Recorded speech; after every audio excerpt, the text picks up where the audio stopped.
Attend classes online or on campus. Enjoy lifetime job placement support and IT certifications in high demand. Go to mycomputercareer.edu today and take the free career evaluation. That's mycomputercareer.edu, an elite CompTIA certification partner. Conditions apply to AI offer and financial aid is available to those who qualify, including the GI Bill. Hey, I'm Mike Slater. My dad passed away at the age of 63. It's out of nowhere. Had a stroke. Super hard, obviously, for the whole family, but my dad had life insurance. This is why I have life insurance for my family, for my wife and 4 kids. And the best place to get life insurance is ethos.com because you can do it in 10 minutes. And there's no medical exam and no blood test, just a few health questions. Get life insurance in 10 minutes so your family is protected. Ethos, E-T-H-O-S, ethos.com/Mike.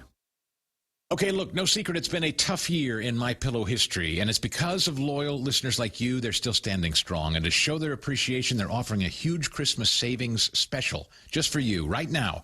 The Children's Bible Story Pillow 5-pack, just $29.98. My slippers with a free bottle of leather protectant spray, just $39.98, and a variety of blankets and comforters and duvets as low as $25, and a blowout sale on the standard MyPillow, just $14.98.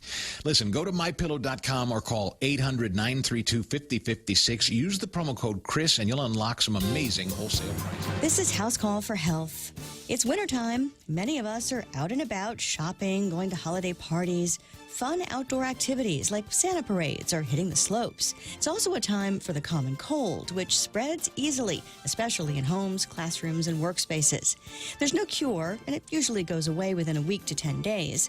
The Mayo Clinic describes it as a contagious upper respiratory infection that affects your nose, throat, sinuses, and windpipe. And more than 200 types of viruses can cause a cold, with the most common being the rhinovirus. Symptoms include sneezing, running and stuffy nose, cough and hoarseness, body aches, headaches, runny eyes, fatigue, and or fever. The Mayo Clinic says cold treatment includes over-the-counter medications to help reduce your symptoms and keep you comfortable, like pain relievers, decongestants, antihistamines, and cough suppressants. For more health news, go to foxnewshealth.com. House Call for Health. I'm Lisa Brady, Fox News. The Point is KUSG, Hagåtña, Guam, 93.3 FM and 104.3 HD3. Another target. I'm Paul Stevens, Fox News. The U.S. military reportedly preparing to seize another oil tanker near Venezuela. Officials say this Iranian-linked tanker is a dark fleet vessel, part of Venezuela's illegal sanctions evasion. They say it's flying a false flag, and we could get an update over at Mar-a-Lago this evening from President Trump and his secretaries of War and Navy. Homeland Security Secretary Kristi Noem posting on X about all this, saying in part, quote, "The United States will continue to pursue the illicit movement of sanctioned oil that is used to fund narco-terrorism in the region. We will find you and we will stop you. Thank you to our brave men and women of the U.S. Coast Guard and Department of War." And that's Fox's Madison Scarpino in West Palm Beach, Florida. Venezuelan President Nicolas Maduro denouncing what he calls a, quote, campaign of aggression, unquote. The Trump White House is calling 29 ambassadors and embassy leaders back to Washington. State Department officials told the Associated Press these ambassadors and senior embassy officials were told their terms would end in January. State didn't confirm the number, but said this is a standard process in any administration and that ambassadors are personal representatives of the president. And it is the president's right to ensure he has people in place who advance an America First agenda. Fox's Jessica Rosenthal. 2 lawmakers looking to reprimand Attorney General Pam Bondi over how the Epstein files release is being handled and all the redactions. Republican Congressman Thomas Massey and Democrat Ro Khanna say they're drafting legislation that would hold Attorney General Bondi in contempt of Congress. The lawmakers who wrote the bill to force the release of the Epstein files say they're not trying to punish the Attorney General, but rather get the documents out for the survivors of the late convicted sex trafficker. And that's Fox's Ryan Schmelz. A suspected cyber attack hits France's National Postal Service and its banking arm. Customer info is said to be okay. America's listening to Fox News. In a world where the 2025 Nissan inventory must be moved, one team rises. The Clearance Team! The Clearance Team? What's that? We're the Nissan Guam Clearance Team, slashing prices on all 2025 vehicles. We even have models starting as low as $150 per paycheck. That's awesome. Let's do it. You're gonna love yourself a Nissan. Don't miss the model year-end clearance happening now at Nissan Guam. On approved credit, some conditions apply. See Nissan Guam for details. Are you planning a trip to the Philippines? Why not come back feeling healthier and more rejuvenated? At the Medical City, we offer world-class healthcare services, including comprehensive executive checkups and top-tier aesthetic treatments for as low as $530. Imagine lounging on white sandy beaches, shopping at top-tier shopping centers, and indulging in premium healthcare all in one vacation. Book your getaway now and experience the best of both worlds. The Medical City, your trusted partner in health. A Florida man who survived a mass shooting in Parkland, Florida, has died. As a senior at Marjorie Stoneman Douglas High School in Parkland, Florida, Donovan Joshua Lee Mateer survived the day in 2018 when a gunman shot and killed 17 students and staff on the suburban campus. But his family now says at the age of 26, Mateer took his own life. His sister posted online that soon after the mass shooting at school, he began withdrawing socially and became entrapped in mental illnesses for which he sought treatment through the years. In Miami, Eben Brown, Fox News. President Trump endorsing Nassau County Executive Bruce Blakeman in the New York governor's race. Blakeman on Fox. President Trump has done more for America in the last 11 months than any president in my memory has done in their full term. He's tireless, he's got an incredible work ethic, and he gets things done. Now that endorsement comes after New York Republican Congresswoman Elise Stefanik dropped out of the governor's race and said she would not be running for re-election to her House seat. A legendary singer-songwriter announcing a scary health update. Barry Manilow has shared on Instagram that he has been diagnosed with lung cancer. The 82-year-old singer released a statement saying that during recovery from bronchitis, his doctor ordered an MRI to make sure things were okay and found a cancerous spot on his lung. Manilow says he will have surgery to remove it and that his doctors don't think it has spread. He says, quote, no chemo, no radiation, just chicken soup and I Love Lucy reruns. Manilow is currently on his The Last Concert series, said to be his farewell tour. He says the diagnosis means he has to reschedule January shows while he recovers, but that he'll be back in Las Vegas in time for Valentine's weekend concerts. Tanya J. Powers, Fox News. About an hour left on the trading day on Wall Street. The Dow is up over 200 points. I'm Paul Stevens. This is Fox News. Stay cool all year round by checking out Johnstone Supply for your HVAC and refrigeration needs. Located at 170 Guerrero Drive on Picanell Road in Tamuning, call Johnstone Supply today at 671-649-0581. That's 671-649-0581. Open 8 a.m. to noon and 1 to 5 p.m. Monday to Friday. Open Saturdays from 8 a.m. to 12 p.m. and closed on Sundays. Stay cool with Johnstone Supply. When it comes to carpets or tile, you want more than just clean. You want deep clean. That's what Black Widow Cleaning delivers. Owned and operated by lifelong local Clayton Duvall, Black Widow specializes in carpet extraction and tile and grout steam cleaning, using professional, state-of-the-art equipment to remove dirt, stains, and buildup that ordinary cleaning just can't touch. From small homes to large businesses, every job reflects the expertise, dedication, and quality only a certified firm can deliver. Black Widow Cleaning, where Guam homes and businesses get the deep clean they deserve. Visit blackwidowcleaning.com for a free quote today. Craving delicious dishes with local flavors? Look no further than Mezcla Bistro. From our juicy burgers to flavorful seafood and local fusion, every dish is made with love and the freshest ingredients. Join us for an unforgettable lunch, dinner, or decadent Sunday brunch. Visit us online at mezclaguam.com or call 671-479-2652 or 671-489-2653 to make a reservation. Mezcla Chamorro Fusion Bistro, a true taste of Guam. Guam, are you ready? For one night only, Julian Marley and The Uprising, featuring the sounds of DJ Bonix, are coming to Guam at the Lime Event venue this February 14th. And the best part? Everyone is VIP. Experience roots, reggae, and pure Marley vibes live on Valentine's Day. But listen, tickets are extremely limited, and once they're gone for good. Don't wait. Get yours now at guamtime.net. That's guamtime.net. Brought to you by New Wave Studios Guam, Empire Realty, Star 101, Boss 104, and The Point. One night, one price, one legend.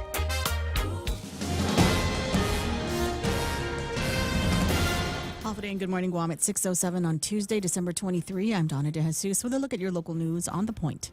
A witness testified in Superior Court that a simple joke may have triggered a fatal 2021 fight at King's and Tamuning. Christopher Santos told jurors that an argument broke out between two groups after a comment was made outside the restaurant. The altercation resulted in the death of Jaron Wildbacher. John Mike Muliaga is currently on trial for murder and assault. Santos stated he is 85% certain Muliaga was the individual who punched men in the victim's group. But the defense pointed out that the witness's original police statement claimed he could not remember who threw the punches. Meanwhile, the district court is allowing an amended lawsuit to move forward regarding local election laws. EOG Professor Ron McNinch filed the suit to challenge primary election practices for the governor, senators, and congressmen. The new complaint removes the governor as a defendant, but it now adds the Guam Election Commission, the Democratic Party, and the Republican Party to the case. McNinch, who is representing himself, argues that current primary requirements violate federal law. The court officially accepted the new filing after the government stated it had no objections to the changes. We'll have more news after this.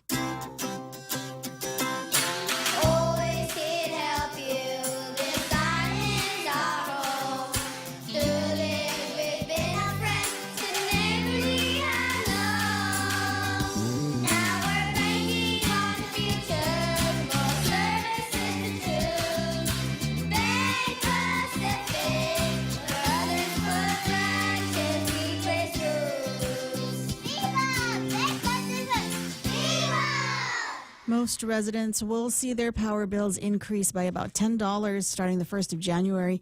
The PUC approved a base rate hike to help pay for the new Ukudu power plant. To help offset this, the commission also approved a decrease in the LIAC fuel surcharge. While the fuel surcharge is dropping, a higher monthly fixed charge will drive the total cost up. For an average home using 1,000 kilowatt hours, the fixed customer fee is jumping from $15 to $25. GPA officials say the new plant will eventually be more efficient and reduce fuel imports by 900,000 barrels a year. And GDOE has successfully secured $54 million in federal reimbursement funds. To get the money, the department had to prove it used effective strategies to help students recover from pandemic learning loss. Superintendent Eric Swanson says the funds will cover the immediate needs of the school system. The spending plan includes $24 million to fill a budget shortfall and $9 million for utility bills. Another $12 million will go toward electrical upgrades and school repairs. But officials warn the department still needs an additional $25 million to fix restrooms and buy air conditioners. And those were your top stories right here on The Point. Now here's Ray with your weather. Maybe. I don't know. I gave the weather forecast yesterday. What was it? It's like isolated showers and partly sunny skies, and there was no sun at all. There was no sun at all yesterday. It started raining in the morning, like as soon as I did the first weather report, and then it just kept crappy weather all the way through the end of the day. Hell, I think today's the rain that was already falling this morning. I think that's leftovers from yesterday. I think we're still not. So I think I'm going to leave the weather forecast. I mean, the heavy stuff to any available idlet. That's what we're going to be looking for here this morning. I'll give you what Joe and I put together a little bit earlier this morning. Mostly cloudy skies with highs near 87 degrees. Maybe I'd take a look at what's going on. Let me put the radar, the satellite imagery on screen so that you can see where we are and all of the chop that is to the east of us. West of us right now. That was the chop that came in yesterday. It looks like there might still be a little bit more in that as the winds move from east to west here. Mostly cloudy with highs near 87 degrees. Winds, like I said, on the east, 9 to 15 miles an hour. We might see some gusts today, up around 20. Mostly cloudy in the forecast for tonight with overnight lows of about 77 degrees. Scattered showers and thunderstorms in the forecast for tomorrow. As well. Partly sunny, though, when it's not scattered showers and thunderstorms. This is the traditional CYA report where you might have it. It might be ugly and snotty weather, but it might be nice, too, with highs near 86 degrees. East winds 10 to 15 miles an hour, gusting as high as about 20. Christmas Day weather, according to this, I tell you, I'm going to hold on to this. We'll wait until Landon or Brandon can give us the Christmas forecast. With the heat index today is going to feel like 92 degrees. High surf advisories, rip current warnings are going to be in effect. If you're going near the water, watch out for it because a lot of choppy winds. And you don't even see it because it's way up north. 40% chance of rain today. Sunrise, are you kidding me? Not for another, I don't know, it's like 6:40 is when the sun is supposed to break the plane here. Sunset tonight should be about 6 o'clock. There it is. News and weather together. Brought to you by Bank Pacific. Banking on the Pacific for low over 70 years. years. Big news! At GTA, everyone gets the best deal. Right now, score $300 off when you grab any flagship smartphone on HBO 30 with our Live Unlimited plan. That's right, no gimmicks, no hidden hoops, just the latest smartphones, the plan you love, and a deal that works for everyone. Don't wait, upgrade today and put that $300 back in your pocket. GTA, we start with you. Terms and conditions apply.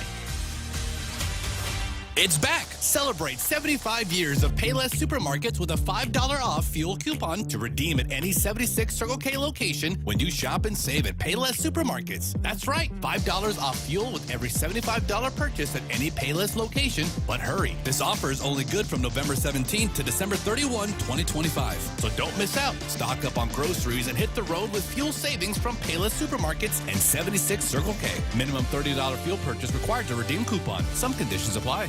2 more days till Christmas. Get the perfect Shinarp gift at the local shop or bladesbycrank.com. Got it. 613 Ray Gibson Show portions brought to you by APL American President Lines, a global presence with a local home, and the team over at Take Care. The Ray Gibson Show. Morning talk that matters. Call now. 888-TALK. That's 888-8255.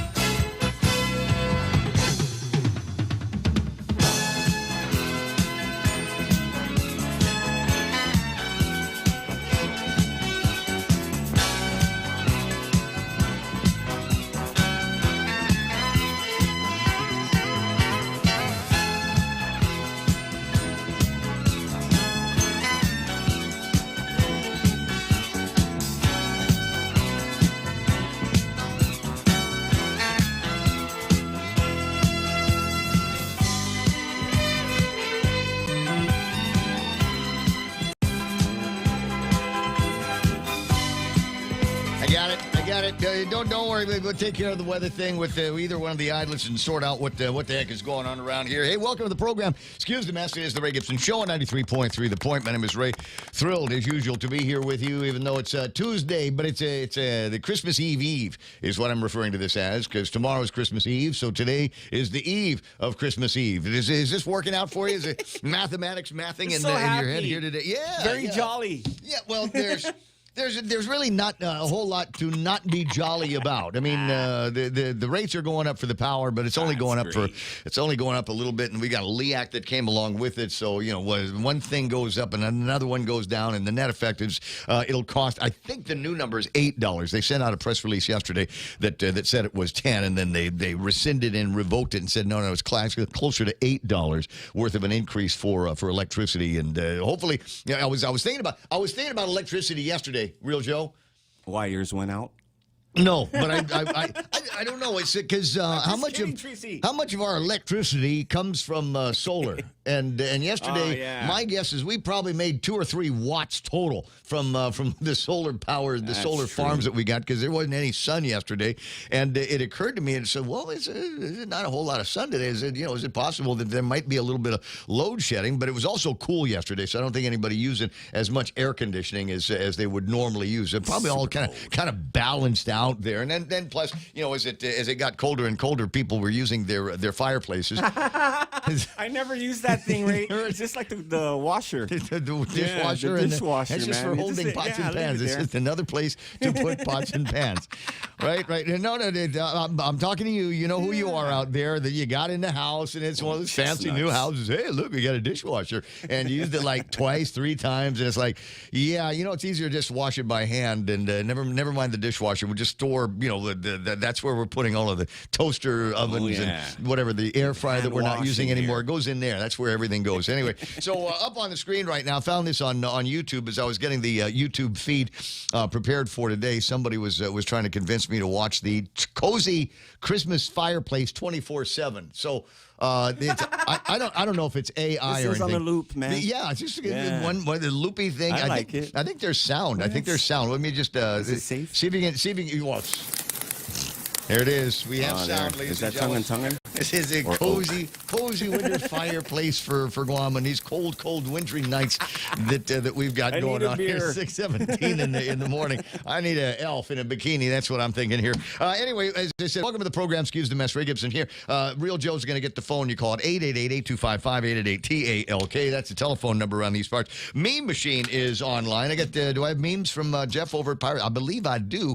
Have a couple of sunrise pictures from Jeff over at Pirates Go. It's not sunrise yet, but we're in the gray line now, and you can start to see a little bit of the color starting to come in on the eastern side of the island. So we got that going for us. 797-8255. If you got some stuff that you want to share with me here at the radio station that you'd like to likewise share with everybody else. Possible I might have sent in a meme or two over the course of the last couple of days. Yeah. Here's one I sent in to ourselves. I got this from one of my local chat groups. It says, when you just can't be bothered to put in the effort, and picture one side is a house.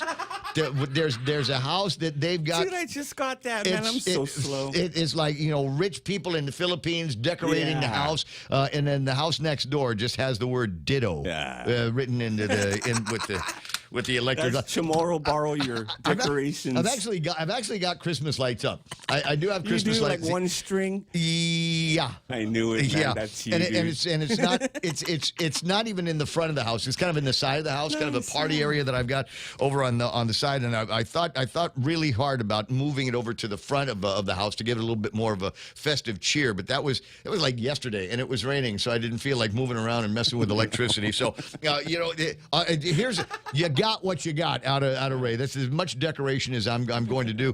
I've only got one package of a present in the house, as my daughter got me something for Christmas. Actually, she gave it to me already, but she decided she wanted to wrap it up, so she put it in a box and she wrapped it. They can't help it. They got to tell you what it is before you get it. Here it is. Are you sure you want it? Yes, I'm sure I want it. I believe it is a San Francisco 49ers jacket. Oh, crap. You know what? I forgot. There's a game today. I took out my San Francisco 49ers hat because our beloved Niners are playing today, and I thought I'd wear the hat to work here this morning, and I completely forgot. Left it. It's on the side table where I picked up the keys, grabbed the coffee, and walked out without the San Francisco 49ers hat. They're playing at 11:15 this morning, and they're going to be playing against the Colts.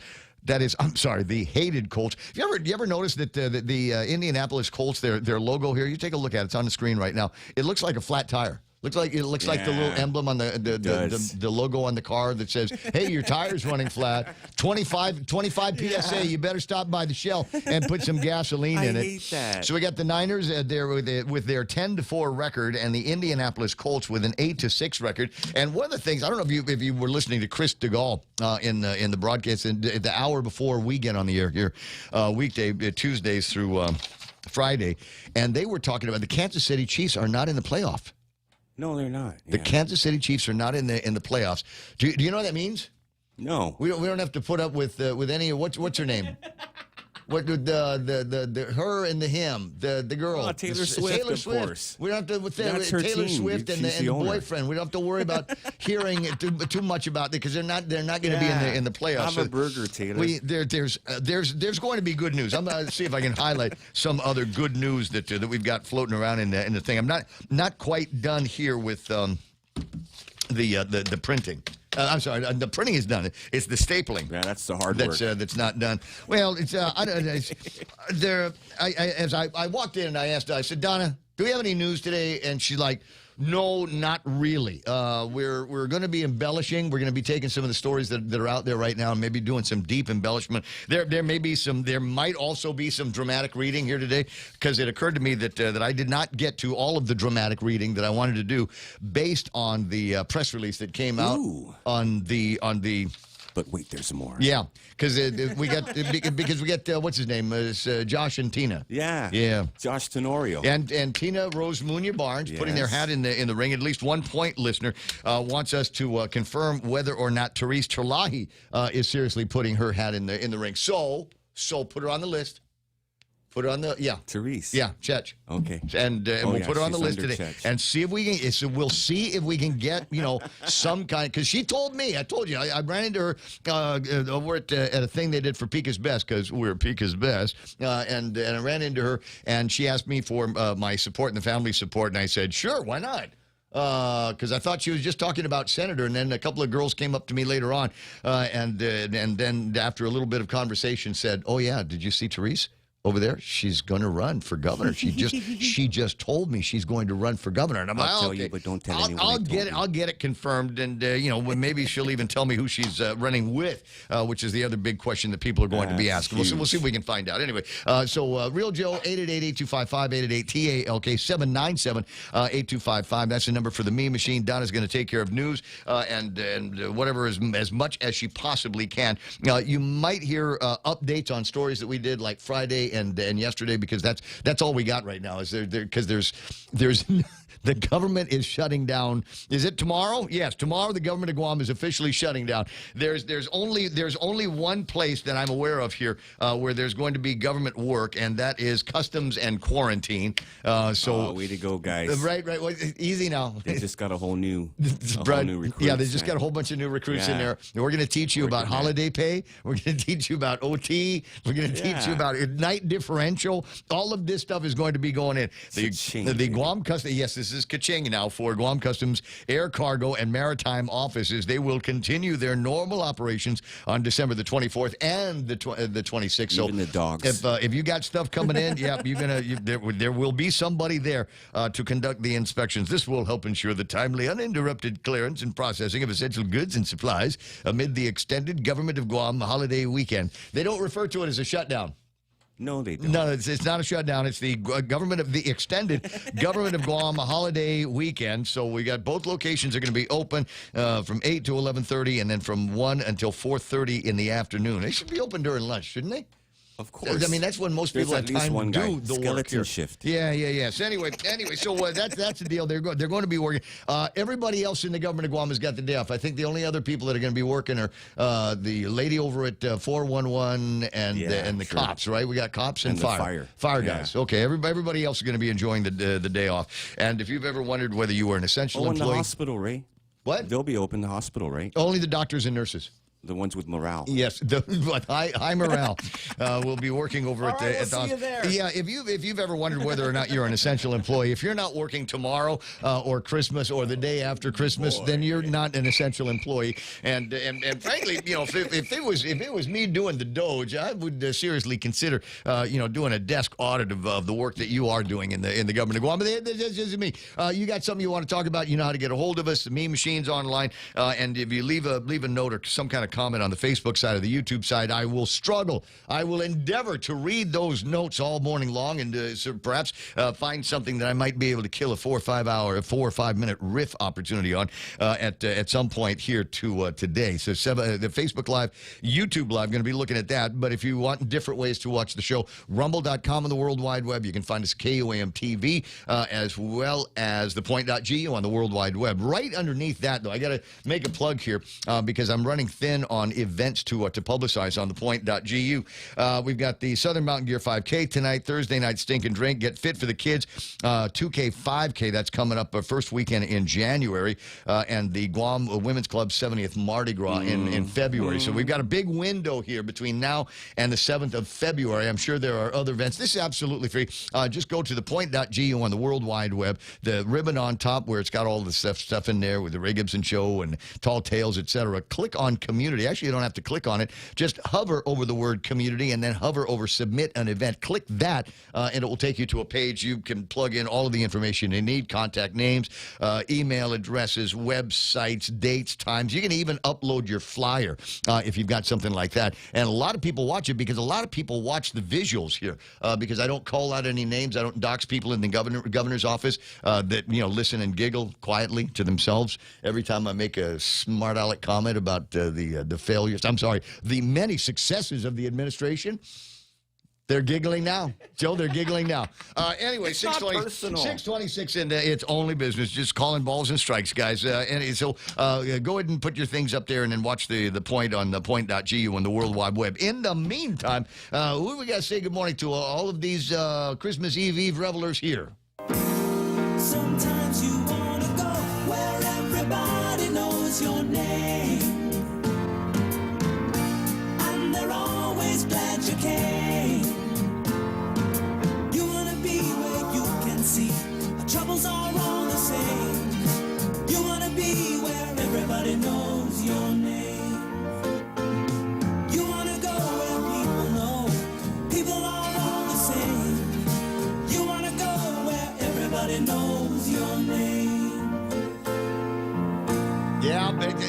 it's the holidays. You can tell because I've got a roaring fireplace in the video screen.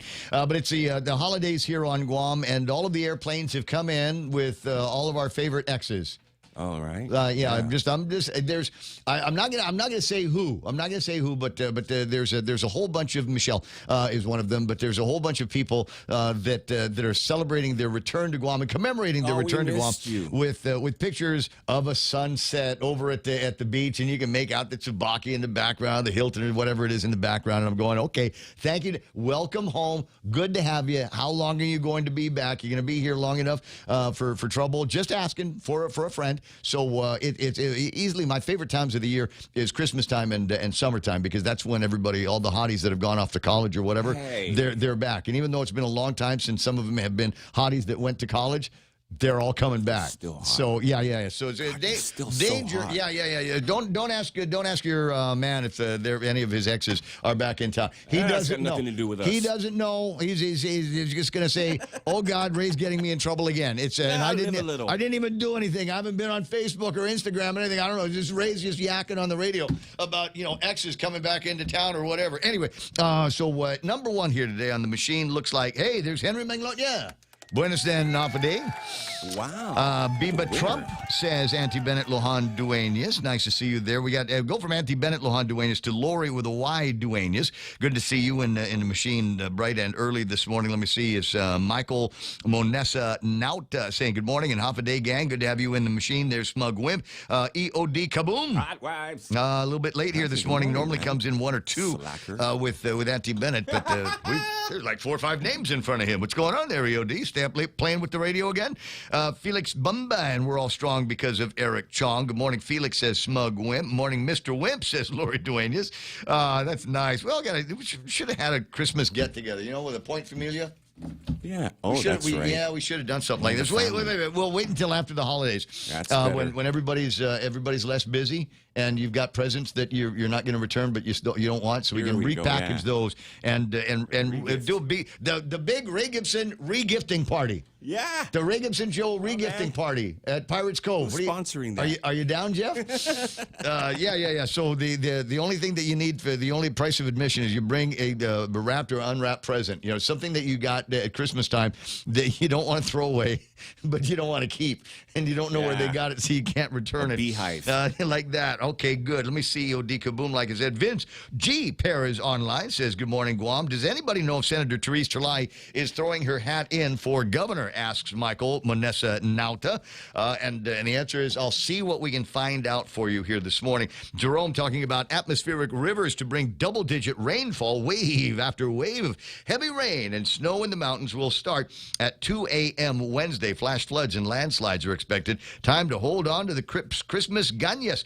Good morning, Ray, Donna D, and Real Joe. Jesus, is that California? I don't want to hear about your weather problems, bro, because we had our own weather nonsense yesterday. That's what you get for voting for Newsom. Yeah, that's right. Yeah. Oh my God, what is he done? I think they're up to 3 fuel refiners that have left the state splitting. now. They're taking their money and they're out. Right? No, they're leaving money behind. These guys make $1 billion. There's one of them left $1 billion worth of investments. You just wash your hands and saying, "I'm out of here." And the response that Gavin Newsom gave was, "We're okay. No, we okay." We okay. Go ahead. Take your ball and leave. We okay. We're good. Auntie Bennett says, re-elect Tello. Oh, we got re-electing people here. Tello and Sean and Shelley and Jesse Lujan, Chris Duenas, Sabrina Salas-Matanani, Vince Bora for Republican Senators 2026. From Washington State, Keenan McCausland, Niners Colts tonight. The youngster versus the Bihu. Which one of us would be the Bihu? Go Niners, says Mike. Got Jay Nautis and whatever, EOD Kaboom with greetings to Auntie Bennett, J. Mac, Jerome, Ismail, Smug, Shauna, Brennan, Rico, and the rest of the Point Familia. God bless you for remembering Rico. Jose Martinez, Governor LG for First Responder of the Year. Wait, I don't get it, Jose. Let me see. Biba Tuesday says Auntie Bennett. Merry Christmas to all from Lori Duenas. JB St. Nicholas with the countdown. 1 day, 17 hours between now and midnight, the end of, or is it the beginning of midnight mass? I had in the studio yesterday. You got the mass. The mass schedule, man. But because you carry it around with you. God did. bless you, Ray. I printed out a small, and I put it in an embossed. Yeah. So it's You minimized it, right? Minimized You it. put it Yeah, in your yeah, wallet. yeah. I embossed it, so I can carry it with me. Okay, Sorry, so Jesus. it's the one for the Dolce Nombre de Maria Cathedral Basilica. Let me see the Christmas Mass schedule tomorrow at 5 p.m. The Vigil Mass. Ooh, that's a long one, Ray. I think they're all long. But vigil means super long, Ray. Yeah. I'm not falling for that again, dude. And then at 8 o'clock it says the night mass, and I'm curious, Tony Diaz, I know you're listening. Is that the midnight mass? Is it now? Is that when you're nodding off? Okay, when I was kids, You there had was to go to midnight that one. mass, Yeah. and it was at midnight. And then they made it midnight mass, and then that's at 9. Yeah, you and had you're to going, serve mass wait, hold on a second. at And so midnight. did they change the name completely? Now they just call it the night mass. The night mass will be at 8 o'clock tomorrow evening. On the 25th, there will be masses, short, at 6, 7:30, 9:30, and 11:30 a.m. And there will not be a 6 p.m. mass on that day. So 6, 7:30, 9:30. And 11:30, what's your guess on which one's going to be the longest one? With the most altar boys and the most songs. Which one is it going to be? All the candles. Yes, light every all the candle will candles, be. yeah. So here's the thing. It's not that we don't love Jesus. We absolutely love Jesus. But Real Joe and I were the kind of boys, I'm sure even Donna to a degree, were the kind of boys that were incapable of sitting still for any mass that went any longer than about 45 minutes. With so many pinches. It's oh my God, Grandma's pinches were the worst. They were hard, man. Grandma's pinches were the worst. And sometimes Shelly would pinch me just to get me to move around, to wiggle around a little bit more, and then Grandma would pinch me for wiggling around because Shelly pinched me. So it's one of those things where you're sitting in the mass going, my God, he's still talking. Let's go. It's not even like I smoked or I needed a beer or something like back in those days. It's just it's time to go outside and play. Yes, and the presents were waiting. So that's the mass schedule for the Cathedral Basilica. Some of these are going to be live streamed. So if you can't make it, does that count? It does count, right? TV, Showing up for live stream. Of course. Yeah, it's like you can. It's like being here in front of the fireplace. You can almost feel the warmth. It's like live streaming mass. You can almost feel the Jesus. Anyway, where was I? Looks like Tony and Annette and Pinko Ada are online here this morning. You know, Real Joe, I don't think we've seen the last of our favorite Christmas elf, Tony Ada. And Tony, we should probably talk to Tony and see if it stung a little bit when Governor Lulian Guerrero was talking about his inability, the legislature's inability to stay focused on one thing. We're either going to not allow for long-term leases and long-term agreements for businesses, or we will. But apparently there's two laws that seem to contradict each other on that moral plane. And she's insinuating now. Ooh, love that word. Love that word. You know, if Josh's sister and boyfriend didn't get in trouble, I would never be using that word as much as I am now. But there's an insinuation that among others, Tony Ada might be trying to do something. You know, might be influencing the outcome of legislation for certain special interests. Anyway, we'll talk about that if we can find them. Alicia Duenas Anderson online. Who else is playing in the machine? Steve and Liz says, I heard from a little birdie, that our local heroes, our GPD officers, are finally getting their overtime on time every pay period. Thank you, Chief Ignacio and his hardworking civilian staff, GPD's backbone, for making this happen, and of course the support of the administration. God bless GPD officers for making our island safe. Now, you say what you will about that's nice that the administrative work is being done and they're getting their overtime. However, I'm sorry, I'm in the private sector. Overtime is a dirty word. That's expensive labor here. That's time and a half, buddy. And there's probably a couple of other additional treats that you get for that overtime, night differential, etc.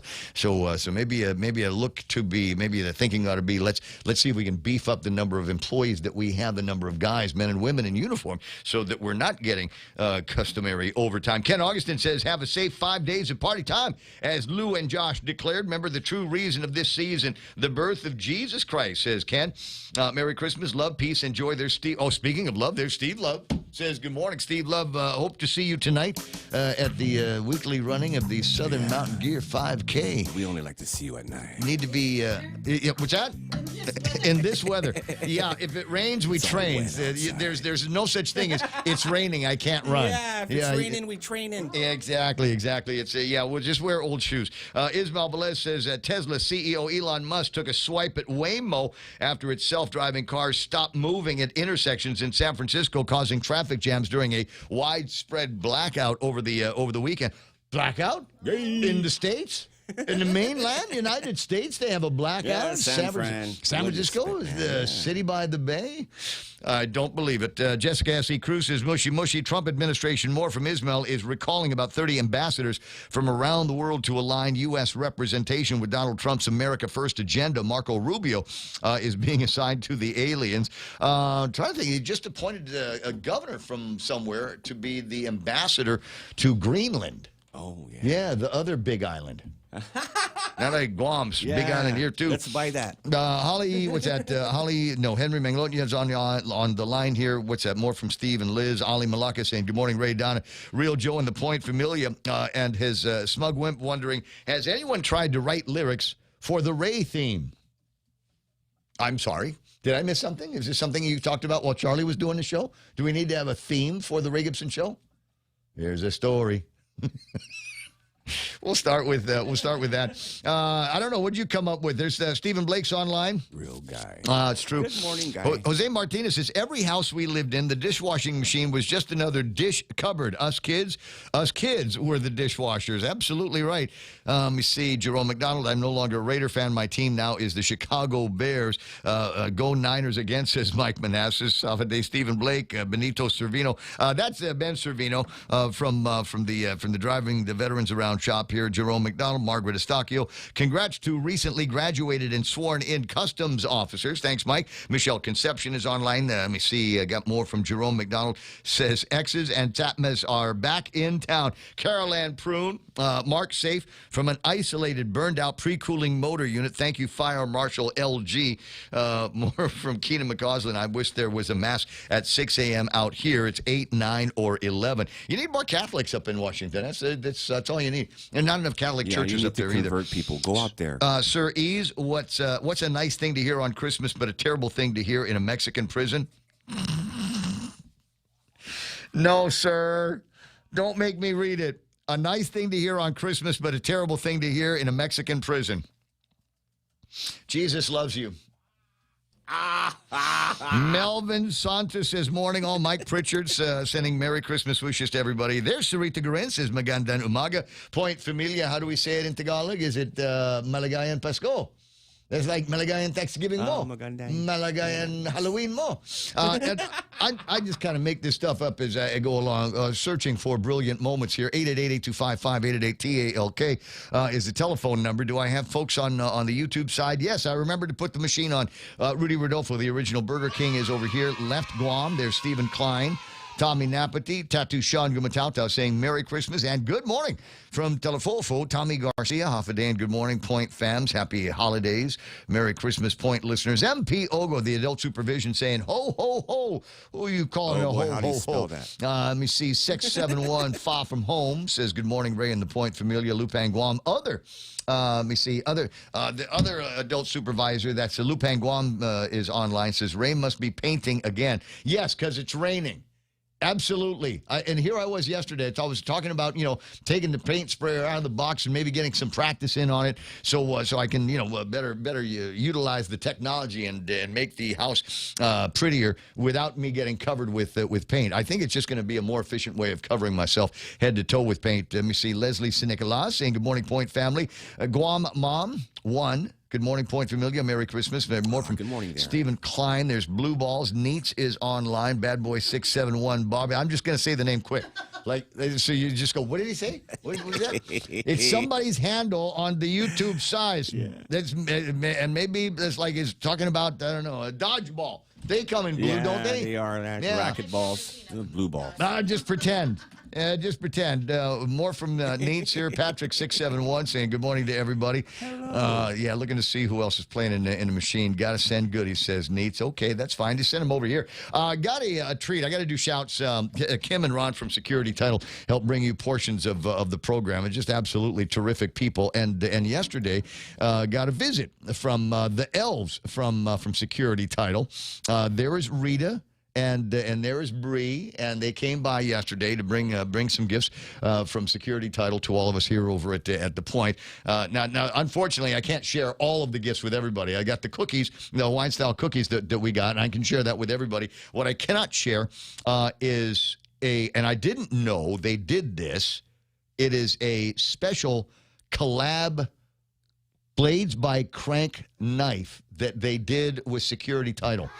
So, yeah, so the newest addition to Ray's Kitchen is a knife with the logo of Security Title emblazoned right there on the blade, and it also comes in a little wooden holder that keeps the knife from knocking around with other goodies.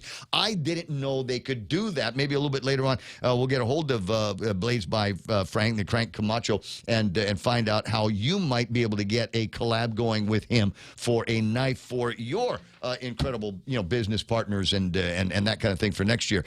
Blades by Crank and the Security Title collab knife. They're out there, and last night I used it because I wanted to do an experiment at the house. I wanted to do it. Yes, I wanted to see how many slices I could get out of one can of Spam. Oh yeah, 32, right? Was it 32? You know what? I forgot to count. I did it. I was thin, and then I stuck them in the air fryer because I haven't used the air fryer in a long time, and made myself a whole bunch of Spam fries. That's what I had for my midnight snack last night. All right, so where are we? That's all the people that we need to know and talk about. In the meantime, there is news today. We've managed to come up with something, so we'll share that with you right about now. News and headlines with Donna D. What'd you find?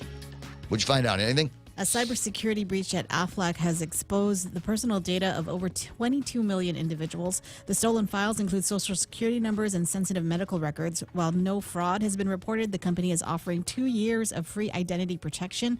Customers have until April 18 to sign up for support through the company's dedicated hotline at 855-361-0305.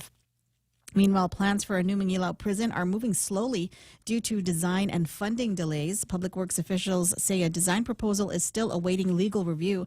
While the original plan called for 1,000 beds, current designs only house about 500 inmates. Senator Joe San Agustin expressed frustration, noting the 2021 Modernization Act has yet to break ground. And drivers should expect delays on Governor Carlos Camacho Road into Muning through this Friday. GWA is closing parts of the road from 9 to 4 daily for sewage line inspections. Work will take place today, Wednesday, and Friday. There will be no work on Christmas Day. Crews will alternate between north and south lanes during the inspections. Call GWA at 646-4211 for details on the project. And those are your local headlines on The Point. Now back to Ray. Okay, let me see what I got here. 6:45 in the morning, and yesterday we were talking about the Philippine Airlines and the proposed study to see if they can pull off an Ilo to Guam flight, and that's coming up. After word just last week that they have inaugurated now the Cebu to Guam flights, and so with the proposal to look at Ilo to Guam is on track. And then there was a story that I got this morning. It's not really a story. It's an editorial where somebody is saying, okay, pal, here's what the next thing that you need to do. It is because there are so many expatriated Americans that live in and around the old Clark Air Base. Something like 3,000 veterans, and they're all old guys, right? The dudes that first got to Manila during Vietnam War and decided, okay, this is where I'm just going to stay here now, okay? Anyway, so they say there's a bunch of these guys, and they're all old, and they need to come back to the United States from time to time to handle a variety of domestic issues, maybe some health care issues, retirement issues, and they need to touch American soil from time to time. And they think it might be a good idea for these thousands and thousands of expatriated Americans, pensioners, if you will, that live out there. And who knows, that might be a next big thing. And there's all kinds of conversation about different business opportunities in the Clark area. So it's possible that maybe something like that's going to happen around here. 6:46 in the morning, Ray Gibson Show. More like that on the way. We'll take a look at what's going on in traffic, and we'll find any available idlet to explain yesterday's weather, and then talk about weather for tomorrow. tomorrow and Christmas Day. That's all ahead on The Ray Gibson Show. Breathe easy this Christmas with Carrier Guam. Keep your home merry, bright, and fresh with our XL Air Purifier. Now just $265 while supplies last. With 3-in-1 filters and LED air quality monitoring, it's the perfect gift of clean air for your family. Visit Carrier Guam in Harmon Industrial Park behind Kmart or call 671-647-2665. Carrier, your local source for comfort and quality this holiday season. Carrier Guam, turn to the experts this Christmas. Coming January 24th to the UOG Calvo Fieldhouse. The Cover Girls, live on Guam. Angel, the original cover girl, and her iconic voice, singing all their hits like Because of You, Promise Me, Inside Out, and Show Me.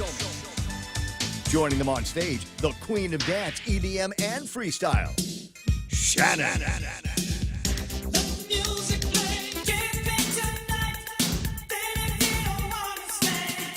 Also, 90s freestyle diva singing all her hits, Jocelyn Enriquez. The radio plays our favorite song, and it's what keeps me holding on. Baby, do you miss me? Brought to you by Choice Broadcasting, Trivision Media, and Cherry Media. This is a Jams Media show you don't want to miss. Tickets and info at guamtime.net. Saw Jeff and his beautiful family last night, and yeah, he's a busy man getting everything ready. And there's another show. I cannot discuss details of it at this time, but there's another show on the way, just a little bit after the big deal that we've got coming up with the freestyle artists from back in the day. Time for me to sell a car. What kind of car? A new one from Nissan Guam. It's a new 2025, and even though the model year is ending, there's still brand new vehicles on the lot waiting for you. Now, this ends next week on December 31st because it's the end of the year clearance sale, and there's no point in calling it the end of the year clearance sale in the beginning of the next year, right? So we got to get rid of all of these cars, and to make it easy, they've invoked the name of the clearance team. They're still at work. Savings up to $8,680 on the entire 2025 inventory versus as low as $150 a pay period. You can even get a great deal on Frontier King Crabs like I drive. Try that out today. Start off with NissanGuam.com on the World Wide Web. There it is. Which one is Santa Claus? I can't make it out. Which one is Santa Claus in the picture? Yeah. That's Jeff over at Pirates Cove and the employee party. I think I recognize Santa and Mrs. Claus in that picture. 10 away from the top of the hour. We'll get into some weather here in just a second. But in the meantime, let me take a look at the traffic map, which is totally useless this time of year in the morning because there's no traffic. Gov Guam, for all intents and purposes, is closed. I think it's just going to be people rolling in for Christmas parties, pick up your Christmas check and your bonus and whatever, and then split for the rest of 2025 practically. Southbound Marine Corps Drive from up in Jigo looking pretty good. Nothing major as you're getting close to front gate of Anderson Air Force Base. Not even intersection traffic through most of Dededo into Tumon, Upper Tumon, Harmon Industrial Park area. We got a little bit of traffic over at the Donkey Village, that intersection coming out of the Guam International Airport. Otherwise, southbound from there all the way into Agenia looking pretty good. No major traffic in the central roadways, 8, 10, and 16 running for the most part clear. Tiny bit of traffic over at the intersection. A little bit of traffic on Route 10 as you're getting closer and closer to where the schools are. Not sure why, because I'm not sure what school business we got going on today. Anyway, so you got Route 8 looking pretty good. Route 4 is looking pretty good. Nothing major from downtown again, all the way to Big Navy in Sumai. Time, 6:50 in the morning in the Ray Gibson Show. That's all the traffic you need. Weather next. Wakey, wakey, Guam. It's time to rise, shine, and dine at Wendy's. Kickstart your morning with our breakfast faves, like the Morning Melt Panini, savory breakfast burrito, or sausage, egg, and cheese English muffin. Or are you looking for some local flavor? Choose one of our local breakfast platters, like the Biggie Breakfast Platter. It's hearty, filling, and packed with island goodness. Start your day with Guam's best value for breakfast, only at Wendy's. Head on over today.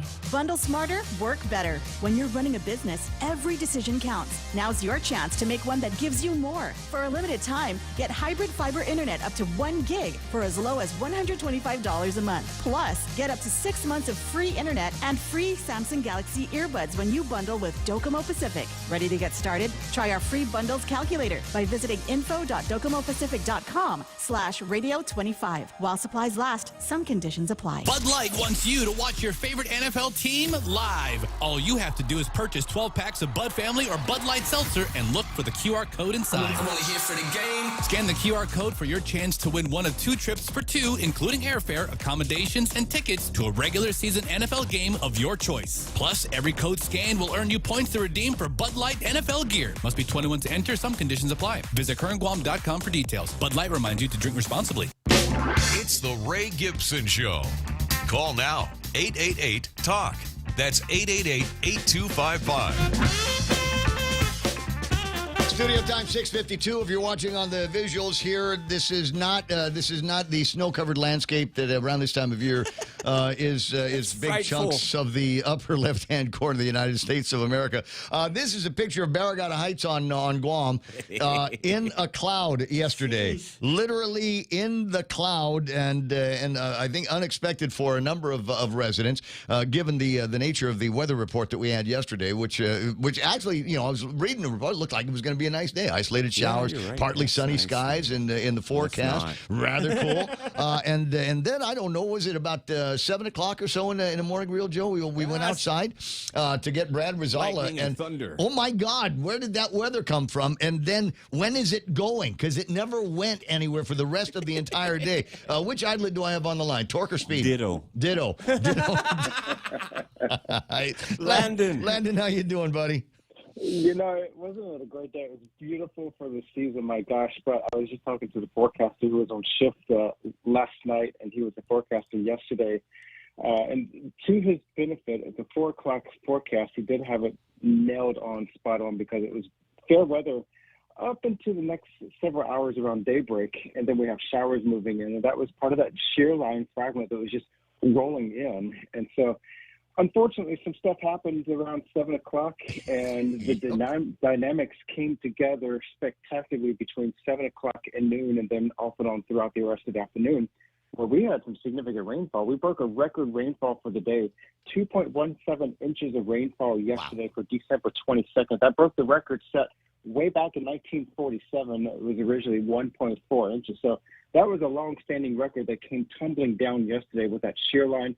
We had a little bit of a surface trough and an embedded circulation that was passing just south of Guam.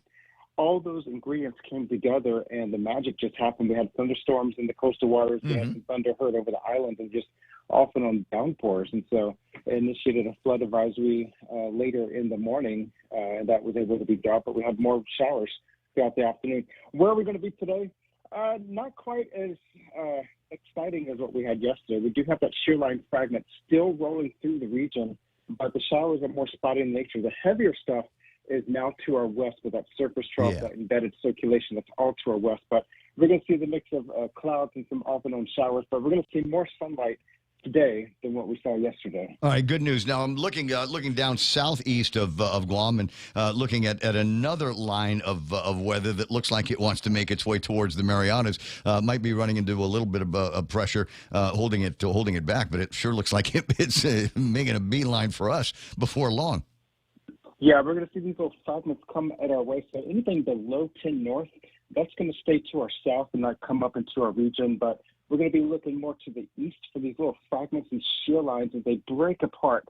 The forecast models handle these very well in their initial onset, but once they start to fragment and to decay, the forecast models do a really poor job handling where the moisture is. And we're talking about shallow showers, upwards of about 15 to 20,000 feet in the atmosphere. So a lot of this is going to be riding in under the radar beyond 150 miles away. So you're not going to see it far out in the radar imagery until it comes close into the radar range, closer to Guam. But as far as the bigger scale stuff, let's go stay deep to our south in the tropics. Otherwise, we have the North Pacific winter weather pattern up there to our north, and we're going to see another shear line start to take shape. It's going to likely stay to our north, but those winds up there in the Iwo Jima, Iwo Island, those strong winds up there will be bringing another batch of higher swell, higher wind waves across this region that's eventually going to reach our shores later in this week. So the season surf are still advisory. Yep. Stay out of the waters today if you don't have to be out there, but it's also a little bit cooler because of that shear line, that air mass over our area to the north. We had a high temperature yesterday, 81 degrees was the low of 74. That was it? That was it, 81? Yesterday. Fantastic. Winter is here. And if you convert the rainfall to snow equivalent, if it was freezing, we would have come out with about 22 inches of snow yesterday. Unbelievable. Crazy winter weather. So I suppose the kind of weather that we're talking about today is probably going to be similar to Christmas Eve and Christmas Day. So what should my plans be? Indoor, outdoor, hybrid? What do you think?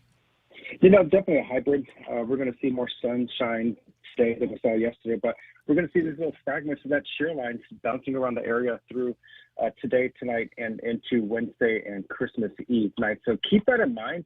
But beyond Christmas Day into Friday, it looks like it's definitely going to be drier until that next boundary comes close to our shores into the weekend. But the winds will definitely be subsiding quite a bit across the region Friday and Saturday.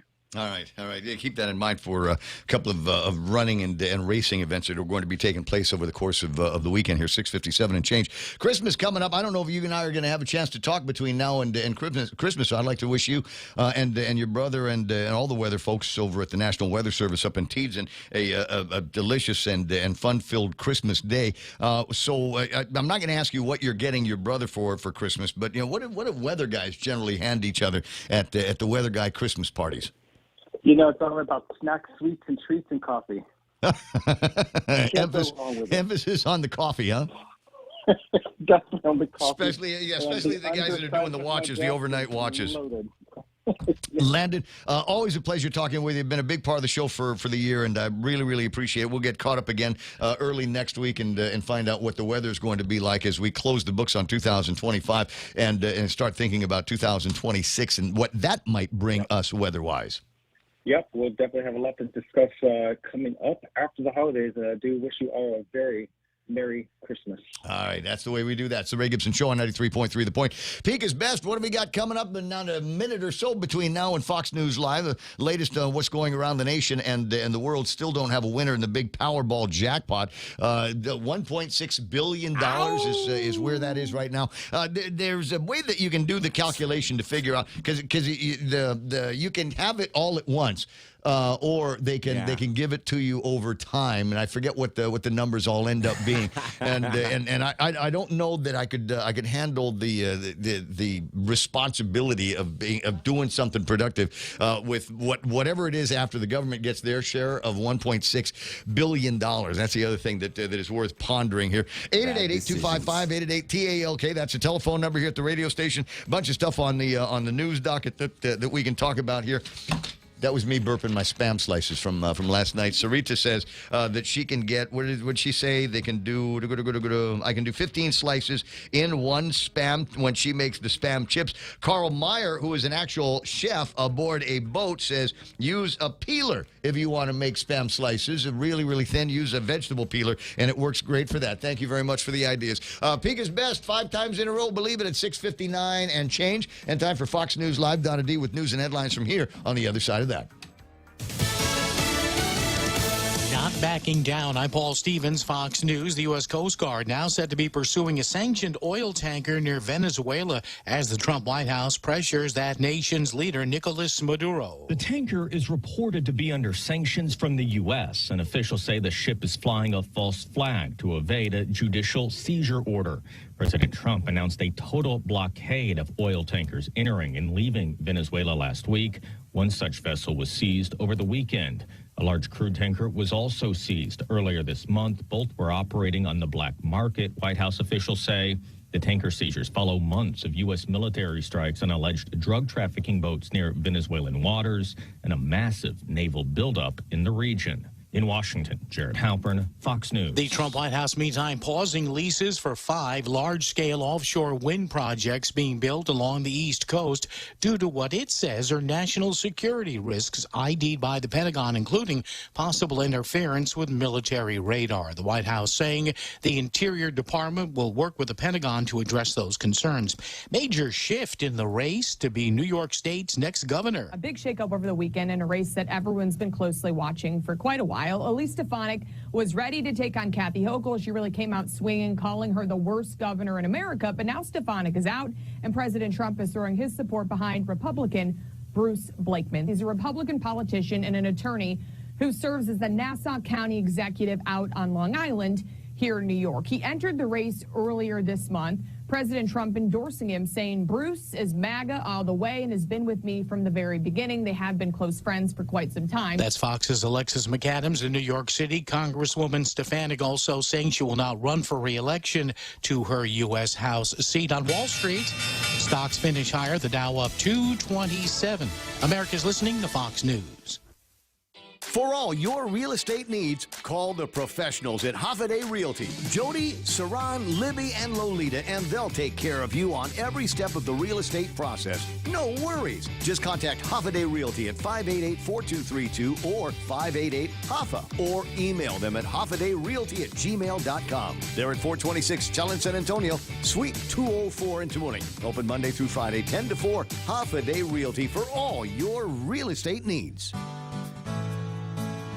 With decades experience in Guam and the region, Take Care members have access to the largest offering of free fitness classes and health education programs.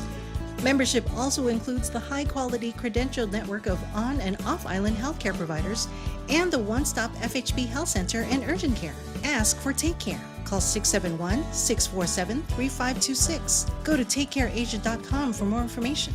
Take Care. Our island, your health plan. An illegal immigrant accused in a deadly crash in Washington state has been released. ICE wanted to make sure this driver did not get back on the road or leave the country, but Seattle set free 25-year-old Kamal Preet Singh, an Indian national who illegally crossed the border in 2023. Released with a work permit, California gave Singh a commercial driver's license despite federal rules against it.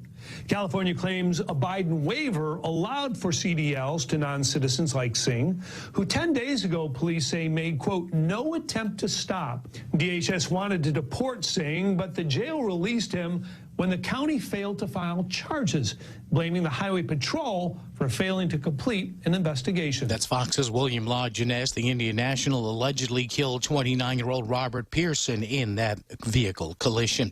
Instacart ending a pricing experiment that was pretty controversial. It was like a grocery price lottery. Instacart now ending a program where customers saw different prices for the same product on the delivery service. The company says it was a price testing service to retailers to see what random customers would go for. Consumer Reports found that, for example, customers saw one of 5 different prices for a dozen Lucerne eggs at a D.C. Safeway, from $3.99 to $4.79. And this happened with nearly 3 out of every 4 grocery items. But after some bad publicity, Instacart says it's ended the experiment, posting when families are working exceptionally hard to stretch every grocery dollar, leaving them questioning the prices they see is not okay for a company built on trust and affordability. Therese Crowley, Fox News. Google's corporate parent Alphabet says it's buying up data center energy specialist Intersect for $4.75 billion, all part of an effort, they say, to lock up big amounts of electricity needed to power artificial intelligence. I'm Paul Stevens, and this is Fox News. They sold out due to popular demand, and now the Wendy's chicken tenders are back. We're talking that crispy, seasoned breading on the outside, that juicy, all-white meat chicken on the inside. The premium tenders you couldn't stop craving are officially back in action. And you know you've got to dunk them. Try the new signature and scorching hot dip cups, now nearly double the size for maximum dunkability. The tenders you missed are back to crunch harder, dip bigger, and make your day way happier. Catch them while you can. Gotta be Wendy's. When it comes to carpets or tile, you want more than just clean. You want deep clean. That's what Black Widow Cleaning delivers. Owned and operated by lifelong local Clayton Duval, Black Widow specializes in carpet extraction and tile and grout steam cleaning, using professional, state-of-the-art equipment to remove dirt, stains, and buildup that ordinary cleaning just can't touch. From small homes to large businesses, every job reflects the expertise, dedication, and quality only a certified firm can deliver. Black Widow Cleaning, where Guam homes and businesses get the deep clean they deserve. Visit blackwidowcleaning.com for a free quote today. Celebrate the season with Subway's limited time festive flavors collection. Sink your teeth into the meat-loaded Terhamkin, festive turkey, or festive chicken. Want to dial up your holiday flavors? Add cranberry sauce or stuffing to any sub for just $1 more. Happy feasting only at Subway. Eat fresh, feel good. In a world where the 2025 Nissan inventory must be moved, one team rises. The clearance team. The clearance team? What's that? We're the Nissan Guam clearance team, slashing prices on all 2025 vehicles. We even have models starting as low as $150 per paycheck. That's awesome. Let's do it. You're gonna love yourself a Nissan. Don't miss the model year-end clearance happening now at Nissan Guam. On approved credit, some conditions apply. See Nissan Guam for details. News this hour is brought to you by AB Risk Solutions. Off a day at 7:07. I'm Donna DeJesus. Here's a look at your local news on The Point. A legislative roundtable is planned on why Guam's cannabis industry has yet to launch as federal rules on cannabis are relaxed. Recreational cannabis has been legal on Guam since 2019 and medical use since 2015, but no business is licensed to grow, process, or sell it. A proposal would extend a waiver on required lab testing for locally grown cannabis by 3 more years to 2029 because Guam still has no certified testing lab. The current waiver expires in July 2026. Lawmakers say regulatory barriers and permitting issues continue to stall the industry. Meanwhile, Lieutenant Governor Josh Tenorio warns deep-sea mining near the Marianas could be an unprecedented threat to the ocean and offers little benefit to Guam. At least 2 companies have expressed interest in mining 35.5 million acres of seafloor for critical minerals, with the federal comment period closing January 12. Tenorio says the waters remain pristine and the risks could impact future generations. He urges the public to monitor the fast-tracked process, noting national security initiatives and unknown environmental effects. Officials are exploring protections, possible bans, and measures to ensure Guam receives oversight and potential benefits from undersea mining. More news after this. Whoever said no risk, no reward has never been sued. Hi, I'm Dave Silva from AB Risk Solutions, and our job for over 70 years has been to help businesses just like yours manage risk. Manage risk? We will never be able to totally eliminate the myriad of risks every business faces, but we can help you manage them and recover when disaster strikes. From mom and pop operations to high-rise hotels, we're the experts businesses have counted on for many years. Call me today at 777-2668 for a free risk review and consultation. AB Risk Solutions, formerly known as Aon. A decades-old battle over who should control GDOE resurfaced during a legislative roundtable on Wednesday. Education officials and board members debated whether the governor or an elected board should lead the agency. UOG professor Ron McNish suggested a hybrid system where the governor handles hardware, like buildings and buses, while the board manages software, like curriculum and teaching. The discussion comes as local leaders prepare for potential federal changes that could abolish the U.S. Department of Education. Currently, the superintendent is hired by the board, but speakers noted that governor-appointed leaders historically face higher turnover rates. And President Trump has signed a 2026 defense budget, which now includes funding for the Guam Cultural Repository in Manilao. For the first time, federal law authorizes the Department of Defense to pay for the operations and maintenance of the facility. Previously, the local government had to cover the high costs of staffing and climate control for artifacts found during military construction. Governor Lilian Guerrero called the move a monumental achievement. She credited Hawaii Senator Brian Schatz for helping secure the language in the bill. This law ensures the federal government pays to protect the heritage disturbed by the military buildup. And those are your top stories. Back to Ray with weather. That's the big deal. 7,000 pages of the NDAA, and that's the one thing that they pick out and say it's monumental. All right, I got you. 10 after 7 o'clock in the morning, and you heard enough weather with Landon. I'll go over the forecast for today. Mostly cloudy with highs near 87 degrees. East winds 9 to 15 miles an hour. Might see some gusts today as high as 20 miles an hour. Real Joe went outside just a few minutes ago to check on things. Was it about the same as yesterday, Joey? 6-7. 6-7.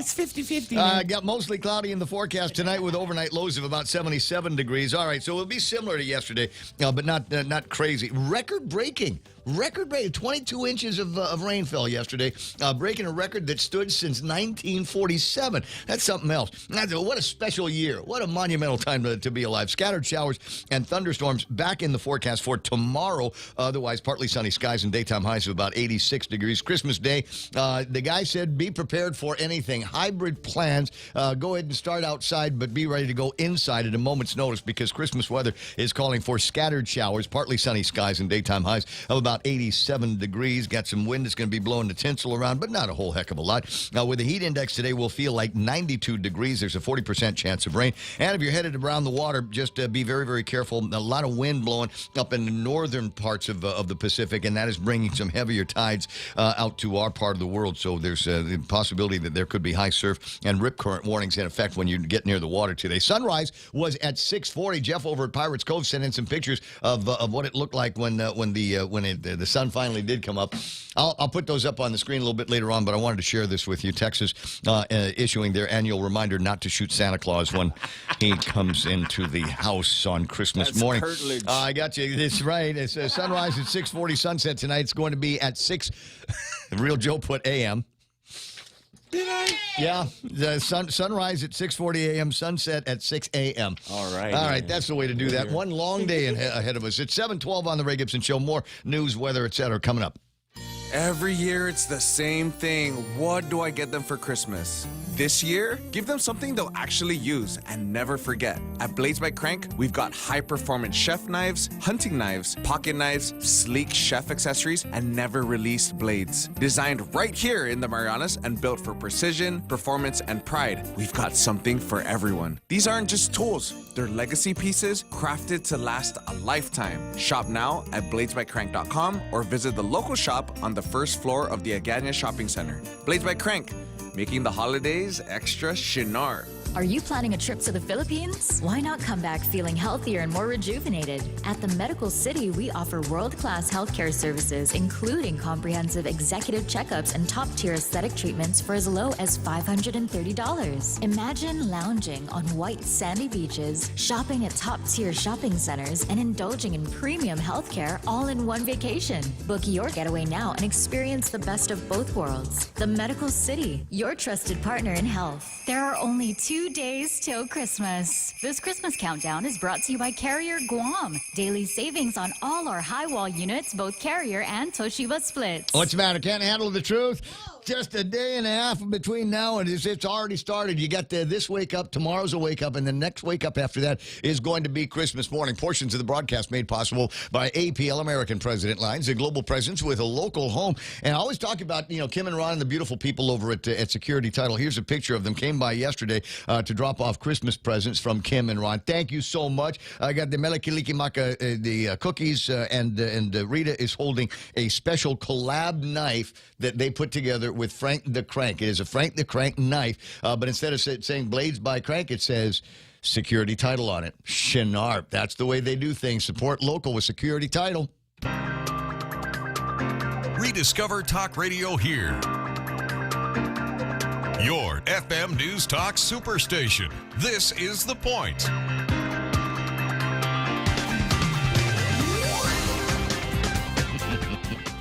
I'm sure Rita's listening this morning going, please, God, don't let Ray talk about my parking skills. Oh, wow. Yeah. Yeah, well, she's a woman. I'm sorry, man. There was somebody came out of a parking space in a car much smaller than the one that they were using to deliver all of the Frank the Crank knives and the cookies yesterday. And she's like, "Oh, I can get in there, no problem." And if you've ever seen the back of the radio station, it's not like super narrow. It's not like Al Israel narrow parking spaces, but similar. You get the idea. And it was okay. Pull in. No, that's not going to work. Back out. Pull in. That's not going to work. Back out. Pull in. Back. And I just finally said, "Hey, you know what?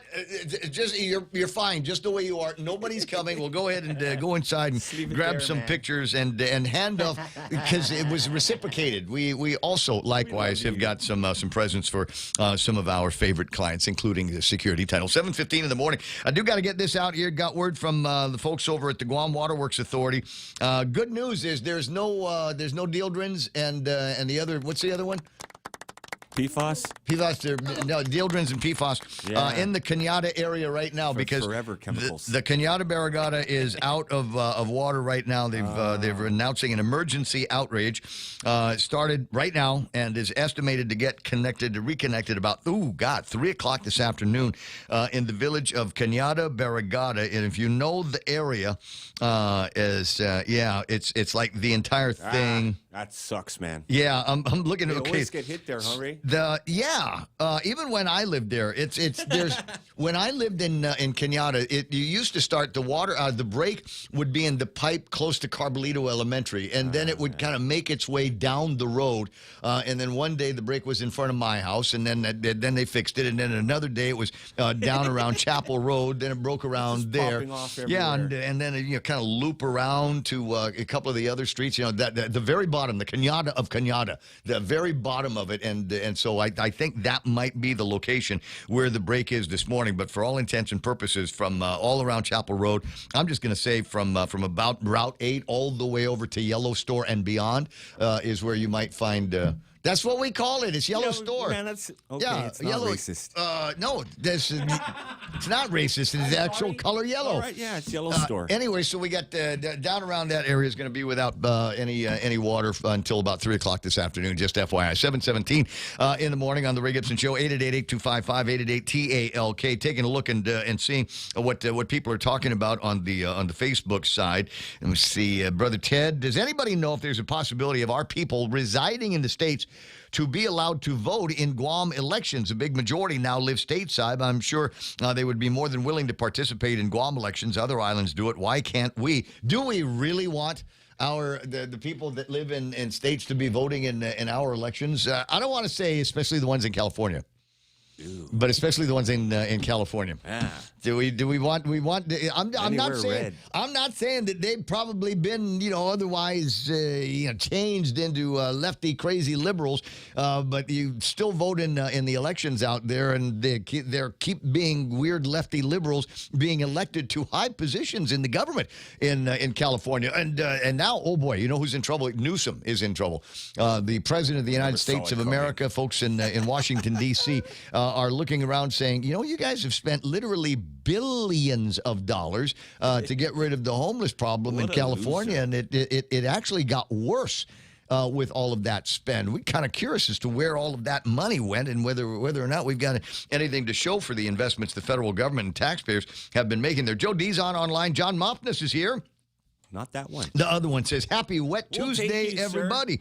Anthony Bennett says, the Chamorro version of snow yesterday. Rain, rain. Ron and Cindy De La Rosa hanging out in the machine. Jose Martinez, the weather outside is frightful, but inside is sure delightful. I still got a toti to strain. Let it rain, let it rain, let it rain. Wow. That's what the ancient Chamorros were singing back in Christmas time, back in the 1500s. Sticker birds. When the Spaniards introduced the concept of Christmas to the natives. What have we got? More from Jerome McDonald says, if I win the Powerball of $1.6 billion, I'll give you $100,000 to select friends.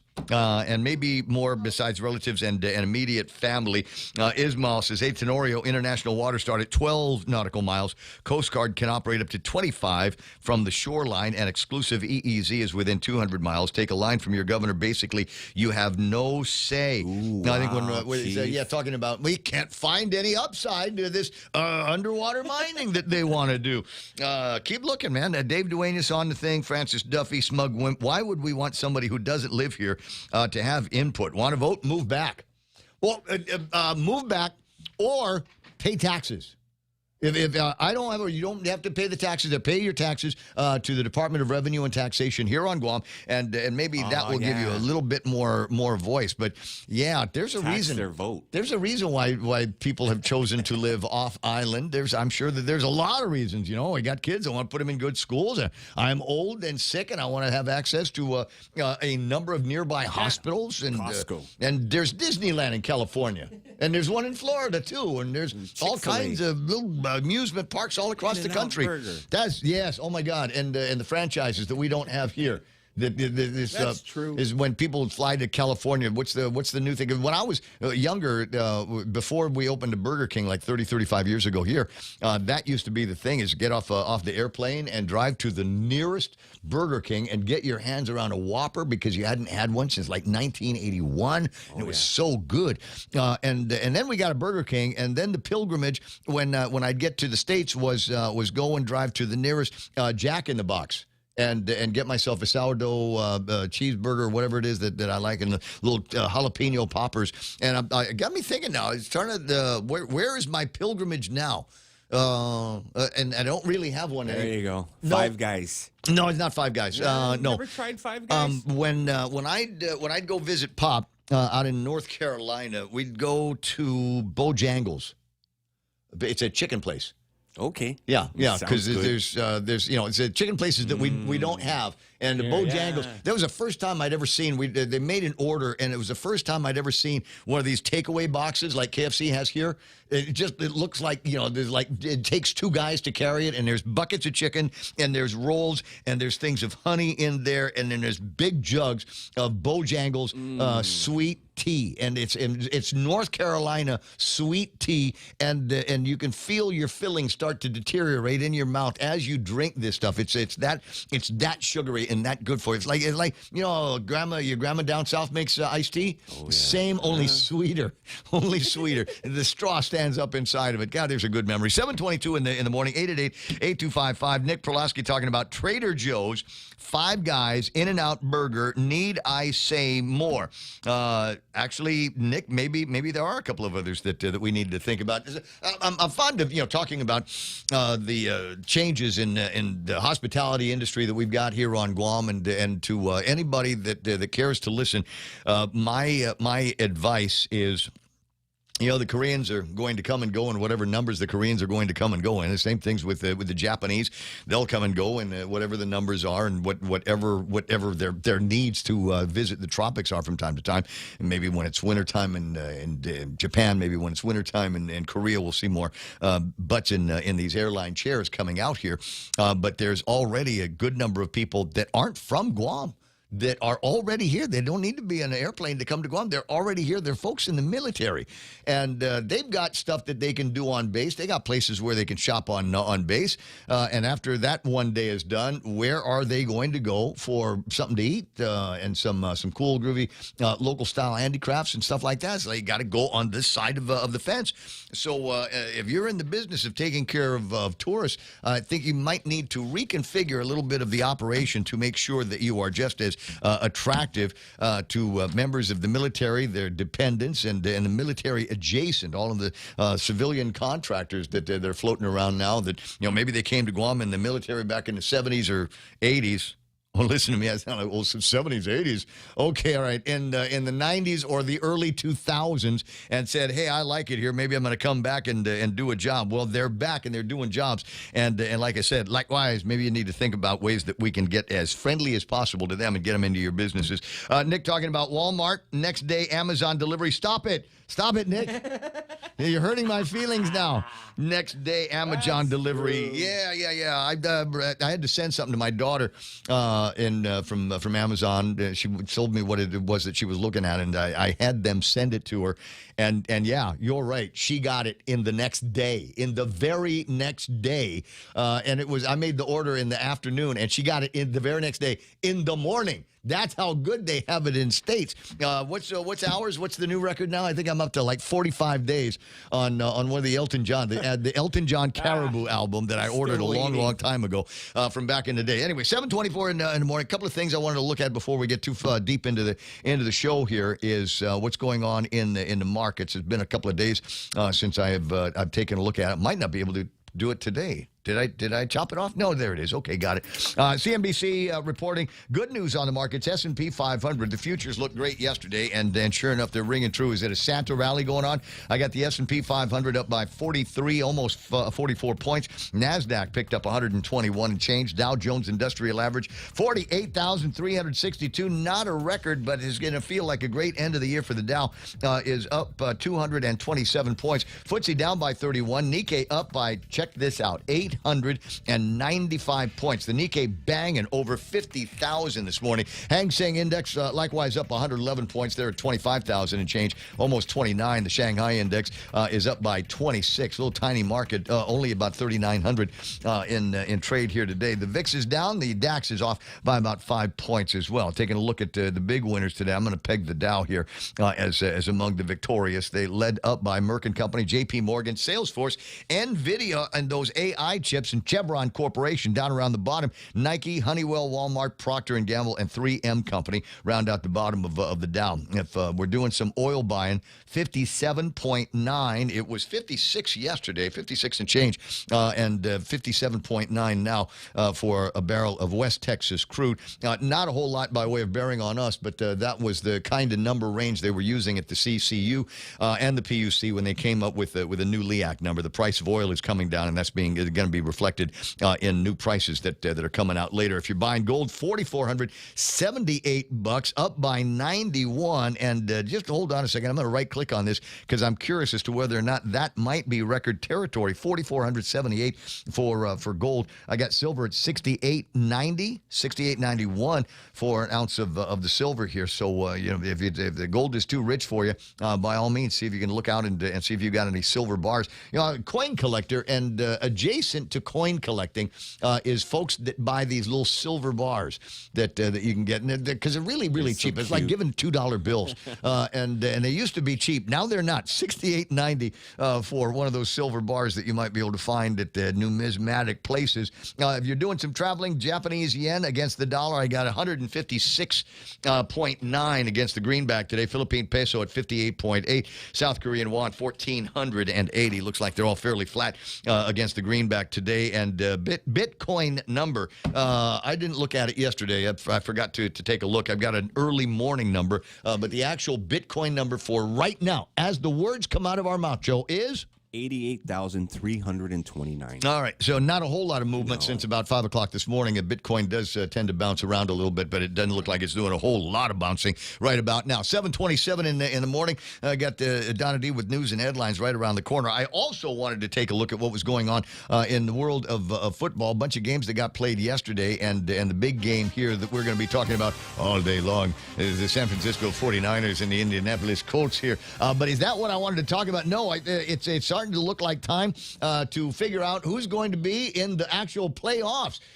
Week 16 of 18 is almost done, and it looks like on one side, on the AFC, we got the Broncos and the Patriots. There's a couple of slots left in the playoffs, and just a couple left on the playoffs for the NFC.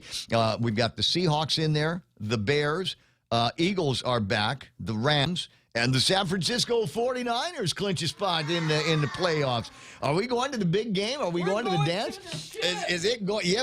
What kind of ship is it, Real Joe? The championship. Championship. Yeah, I was gonna do scores. I might get around to doing that a little bit later on. I don't know. Oh, no, Nick's he's doing it again. All right, Nick's on a tear here, talking about stuff that we don't have on Guam. And so remember, I was saying that here's what we got to do: is we got to try to be as attractive as possible to folks in the military and military adjacent. So what we need to do is we need to come up with businesses that are like Trader Joe's but aren't Trader Joe's, right? With Trader Jose.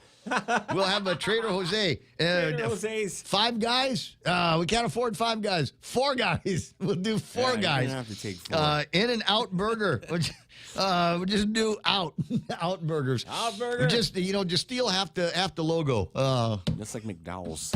Yes, exactly. Like McDowell's in the movie. Walmart, next Amazon delivered. Now he's going out to Long John Silver. Didn't we used to have Long John Silver? Taco Bell. We did, yeah, Taco Bell. We had the hybrid back in the old days.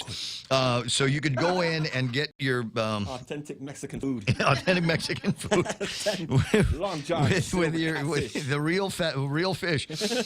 San Diego still has a Sizzler. There's Costco and Sam's Club. We didn't have a Costco here. We had to. It cost you no.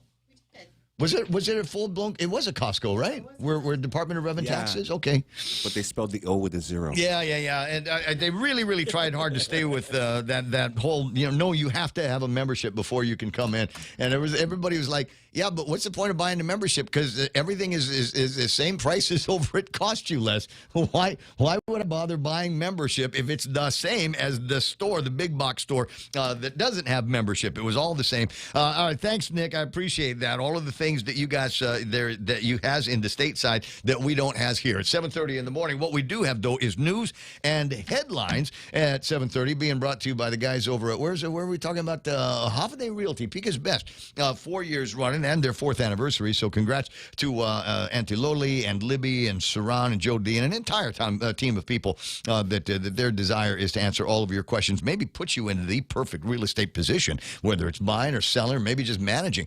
Talk to them about that. News here is also being brought to you by Rudy Rodolfo and his Christmas team over at Burger King, home of the Whopper and home of $20 books of gift certificates. We are officially in what I like to refer to as the last minute. Early bird shopping season for Christmas is over a long time ago.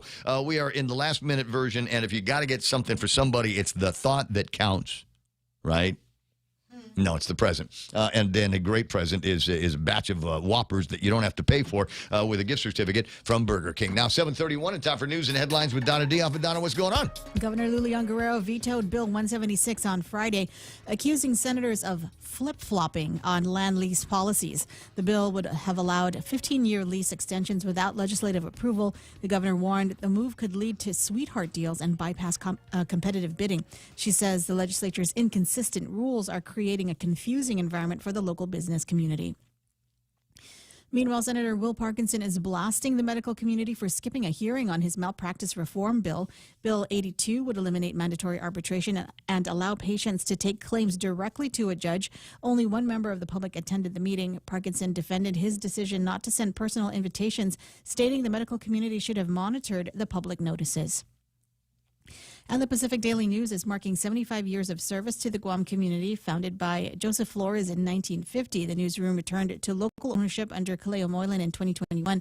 After decades in print, the PDN transitioned to a fully digital platform in 2023.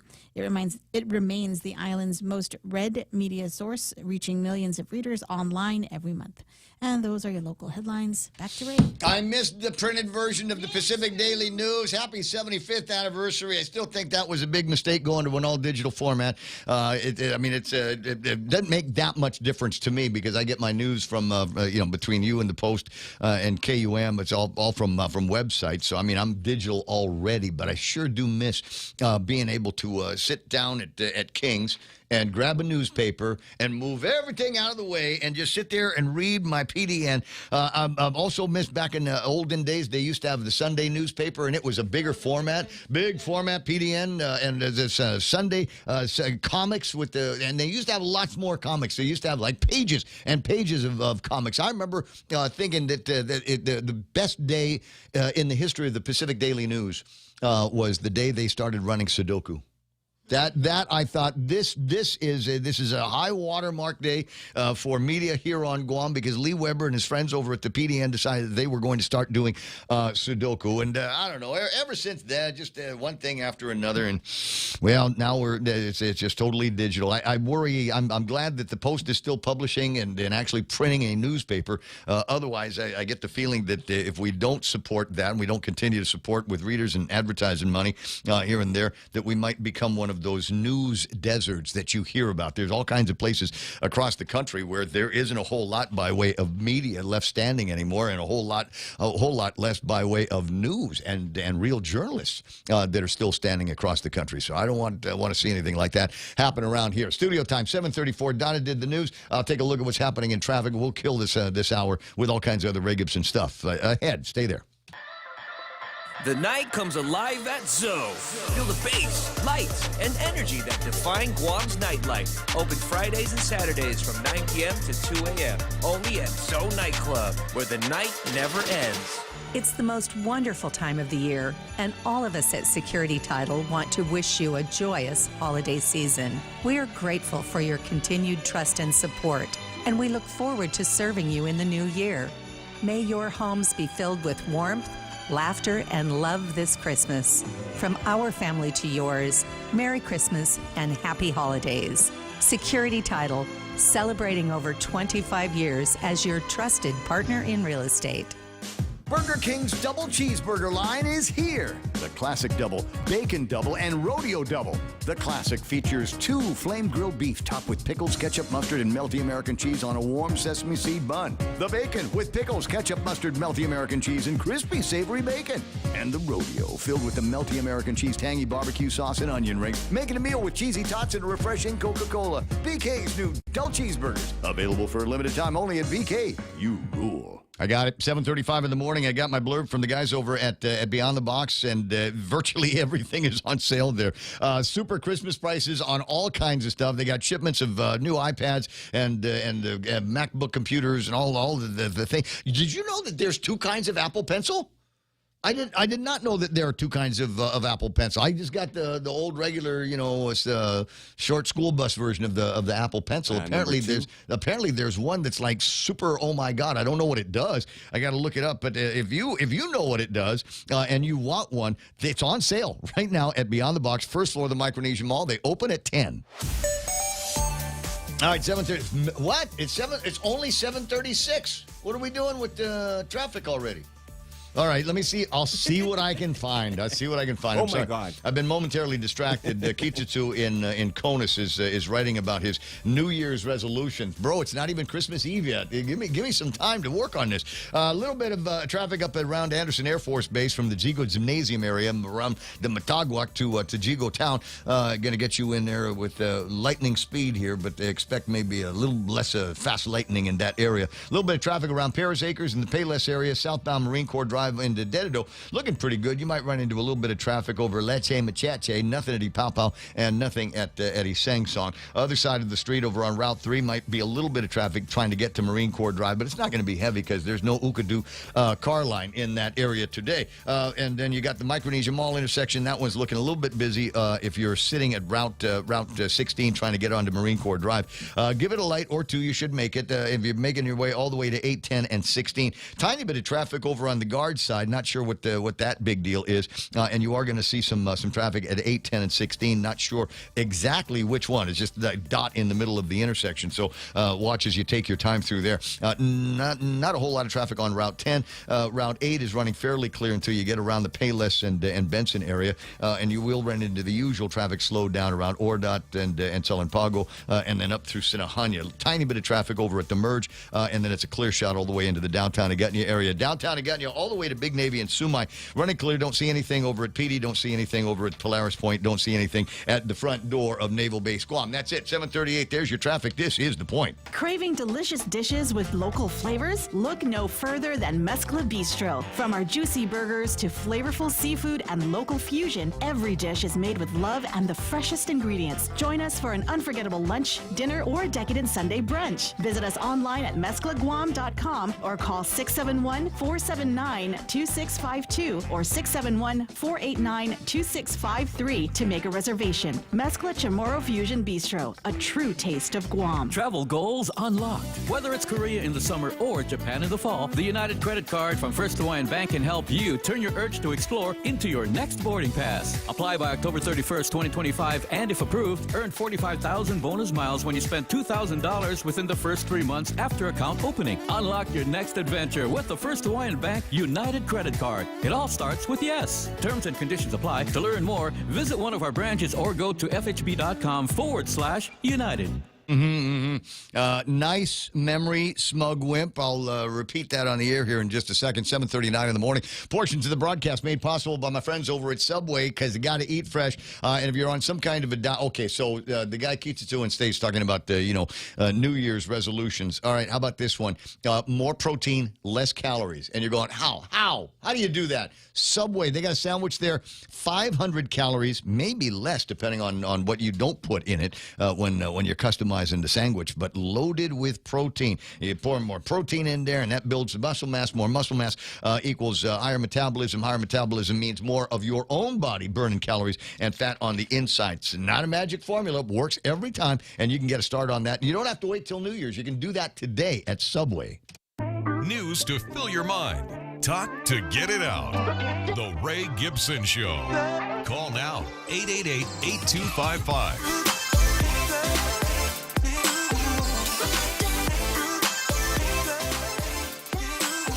Soaring words from Josh Tenorio and Tina Munya Barnes at the grand opening, the launch of their gubernatorial ticket. More on that in just a little bit. 20 away from the top of the hour, and Smug Wimp enjoying the what I like to refer to as sitting in the warm bath of nostalgia, a coolish morning after a cool day yesterday. And here's a memory.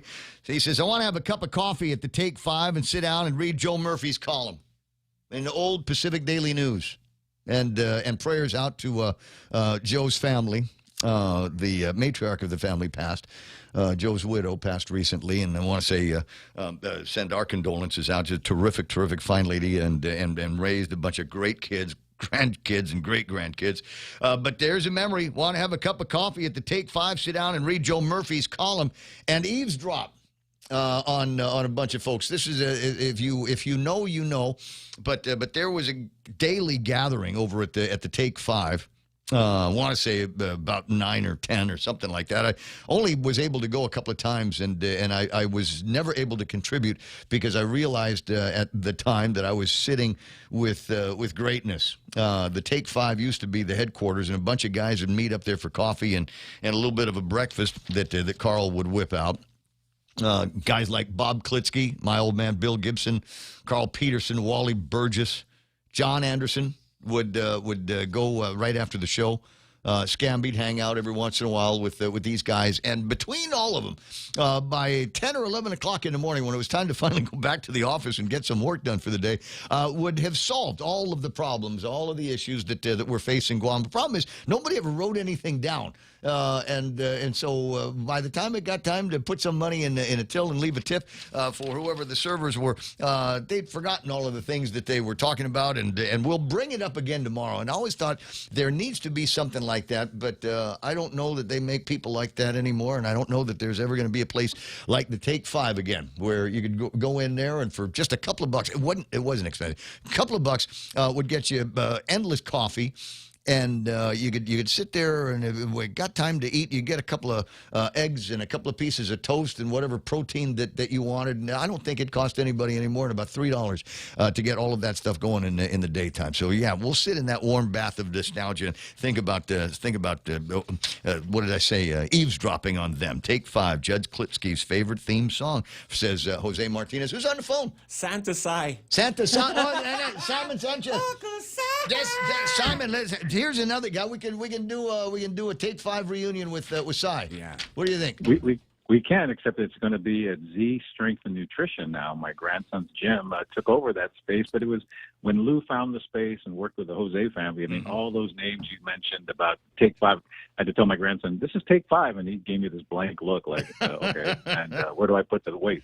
But yeah, a lot of history, a lot of interesting conversations, a lot of calories added. It was really quite a place for a long, long time, just down the street from Cowboys Insurance. Yeah. And again, and you and I, you're right. You and I would stop by there, but there was sort of the seniors, right? We were sort of like the kids, and we had to defer to them. But it was a good group and a good gathering place for a long, long time. But we know the only constant in life is change. I got that. And here we are celebrating Christmas 25. It's amazing. And great news from, so proud of the people at Guam Power Authority. They kept their promise. They said they were going to bring in new generation, they were going to bring in renewables, and they were going to provide more reliable power and lower your power bill. And last night, the PUC put the final crowning on that plan and approved another LEAC reduction. And we're going to have to pay for the new generator, and they approved that increase. But the total increase on your bill is about $8 a month, maybe. I think that's the number. There was a press release that came out, and they rescinded it because it one of the cost factors was obsolete. I printed the thing out, but then I can read it a little bit later on. But yeah. Yeah, we had dropped that. That's the one where we had to have an insurance reserve. We've already filled the reserve. We dropped that 6-8 months ago, maybe a year ago. But the bottom line, as you've known forever, it's the LEAC and the base rate. The base rate pays for non-fuel. We have a new generator. That's got to go up a little bit. But that new generator is reducing the amount of fuel we use in combination with the renewables, the solars, that we now have power bills that are somewhere between 20 and 25% lower on January 1st of 26, and they were on January 1 on 25. And Ukudu's final commissioning, so far so good, knock on wood and all that good stuff, but they have till the end of the month, which is right now, basically next week. But then they're official, and they stop paying us, and we start paying them to reduce our power bill. And that public-private partnership, something that many people have said is a solution to many of our challenges. GPA has pioneered and been the most successful with PPPs, and maybe that kind of solution will help other challenges in our community, as I'm sure you'll be talking about in 26. But for now, it's Christmas with the most wonderful people in the world, the people of Guam. We love, we hug, we criticize, but we end up with hugging and lots of eating. I came from the gym, and everybody at the gym said, "Man, I can't wait to eat for the next 4 days." So that's what we're going to be doing. Well, I always talk about my friend Gianna over at Take Care. She does this eVolt test on me on a monthly basis. I haven't got one in December, and I said, "Well, do you want to see me before the New Year?" She says, "No, I want to see you after the New Year. I want to see what kind of impact all of the eating and partying is going to have on your eVolt." So we'll see where the numbers go up and use that as a baseline for 2026. Likewise, I got some blood work done over the weekend. I've been bragging about it over the last couple of days, and I just got a note from Akimoto, says numbers look good, and it was the same thing. We'll do another blood test in about 3 months after the holidays and see how much that impacts the heart numbers and the liver numbers and the diabetes numbers, and make sure that all of those numbers keep going down. That's the object of the game. $233 in case you're curious, and that is the last Ray Gibson power bill for November of 2025.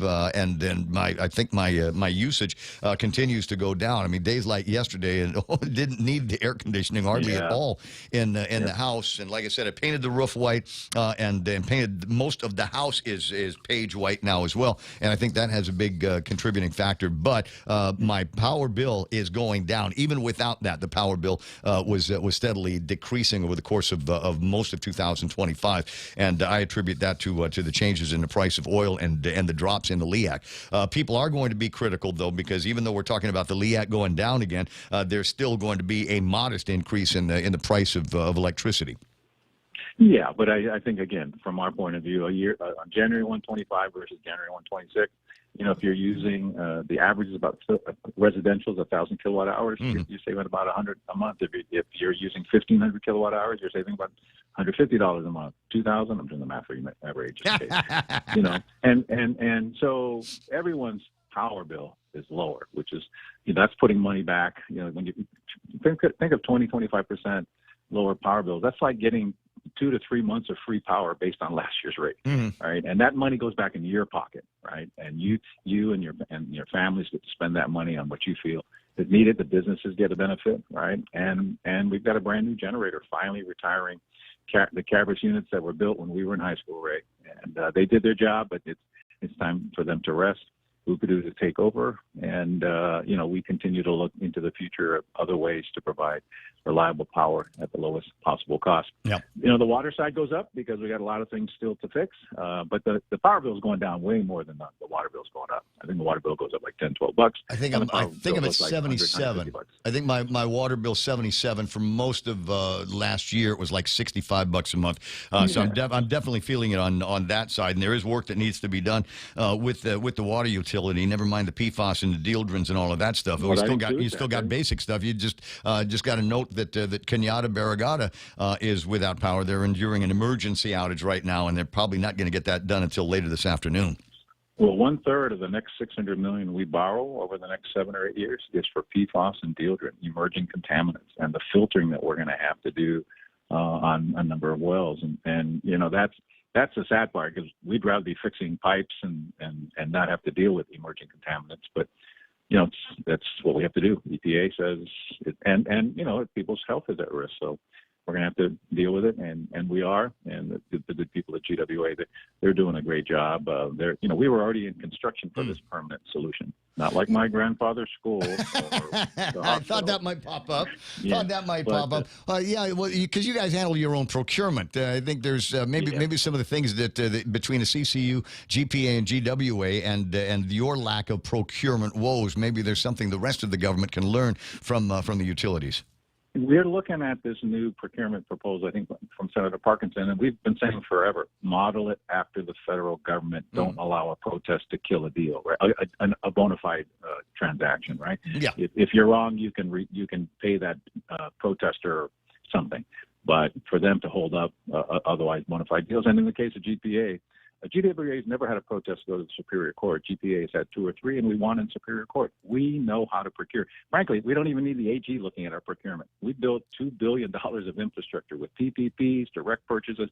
If anyone knows how to procure and build infrastructure, it's the professionals at GWA and GPA. And I want to thank them and wish them a Merry Christmas to them and their families, because they work very hard to serve the public and deal with the challenges and the criticisms and the progress. You had mentioned EPA, and there's all kinds of compliance and regulations that the utilities have lived with since the beginning of time.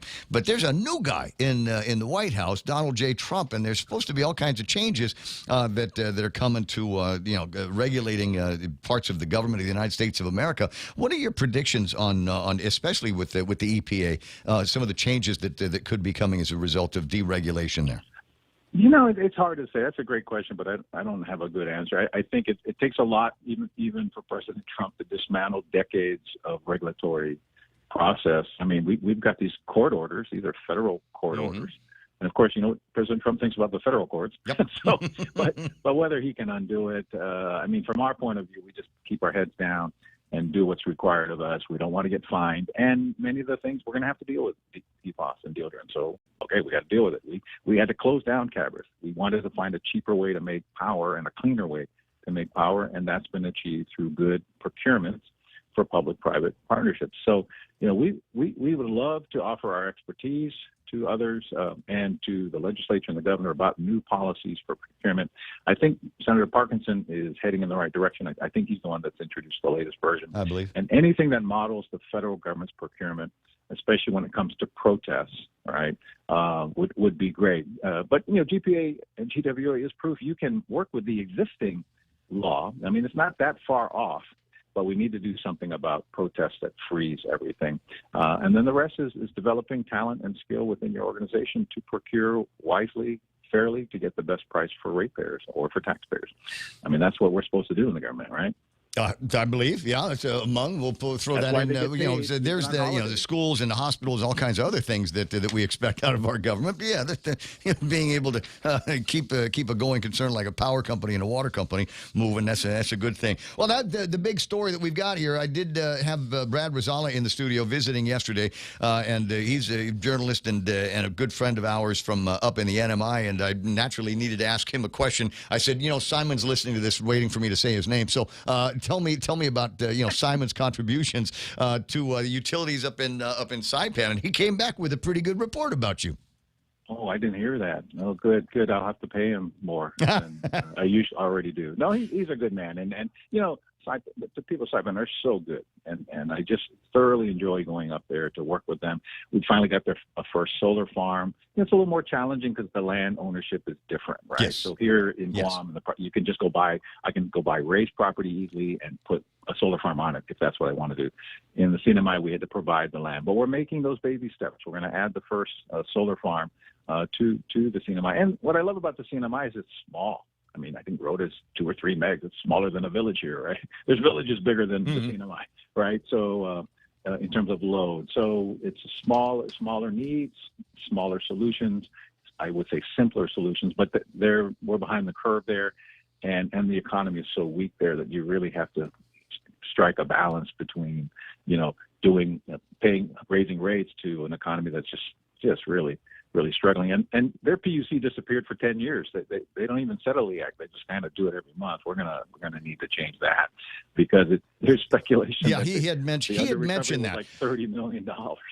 He'd mentioned that, but he also said that one of the components of the billing in the CNMI has to do with debt elimination. So I mean, we got kind of a captive population of people that have got a bill in their hands, and so we'll add non-power debt to some of that billing to take care of some of the other issues that they've got with billing.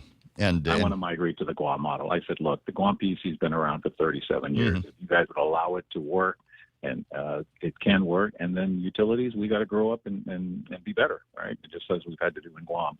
They can do it, and it's a smaller scale. But as long as they'll have me, my classmate Governor Palacios, may he rest, was the one that put me on the board. I think next year they elect governors, whether how long I'll stay on the board, whether the next governor will want to keep me, who knows? But for now, we really enjoy going up there and trying to help contribute to putting them on the right track. Are we burning off enough minutes on a? Yeah. It was either that. I was looking at a story Nestor wrote for the PDN about the senators flip-flopping on public land leases. Claims the governor, and I think there was an interesting comment in a story that Donna did that I kind of wanted to riff on as well. But no, we've managed to use up all of the available Simon Sanchez minutes for today. I do want to wish you and my Auntie Lou a blessed Christmas. I don't know that we're going to see each other between now and then, but you and the family are never ever far from my thoughts, and I'll give you a hint on what we'll talk about next week is Simon Sanchez's thoughts on 2026, not necessarily resolutions, but things that you think are going to be coming to the people of Guam next year. Given a couple of things, one of them being is that next year is an election year. You're sitting this one out, right? No, I have to if I decide to run again, I'll have to put myself before the public.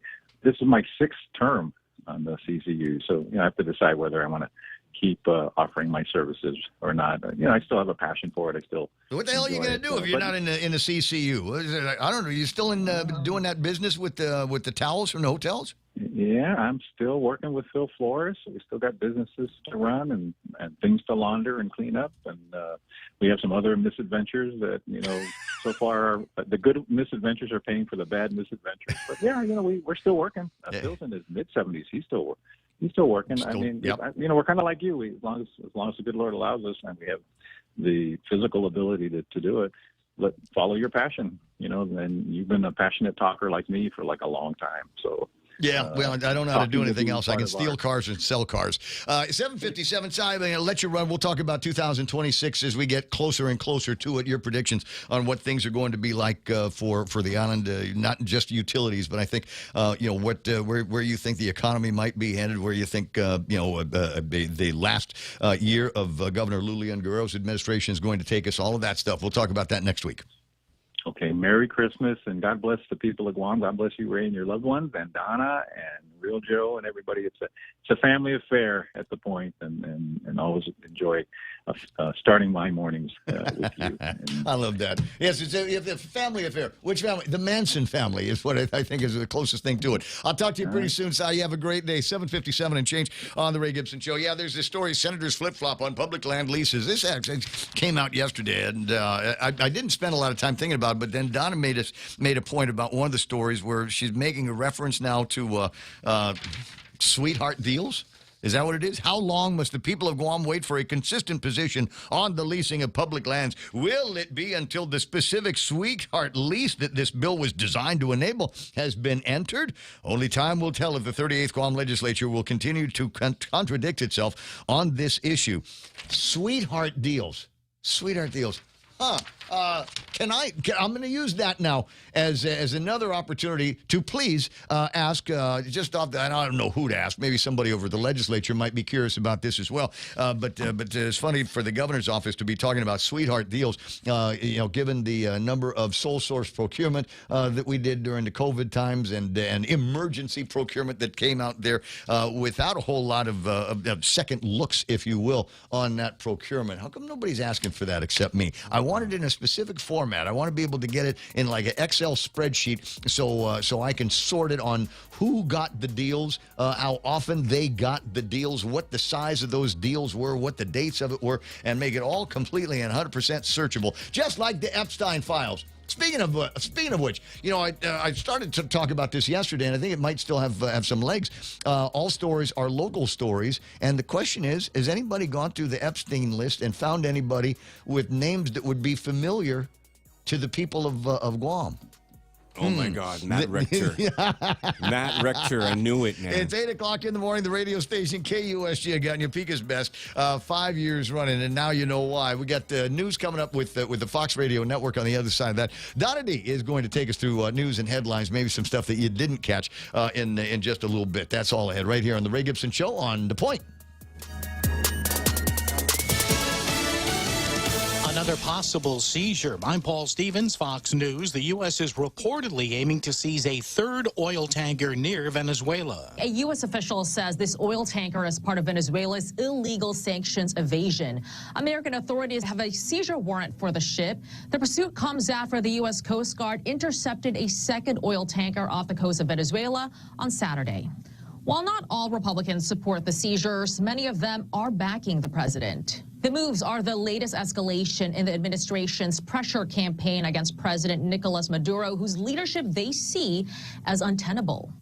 Targeting Venezuela's oil sector will have ripple effects in Cuba, too, which relies on crude imports from the country. And that's Fox's Madeline Rivera in D.C. Plans, meantime, expected to be announced from the White House at this hour for a new large warship that President Trump is calling a battleship as part of a larger vision, they say, to create a so-called Golden Fleet. The plan will reportedly include a new large surface combatant class of ship and as many as 50 other support ships. A Maryland federal judge weighing whether or not to allow the federal government to re-detain Kilmar Abrego Garcia after he was released from a 4-month detention less than 2 weeks ago. After hearing today, his lawyer, Simon Sandoval Moschenberg, said his client wants to take Costa Rica up on an offer to be a refugee there, but the U.S. government is threatening instead to send him to Africa. He is trying to carry out what the government claims to want in this case, which is his removal from the United States. And they're the ones who are preventing that from happening. The White House says they deported Abrego Garcia to El Salvador in March, claiming he's an MS-13 gang member who came to the U.S. illegally. And the NFL's Kansas City Chiefs relocating across the KC, Missouri border. This season, KFC turns up the flavor with the all-new KFC Hot Honey Wings. Crispy, juicy KFC wings drizzled in that perfect mix of sweet honey and just the right spicy kick. One bite, and you're hooked. Crave bold flavor the KFC way. Order now on KFCGuam.com or visit your nearest KFC on Guam. KFC Hot Honey Wings. KFC, it's finger-licking good. Breathe easy this Christmas with Carrier Guam. Keep your home merry, bright, and fresh with our XL Air Purifier. Now just $265 while supplies last. With 3-in-1 filters and LED air quality monitoring, it's the perfect gift of clean air for your family. Visit Carrier Guam in Harmon Industrial Park behind Kmart or call 671-647-2665. Carrier, your local source for comfort and quality this holiday season. Carrier Guam, turn to the experts this Christmas. There's controversy after CBS pulled a 60 Minutes segment about an El Salvador maximum security prison. CBS News editor-in-chief Barry Wise says she pulled the story because it needed more reporting and it wasn't ready for air. So the investigation examines El Salvador's CCOT maximum security prison. It's where the Trump administration sent hundreds of Venezuelan migrants accused of terrorism and gang affiliation. Weiss reportedly told colleagues that the story didn't advance previous reporting, according to the New York Times, saying, quote, the public knows that Venezuelans have been subjected to horrific treatment at this prison. To run a story on this subject 2 months later, we need to do more. and this is 60 Minutes. We need to be able to get the principals on the record and on camera. Fox's Nate Foy in New York. CBS says the segment would air in a future broadcast. The segment's reporter, Sharon Alfonsi, saying it was being held for political reasons rather than editorial reasons. A car bomb has killed a Russian general. It's the third such killing of a senior Russian military officer in a year. Lieutenant General Fanil Sarvarov headed the Operational Training Directorate of the Russian Armed Forces General Staff.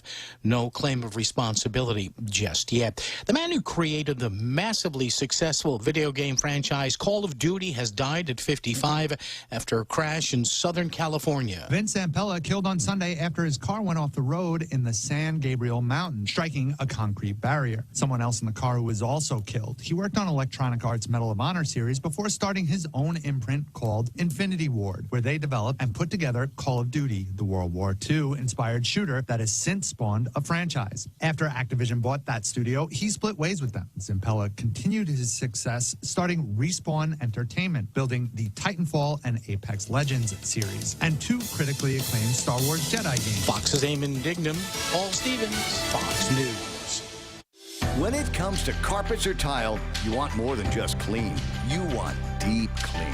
That's what Black Widow Cleaning delivers. Owned and operated by lifelong local Clayton Duval, Black Widow specializes in carpet extraction and tile and grout steam cleaning, using professional, state-of-the-art equipment to remove dirt, stains, and buildup that ordinary cleaning just can't touch. From small homes to large businesses, every job reflects the expertise, dedication, and quality only a certified firm can deliver. Black Widow Cleaning, where Guam homes and businesses get the deep clean they deserve. Visit blackwidowcleaning.com for a free quote today. Are you in need of accessible, affordable, reliable, and responsive transportation services? Then contact the Accessible Van Transportation Services, AVTS on Guam. AVTS is a newly established family-owned wheelchair transportation company on Guam, and we have a fleet of 3 vans with hydraulic kneeling system and fold-out ramps. We provide 24/7 non-emergency medical transportation services for the elderly, dialysis patients, wards of public guardian, GMH, GRMC Naval Hospital discharge patients, off-island visitors, veterans, and retirees. For reservation requests, you can text or call AVTS directly via WhatsApp at 671-898-8695 or email us at avtsguam@gmail.com.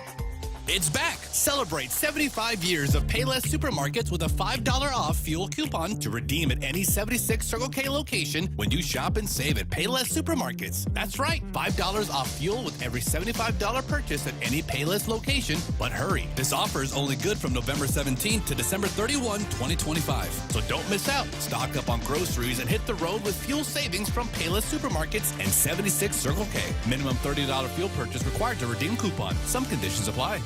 Bundle smarter, work better. When you're running a business, every decision counts. Now's your chance to make one that gives you more. For a limited time, get hybrid fiber internet up to 1 gig for as low as $125 a month. Plus, get up to 6 months of free internet and free Samsung Galaxy earbuds when you bundle with Docomo Pacific. Ready to get started? Try our free bundles calculator by visiting info.docomopacific.com/radio25. While supplies last, some conditions apply. News this hour is brought to you by Family Finance. Off a day, it's 8:07. I'm Donna DeJesus with a look at your local news on The Point. Congressman Jim Moylan highlights new provisions for Guam in the 2026 National Defense Authorization Act.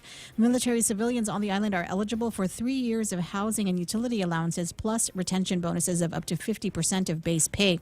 The law requires unclassified reports on Guam's missile defense system and a 180-day notice to Congress and the governor before any nuclear reactor projects.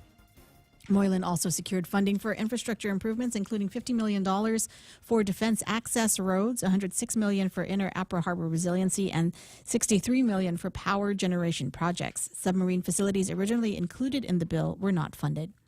Meanwhile, UOG and GCC are backing a federal bill to lower college costs for local students. House Resolution 6472 would require mainland colleges to charge territory students in-state tuition rates. Currently, Guam students often pay more than double the cost of in-state residents. UG Provost Charlene Santos-Bomba says the bill helps those seeking specialized degrees not offered on the island. GCC President Mary Okada added that reducing student debt makes it more likely for graduates to return home. The bill recently passed a key committee in the U.S. House of Representatives. More news after this. Family Finance has been serving the people of Guam since 1959, and they will continue to be there for you in the years to come. Whether you're looking to get a personal loan for that family vacation or paying off those long overdue bills, Family Finance has got you covered. Apply for a personal loan from $1,000 up to $4,000 by calling Family Finance in Hagåtña 475-4545 or Dedido 633-4473. Family Finance. The CLTC says notifying and publishing lease award information could cost about $350,000 as it works through thousands of pending applications. Acting Administrative Director Joey Cruz reports the Commission has about 8,800 pending lease requests. He says public notice requirements, including certified mail and newspaper publication, drive the expense. The CLTC recently published 101 applicants costing more than $4,000. Another 200 applicants are approved for processing, with 200 more expected next, adding about $16,000 in costs. Cruz says these expenses will significantly affect the fiscal year 2027 budget. And the Guam Education Board questioned the $400,000 management and curriculum audit, citing errors of fact and incomplete information. Vice Chair Mary Okada called for corrections before voting on the report, noting mistakes in board member titles and references to events that never occurred. Board member Maria Gutierrez called the audit trash, saying it relied on a previous report the board never accepted. Members also questioned whether the cost was justified, and Ron McNinch asked if funds could be refunded. The board voted to suspend acceptance of the audit until corrections are made and may reject it entirely if it fails to address key management issues. And those were your top stories. Back to Ray with weather. News brought to you by Trader Joe's.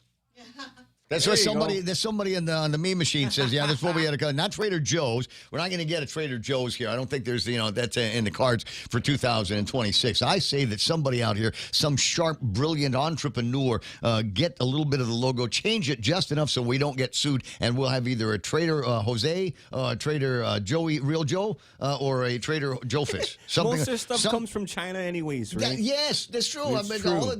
all the ingredients come from the same place. Anyway, so what do we got here? Mostly cloudy today with highs near 87 degrees. It got mostly cloudy in the forecast for tonight with a heat index. It'll feel like 92 degrees. High surf advisory and rip current warnings could be in effect. So if your Christmas party and plans take you around the ocean, just make sure that you know what it's going to be like when you get in there. Weather for tomorrow says scattered showers and thunderstorms are likely. If it's not the scattered showering and thunderstorming, it's going to be partly sunny with highs near 86 degrees. East winds up to about 15 miles an hour. Pretty gusty tomorrow in the forecast as well. Christmas Day, according to Landon Idlet from the National Weather Service, if you got indoor-outdoor plans, maybe come up with some kind of a hybrid solution because it is possible that we could have some really, really bright spots in the day on Christmas, but it's also possible that there'll be scattered showers in the forecast. A little bit too early to make a firm decision on what's going to be taking place on Christmas Day. So have a plan for both of them in your head. Chance for precipitation on Christmas Day, they say, is about 30%, 40% today with high surf advisories and rip current warnings that could be in effect when you get near the water. Sunset tonight should be about 6 a.m. According to the paperwork that I've got here, 6 p.m., I think, closer to that is where the sun is going to be setting on Christmas Eve, 8:12 in the morning, and the Ray Gibson Show. More stuff on the way. Wakey, wakey, Guam. It's time to rise, shine, and dine at Wendy's. Kickstart your morning with our breakfast faves, like the Morning Melt Panini, savory breakfast burrito, or sausage, egg, and cheese English muffin. Or are you looking for some local flavor? Choose one of our local breakfast platters, like the Biggie Breakfast Platter. It's hearty, filling, and packed with island goodness. Start your day with Guam's best value for breakfast, only at Wendy's. Head on over today.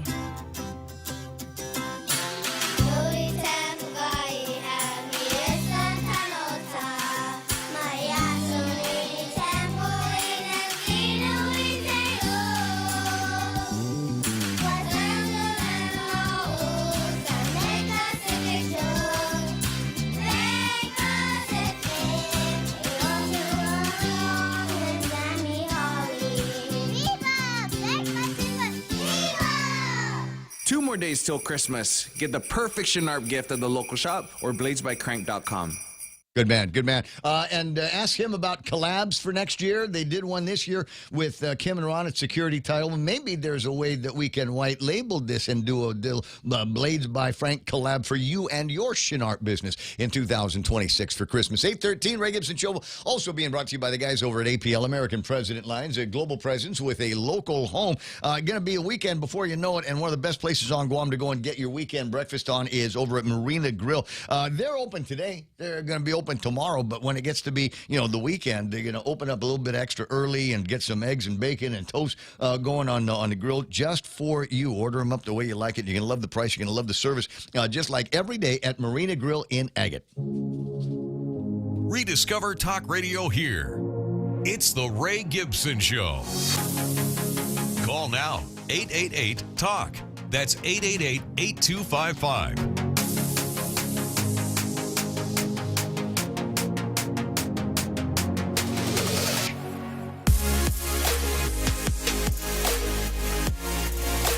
Office Christmas party by any chance today? Is that what folks are thinking about doing? Because I don't think there's any work going on. I made that pronouncement to the team yesterday. I said, unless there's anything really, really important coming up that I got to make a decision on, all decisions that require any thought that requires any more than about 5 minutes is probably going to get pushed off to 2026. All kinds of other pending projects that I haven't gotten to this year are either not going to happen at all, or it's going to have to wait until the bandwidth is widened now after all of the holidays, and then all of that. Maybe you're packing. Maybe you're doing some packing to get out of town for a quick Christmas trip. I know a few folks that will be on a plane later today, bound for the country of South Korea. Because they can, and they got a narrow window of opportunity to get in some Korean shopping and some Korean eating and some Korean just knocking around in the bitter frozen cold that is South Korea right now. And best of luck to you. If I had a couple of days that I wasn't going to be doing anything, maybe an airplane ride out to the Philippines again for the 6th time this year. Do I have any more pesos left in the fund for heading out there? Probably not. I think I'm going to stick around and stay grounded for a while. On the other hand, there's a couple of PAL stories that I thought were interesting. One of them we talked about for a little bit yesterday. Flag carrier Philippine Airlines will study the viability of proposed direct international flights between Iloilo, the city so nice they named it twice, and Guam, an island territory of the United States in the Pacific. This has to be studied, said PAL head of Philippine sales Brian Ang. I think I've met him. Following the launch of the direct flights from Cebu to Guam, PAL has been ramping up its Visayas connectivity for the Guam flights, including its operations at Iloilo International Airport. Ang said that he was unaware of the proposals by American Association of Western Visayas in December of 2018. AAWV, that's the Association of Western Visayas President, Captain Nelson Inyon, asked the Iloilo provincial government to endorse the proposal for Iloilo Guam flights to the Department of Transportation there. Inyon has long said that there are economic and tourism opportunities not only for Iloilo, but for the rest of the Western Visayas region if there are international flights to Guam. He reiterated that PAL has to look at marketability for direct international flights, like what it has been doing for domestic flights. Iloilo International Airport currently caters flights to and from Hong Kong, Singapore, and Thailand by budget airlines Cebu Pacific and Scoot, a subsidiary of Singapore Airlines, and now they're talking maybe about doing this for Guam. There's an editorial in the Manila Times that is talking about maybe PAL needs to do another one where they look at Clark Air Force Base, that area there, and move people from there between there and Guam, considering its large population of American veterans that live in the area that from time to time need to come out to the United States of America, and the closest thing to that is Guam, USA. So why not? 8:17 in the morning. And another piece of good news for PAL. They have received the first A350-1000 wide bodies. First ones in Southeast Asia to get dogging seats. I think they're big dogging seats in this one. Yeah. I don't know how to say it in Filipino. So tight. They've made aviation history with the first Airbus A350-1000 aircrafts touching down in Manila in December. That makes Philippines flag carrier the first airline in Southeast Asia and the 10th worldwide to operate the largest variant of Airbus's long-range wide-body aircraft. It's a great story, and it goes in talking about the handover ceremony that they did in France, PAL's fleet modernization and global expansion strategy. The airline's set to receive 8 more of these as part of their ongoing fleet development program. So the question that I have is, are we going to be upgrading the fleet between Manila and Guam, Cebu and Guam, with these new Airbus 350s? Now, I'm perfectly satisfied with the airplanes that I've been flying on PAL between here and Manila over the course of this year. Perfectly. I don't think I've ever felt like I was crowded or that I was cramped in any of the chairs. And certainly when you start feeling that way, just kind of take a look around at the gandaka that they've got, in serving you with your coffee and your adobo for breakfast. Is this going to be Guam? Are we going to be getting a taste of the new wide bodies between here and Manila? Is that going to be just Manila and San Francisco? I'll see what I can find out with Connie and Rael over at Philippine Airlines and the Goodwin Travel and see what they've got to say about all of this stuff. It's 8:19. Who's on the phone, Joe? Shinarp. No way. Yes, Frank way. the Crank. Frank the Crank on Christmas. I should have brought it in, but honestly, it's in the sink right now. It's drying in a special spot. It is my security title, Frank the Crank collab knife. I didn't know you were doing collabs for Christmas, bro. Yeah, man, Ron and Kim, I got to give them a shout out too. So they've been one of my first ever knife sharpening customers. And, when I sharpen their knives, a lot of my knives are inspired by their knives. You could just tell that they throw down in the kitchen. Like, yes. They know, whenever I sharpen knives, I'm like, oh man, these guys, this knife has been put to use. Wow, these guys have like really good blades. And I know for sure that they love getting together in the kitchen. And a lot of my knives are inspired by them. We did some a collaborative security title blades by Crank Knife that they can give as like executive gifts. I got one yesterday, bud. I used it to slice up some Spam. I thought you'd be proud. I thought that would make you proud.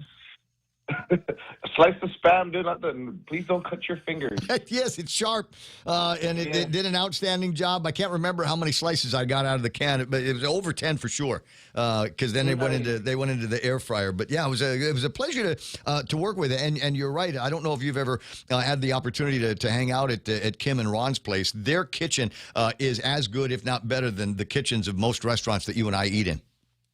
Oh my gosh! And then their view, you're just like, what in the world is going on here? Yeah, good spot. Yeah, good spot for sure. Beautiful. Yes, they've done well for themselves in the security and title guarantee business. So good on. Now if somebody's listening right now and maybe they've got an idea for a collab opportunity with blades by Crank. Maybe I was thinking about among my favorite knives in the house. Believe it or not, is an old Cutco hunting knife. That I got years and years and years ago. I don't never use it for hunting. I generally don't get into that business. But if I'm hanging out with friends and we're doing some barbecuing, that tongs on one side and my good Cutco sharp knife, hunting knife, in the scabbard on the other side. That's how I do that. And I was thinking, man, that would be fun to come around with. Is come up with a good hunting, barbecue, chesa cutting knife for the boys. Yeah, and I think really, for a lot of these collaborative projects, right? It's like, what do they? I try to get with people to see what they're trying to do or who their clientele are, right? And as an executive gift, man, I love getting these, these gifts from companies. You get your sunshade, you get your, and then you start moving, you get nice little planners. Man, they're great. And I just think that a real good, elegant chef knife is such a great executive gift in the sense of when you're in the kitchen, you're preparing, whether it's just for yourself or for your family. You have a nice Shinarp knife. You feel good when you're making the food. You're putting good into the food, and you're always top of mind, right? With with your customers. You know, your logo's on there, and I don't know. I was just going over this idea, and I was so glad that Ron and Kim and we're super down for for the collaboration. And I'm glad you got one. You know, Yeah, so not only think about I'm Blades crazy by about Crank, it. Bro, it's so, I've got one of those magnetic knife holders in the kitchen. Actually, I got two of them, and the very special one is the one that hangs right next to where all of the preparation goes. I mean, so it's always within arm's reach. So I took one of my old knives off of that to make room for the new knife. All right, so on the screen right now, I did a quick Google for the Cutco Model 1769 hunting knife. It's got a pearl-like, although not HEMA, but a pearl handle on this. And I'm sure that it would be something that fairly easy to duplicate. Maybe you can have somebody, your elves, come up with the holster that comes with it, the little scabbard that it comes with. But that has always been since my first marriage. That has been a part of the Gibson kitchen and the Gibson barbecue, and maybe something along those lines, maybe for next year. We'll discuss it, me and you. In the meantime, closing in on the last couple of days for shopping, we got the commercial where Frank the Crank is counting it down, and so it's you got all day today and all day tomorrow, and then that's it. I don't know. Do you have any inventory left over? Because you were also at Mosa's 10th anniversary on Sunday, and I'm curious if you got anything Shinarp left in your bag of toys you get that you can sell. Yeah, so man, I got my Meow cat. She helps me out with a lot of the stuff with the blades. It was her idea to come up with these holiday bundles. Not only are we looking for like a good deal, but you want to get a couple of knives so that you can part them out, right? Or one for dad, one for uncle. At Mosa's, at the end of the night, I actually sold my last German steel chef knife. Ooh. So yeah, I'm out of my German chef knife, but I still have a couple Japanese knives left. My hunting knife set, I have like just a few. It's so funny that you mentioned, right? Like it's today and tomorrow for. I'm a 23rd, 24th shopper. Yeah, some people were getting their Christmas shopping done like Black Friday. I'm like, man, I gotta commend you guys. I'm the December 23rd, 24th shopper. So there's still hope for you, 23rd, the tomorrow time shoppers. Bro, as long as 76 Circle K is open, there's shopping. Yeah, you can still shop. Yes, you can still get them there. Mm-hmm. Oh gosh, I know it.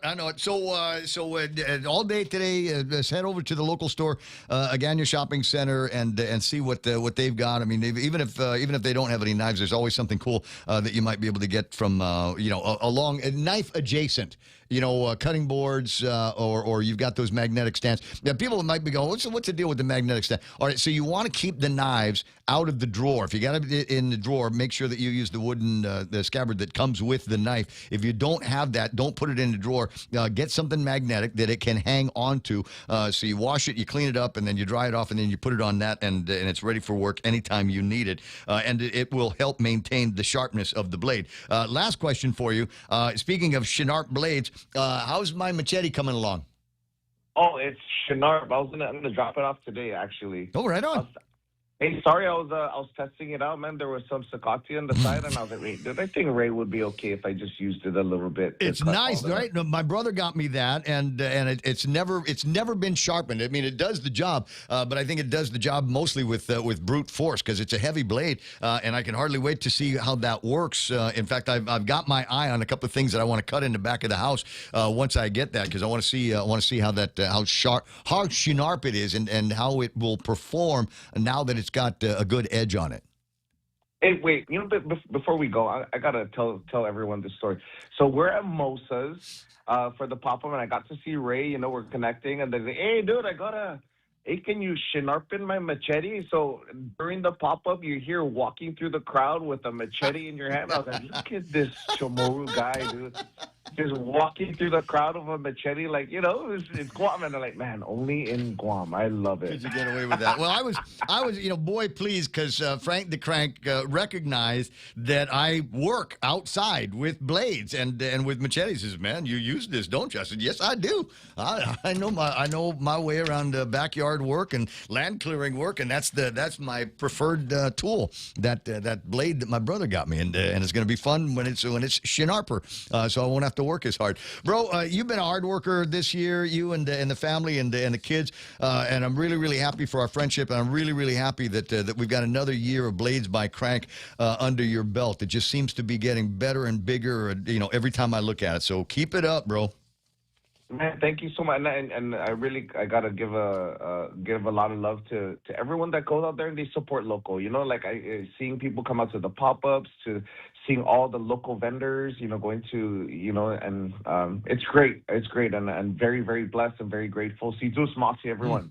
Hey, did you sell those crank shetties that you showed me? The one with the HEMA handle and the one is this thing was I'm looking at it going, this must have come from some kind of leaf spring off of an old World War II Jeep or something like that, because it had this Antigua feel on it. But did you sell those?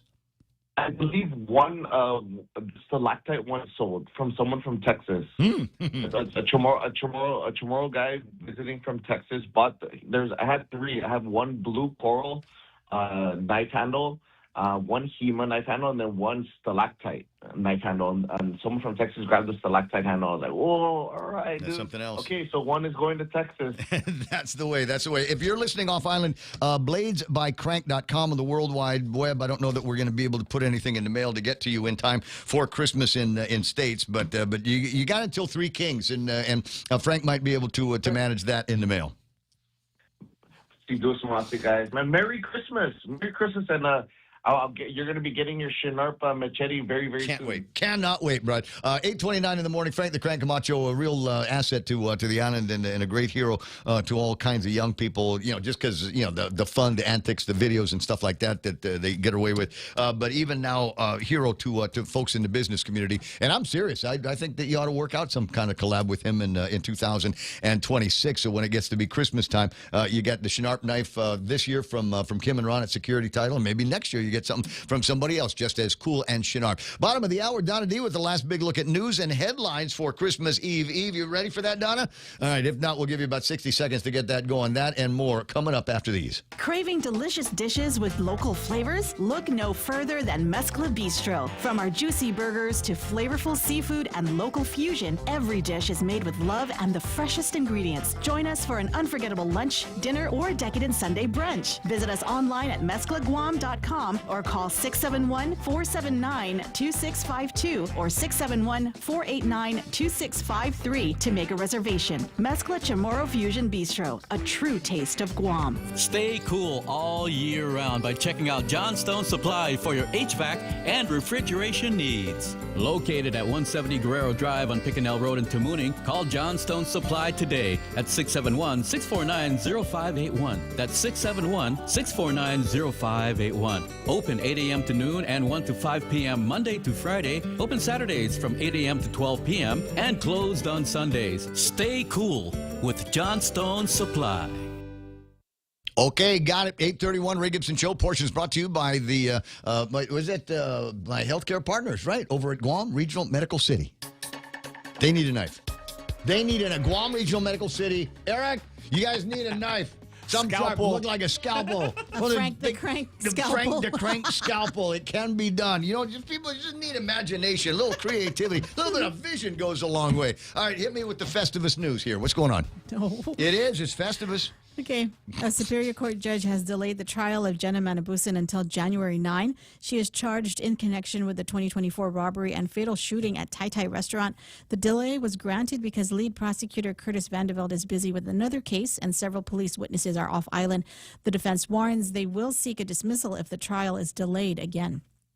Meanwhile, a witness testified that a joke may have triggered the fatal 2021 fight at King's Restaurant in Tamuning. Christopher Santos testified in the murder trial of John Mike Muliaga, who was charged in the death of Jaron Wildbacher.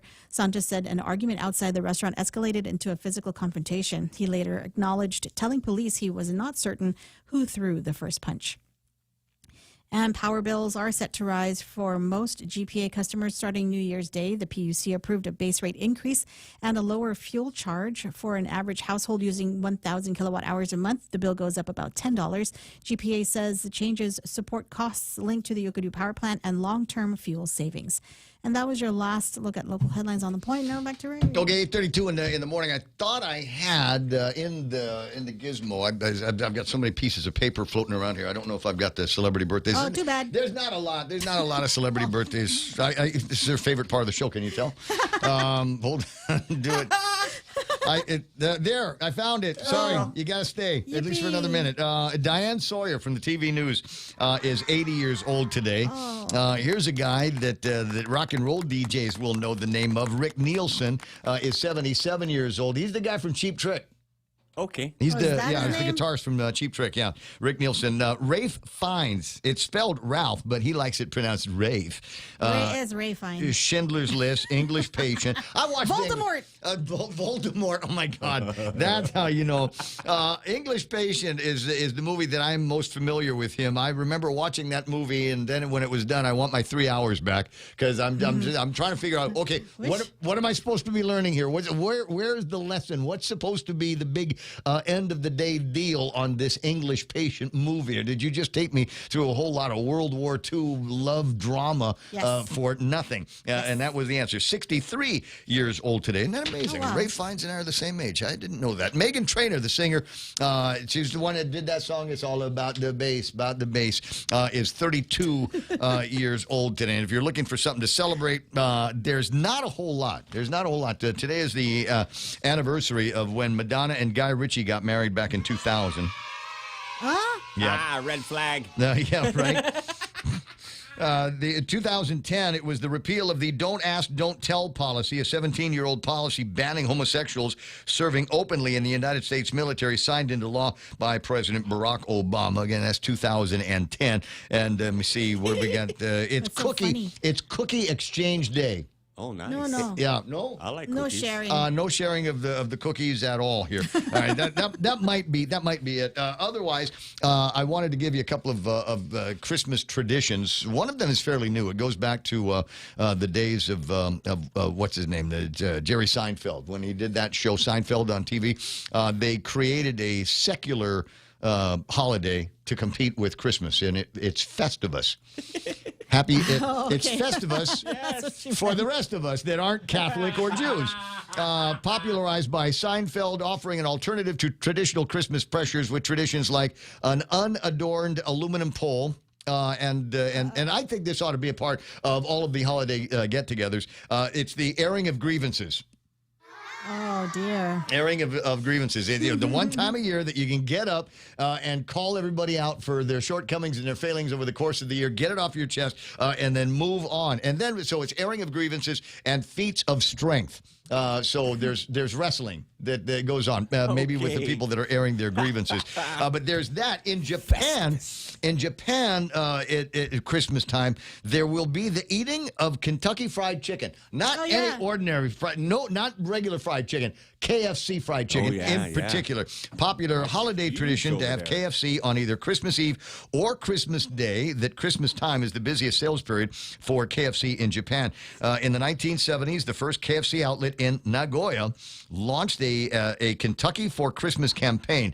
Due to a variety of factors, like most Japanese homes not having ovens, no strong traditional Christmas foods in Japan, fried chicken already being a popular and familiar item there. KFC marketed their fried chicken as a Western Christmas meal. That's right, as a Western Christmas-style item. They copy Guam. It caught on, and it has flourished in the 50 years since.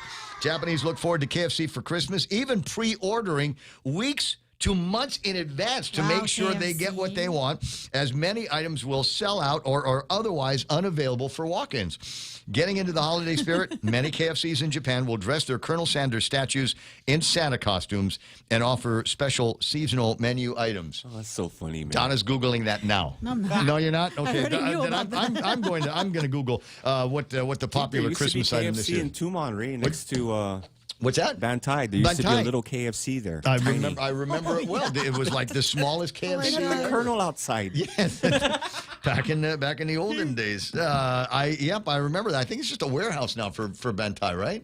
Yeah. Did they get sold? Storage stuff. Why did I hear that somebody? Yeah, that maybe they got different owner. I don't know. I look at it. There's a ton of stuff that's swapping hands down in Tumon these days. What with the economy and tourism, etc. 8:37. Okay, Donna, that's enough out of you. Go ahead and have a fantastic rest of the day. There's still a lot of topics to talk about, including there's and I think it's like one of those. Can we just save this for later? conversations. There's two save it for later conversations. One of them is going to be the conversation about minimum wage. Now, it's come up over at the legislature. We got a measure here. The Chamber of Commerce is very interested in how their membership feels about an increase in a minimum wage. I personally don't think it's required. I think anybody that's got a job is probably doing better than minimum wage, because you can't get people won't apply for a job unless there's some decent wages and superior benefits attached to that. I mean, that's the way it ought to be. That's the way it ought to be.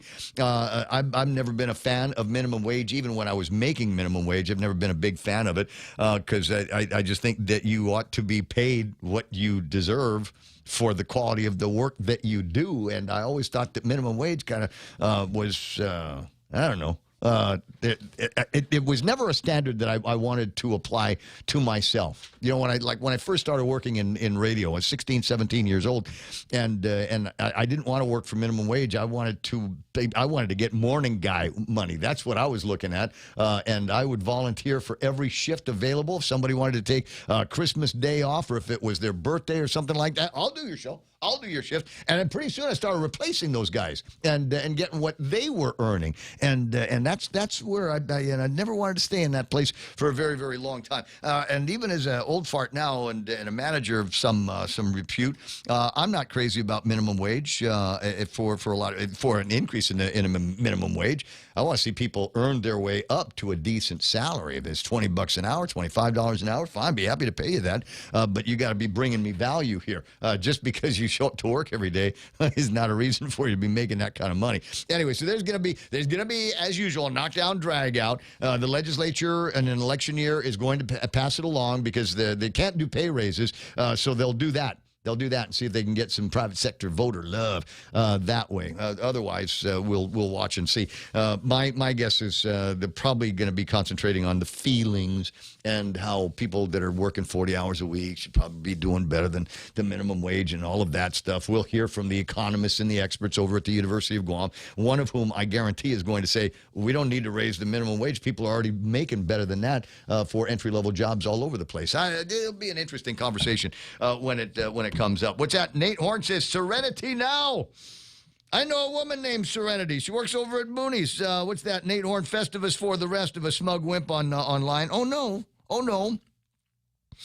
Not necessarily a one-hit wonder, but generally only known for one song. Fool If You Think It's Over. Chris Rea apparently has passed away, according to he had a good Smug. Christmas song, too. Did he? Driving Home for Christmas, I think it was. Does Albert have it? I maybe so. Maybe Boss 104 going to have that. One of the other conversations that needs to be had over at the legislature is what to do with existing cannabis legislation. We'll see if we can get a couple of folks online to talk about that. John Savars late last week or early this week or whatever, I can't remember. All the days run together at this time of year. We were talking about President Trump and an executive order that redistributed marijuana, taking it off the Schedule 1 and moving it down to Schedule 3. They say with the same effect as like Tylenol, and I was talking with a buddy of mine about this last night. It feels like Stockholm syndrome. Now all of a sudden everything is different, everything is changed, and we don't know how to unravel ourselves from a lifetime of stigma that was attached to marijuana. And now they're like, yeah, Schedule 3. Well, what does that? What can we do with that? How do we take that out for a drive?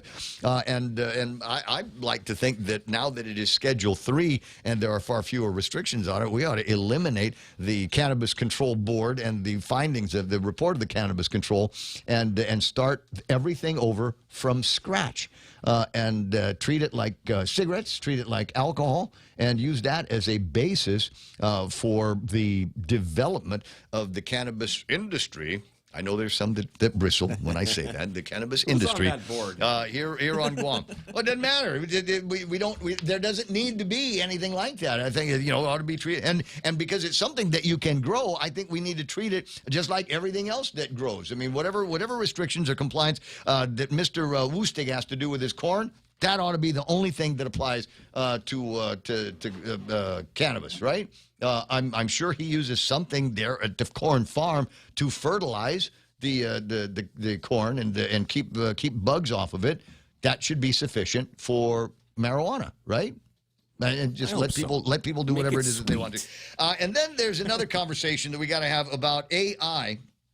Teletype, we put together legislation and I think it passed, right? Where they're going to have, there's going to be a group of people, the so-called experts that we have in the community, the big thinkers that are going to sort out. Yeah, they are going to sort out what the policy on AI should be. This may or may not be something that we can do because the White House has got plans for their own policy, and they're going to probably wrestle that away from states and territories. States for sure.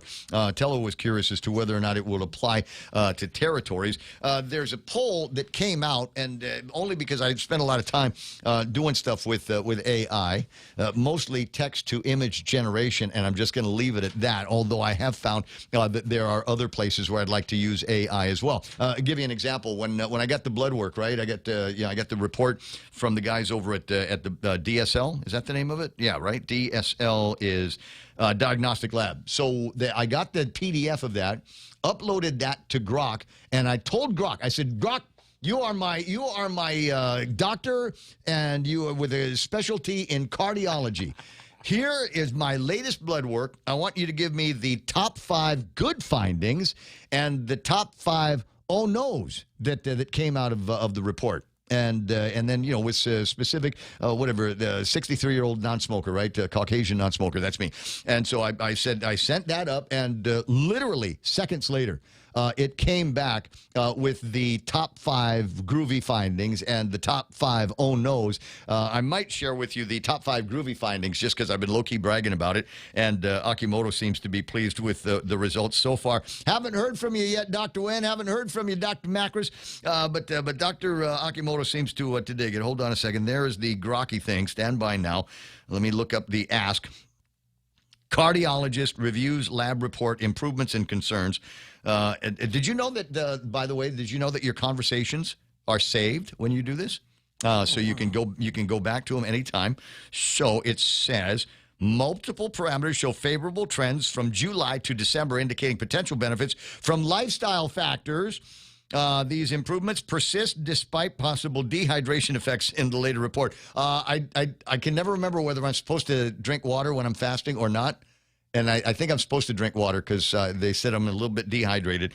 So my cholesterol numbers are good. Triglycerides are good. HDL cholesterol, awesome. LDL cholesterol decreased from 74, which was already good, to 34. Which is even better. I think I'm going to get it down to 0. Non-HDL cholesterol numbers are good.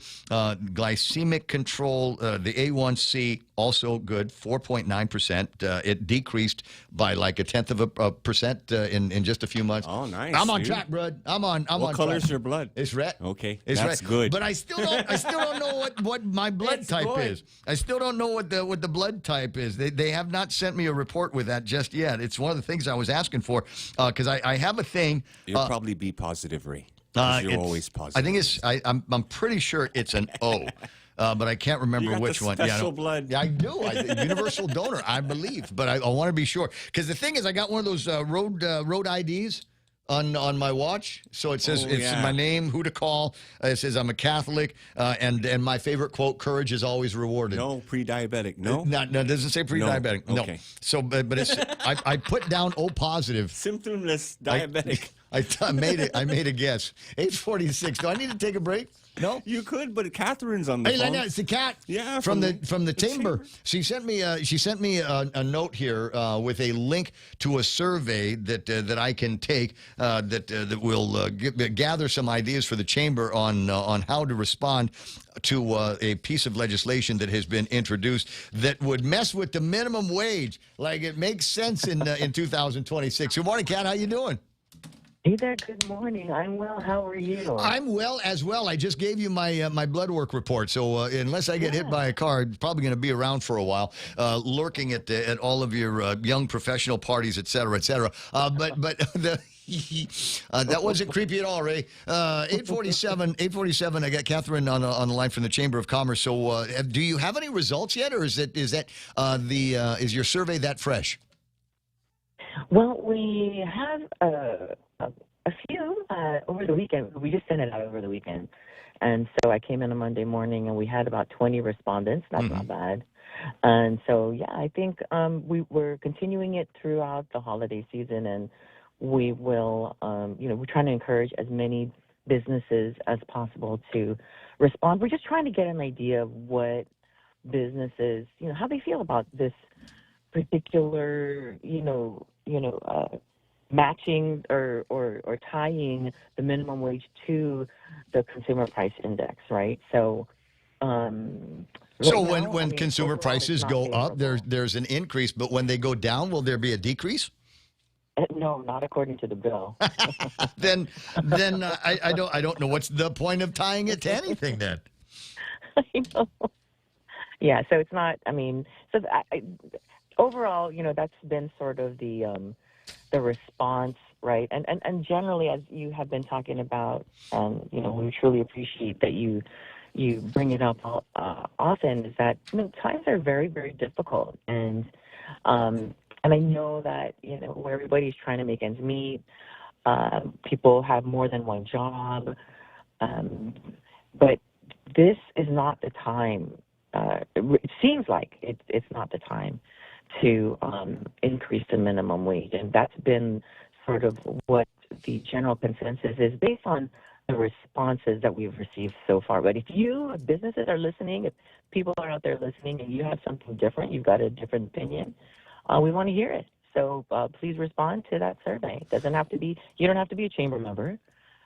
Just take a few minutes. It doesn't take very long. It's very, very simple. We just want to get your thoughts on it. So thoughts are one thing, but facts are another.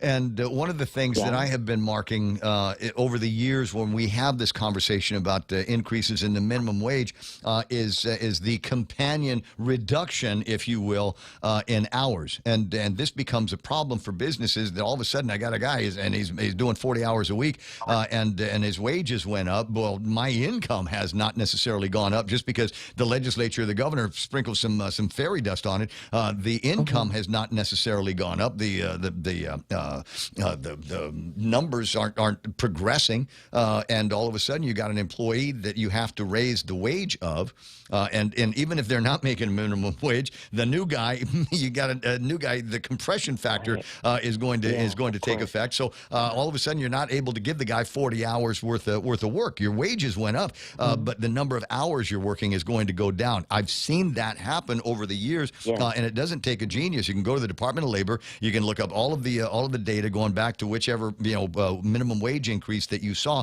and see employees in the private sector that were doing 40-hour weeks or 35-hour weeks. All of a sudden, they're doing 30-hour weeks, and so the hourly wage has gone up, but their weekly income, their paycheck numbers have not necessarily gone up. And then, just for fun, what you want to do is compare those numbers to the wages and the number of hours that are worked in the public sector in the government of Guam. It's night and day. It is absolutely night and day, and the difference is, where the money is coming from. Private sector guys got to hustle for that dough, and every couple of weeks there's checks that go to the Department of Revenue and Taxation, the Department of Administration, with taxpayer money in it. So they don't necessarily play by the same rules. That's exactly right. And you mentioned it a little earlier in your program where, overtime is not, something that the private sector, really loves, right? I mean, it's difficult just to, we're watching the numbers, we're watching the hours that we can afford, and on top of that, some of these places are just not. They're not open to the public like they used to be, right? And so, again, you're going back to what services are available for the consumers or even our visitors, right? Have you seen visitors look through the window of an establishment and they're trying to open the door and then they can't go Every in? Saturday and Sunday when I'm running Tumon or when I'm walking in Tumon, likewise, there are tourists walking around looking for some place to eat. And with very few exceptions outside of the hotels, there's not a whole lot of places where you can eat.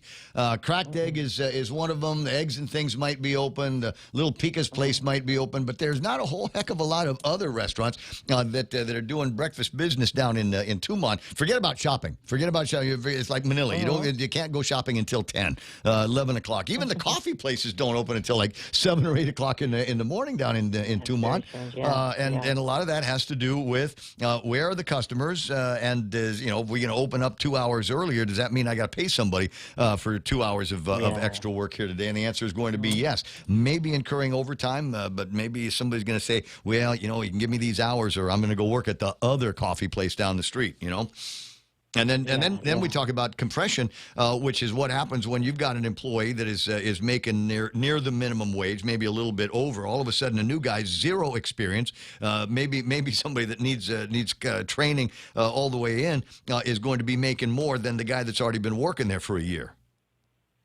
Yes, that is the big problem.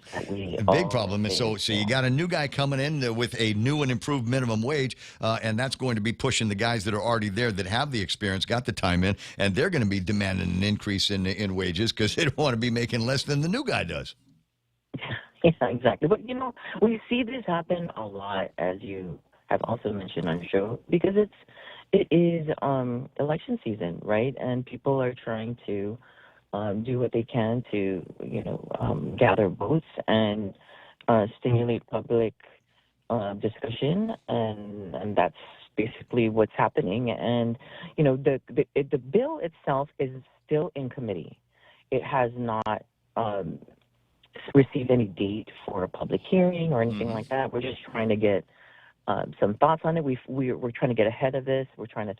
We're thinking that that's going to be coming around right after the holidays, and we just wanted to get ideas on what people are saying, and we'll take it from there. So. Yeah. Well, it's always a healthy discussion and a reasonably fun battle, especially for me, because, like I said, I like to go in armed with facts. 238, Kat, that's the number of days between now and the primary election, and there might be a couple of people over at the legislature that are a little bit unsure of whether the chair is going to be there waiting for them as we inaugurate the members of the 39th Guam legislature, and I can see them out of desperation moving this forward. So be prepared. Right now, in the state of Hawaii, they will see a minimum wage increase. It's automatic. It will be increased to $16 an hour effective January 1st, 2026. The third step in a series of scheduled increases. It's going to go to $18 an hour by January 1st of 2028. So that's one of the things where in Hawaii, they've likewise got issues with their hospitality industry, and it is about to cost more to go and stay at places and be served and helped out by folks in the hospitality industry. In fact, all of the industries in Hawaii, is the minimum wage in the state will go up to $16 an hour this year. Yes, we've been following that, and it's very, very interesting. And we're trying. I don't know how they're going to survive. I know that they're seeing even their own people leaving the state of Hawaii because they can't even afford to live there, right? They can't afford to rent a house or an apartment. So they can't make ends meet. So we don't want to see that happen here, obviously. So we really need to think hard. We need to understand what's really going on in our community. We need to make some really hard decisions, right? Especially in reference to tourism. We can't continue to go the path that we're going. There's so many things that we need to do as an island, and we need to make those hard decisions. I mean, we've been talking about this forever, and we're at this turning point here that we take the wrong direction. It's not going to be good for us. Well, there's among the things, and the chamber has been at the forefront of it. Unfortunately, and you talk about hard decisions. Unfortunately, there doesn't seem to have been a whole lot of follow through on the public side, where the chamber comes out and says, "We need to do this. We need to unleash the private sector here on Guam. So here's some things that we'd like to see, and reductions maybe in compliance and policy." policies that affect the private sector, get rid of as many of those as possible, and then conversations about new industries. We always talked about, to replace the military, or to, when that buildup ends. Or now, we always thought that the tourism was going to be there forever, and clearly that we're seeing weakness in that industry here on Guam.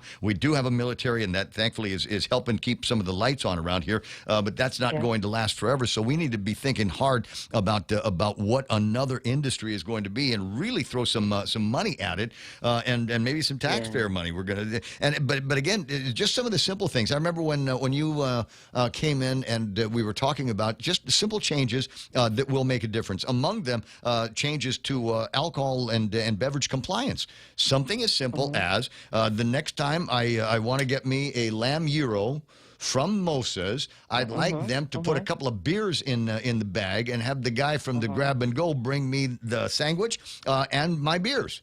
Or maybe I'm thinking about Chili's. Chili's got a drink called the Presidente that they make there, and it's really, really good, and it pairs well with the tacos. So you get a couple of tacos in a bag and a Presidente. If they can put it together like the kids put those teas with the little plastic cover on it, so it's not going to slosh around or spill. Something as simple as that, allowing the businesses to be able to sell things that have a different margin pattern on them, and make a couple extra bucks off a drink that they normally would not be able to sell to that customer. And there's a whole lot of people that are ordering to go these days. You're one of them. I know. I hear you. The list is long, Ray. The list is long. Well, that's in 2026. You can come and bring that long list to the studio, and we'll talk about it, and drive some people over at the legislature that are going to be looking for love for the private sector and its many employees, and say, okay, what can we do to help the private sector? We've got to unleash the power of the private sector. There's a whole lot more of it, but if you're going to be throwing arbitrary increases in the minimum wage, that's going to have an impact on the margins. That's going to have an impact on the number of people that we can hire and retain in the private sector. And when they leave, they might not go and get that cush job in the government of Guam. They might just leave and never come back. And it's hard to contribute to the economy on Guam from Sacramento, California, and Vallejo in Southern California.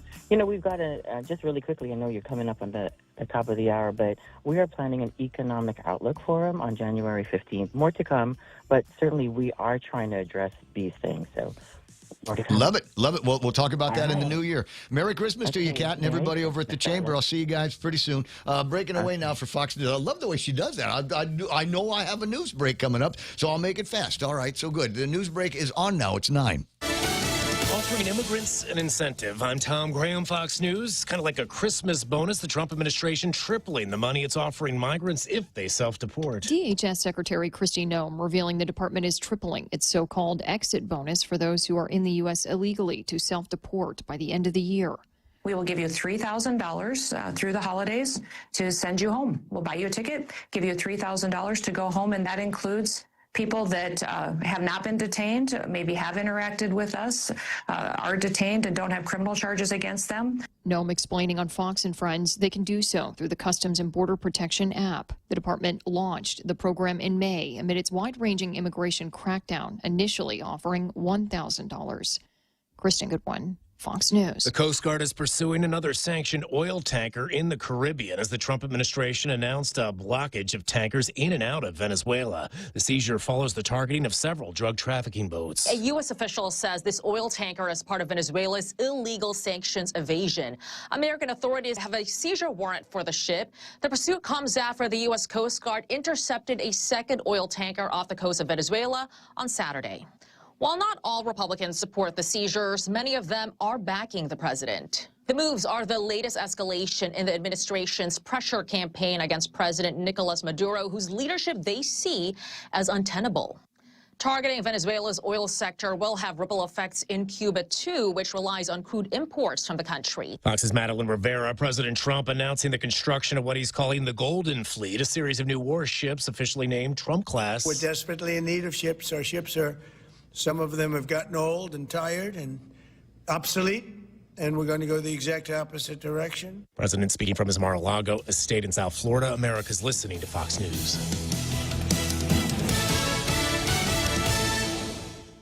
The The Hilton Guam Resort and Spa is hosting a celestial New Year's Eve countdown. This is an open bar New Year's Eve party at the Tree Bar, and tickets are only $60 per person or $100 per couple. DJ Mark kicks the New Year's Eve mix off at 9 p.m., and then it's a night full of raffle prizes, specialty cosmic cocktails, and a grand deal champagne toast at midnight. Dinner patrons at the Hilton that night get discounted no-host bar tickets for only $15. Get tickets at guamtime.net and at the Hilton front desk. Bud Light reminds you that responsibility matters. Whoever said no risk, no reward has never been sued.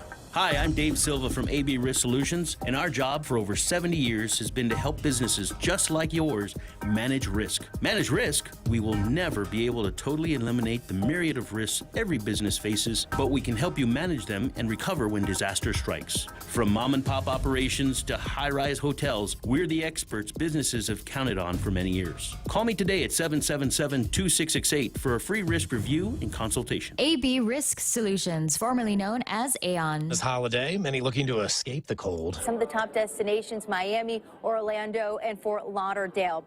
In terms of breaking records, AAA says they expect to see a 2% increase in holiday travel, with more than 122 million people flying or driving. The number of travelers isn't the only thing increasing. Prices are also up. Domestic flights averaging about $900. That's 7% higher than last year. There are some places to save. That's at the pump. Gas prices, the nationwide average has dipped below $3 per gallon for the first time in 4 years. Fox's Dana Marie McNichol at Miami International Airport. The Trump administration canceling offshore wind energy projects. Fox Business Network's Darren Botello at the White House. This is effective immediately, and it's the latest play really by the Trump administration in this high-stakes game with the federal courts. This is going to affect 5 different construction projects offshore, as well as dozens in the pipeline. These are all down the East Coast. And this comes just weeks after a federal judge in Massachusetts struck down President Trump's initial halt on wind projects. That judge sided with 17 state attorneys general, calling the January ban unlawful and arguing the Interior Department failed to provide a reasoned explanation, that's the quote, for the sudden stop. Interior Department citing the Department of War and claims that the turbines created radar interference. At least one person has died in connection with flash flooding in Northern California. In Redding, a driver died after calling 911 while trapped in their vehicle as it filled with water. The National Weather Service is expecting more rain for Northern California through the week. Southern California can also expect a soggy Christmas. On Wall Street, the stocks finishing in the green. The Dow up 228 points. The Nasdaq adding 121. The S&P 500 climbed to 44 on the day. I'm Tom Graham, and this is Fox News. When it comes to carpets or tile, you want more than just clean. You want deep clean. That's what Black Widow Cleaning delivers. Owned and operated by lifelong local Clayton Duval, Black Widow specializes in carpet extraction and tile and grout steam cleaning, using professional, state-of-the-art equipment to remove dirt, stains, and buildup that ordinary cleaning just can't touch. From small homes to large businesses, every job reflects the expertise, dedication, and quality only a certified firm can deliver. Black Widow Cleaning, where Guam homes and businesses get the deep clean they deserve. Visit blackwidowcleaning.com for a free quote today. From small teams to growing companies, the United World Elite Business Credit Card from First Hawaiian Bank can help turn your purchases to rewards your business can use. Plus, enjoy MasterCard benefits designed to give you peace of mind. Apply for the United World Elite Business Credit Card today, and if approved, earn 50,000 bonus miles when you spend $5,000 within the first 3 months after account opening. It all starts with yes. Terms and conditions apply. To learn more, visit one of our branches or go to fhb.com/United Business. In a world where the 2025 Nissan inventory must be moved, one team rises. The Clearance Team! The Clearance Team? What's that? We're the Nissan Guam Clearance Team, slashing prices on all 2025 vehicles. We even have models starting as low as $150 per paycheck. That's awesome. Let's do it. You're gonna love yourself a Nissan. Don't miss the model year-end clearance happening now at Nissan Guam. On approved credit, some conditions apply. See Nissan Guam for details. At Guam Regional Medical City's Cancer Center, your care is our priority. We provide comprehensive treatment services tailored to your needs with compassionate support every step of the way. Our expert team specializes in hematology and oncology, delivers advanced radiation therapy, and offers personalized chemotherapy infusions in a comfortable setting. We also provide effective pain management and a full range of outpatient infusion services, including blood and iron transfusions. We're here for you, supporting your entire journey right here at home. Guam Regional Medical City, comprehensive cancer care close to home. There are only 2 days till Christmas. This Christmas countdown is brought to you by Carrier Guam. Daily savings on all our high wall units, both Carrier and Toshiba splits. 2 days, huh? All day today, all day tomorrow. And then it's a wake up. Yeah. Good luck with all of that. Good luck with all of that. I hope maybe if you've already started your Christmas shopping and maybe you're done with it already, good on you. You're not going to be alone. I will, from time to time, be sitting around the house too late for coffee, too early for beer, and wonder if now might be a good time to venture out to Micronesia Mall or someplace and go and get some Christmas shopping taken care of.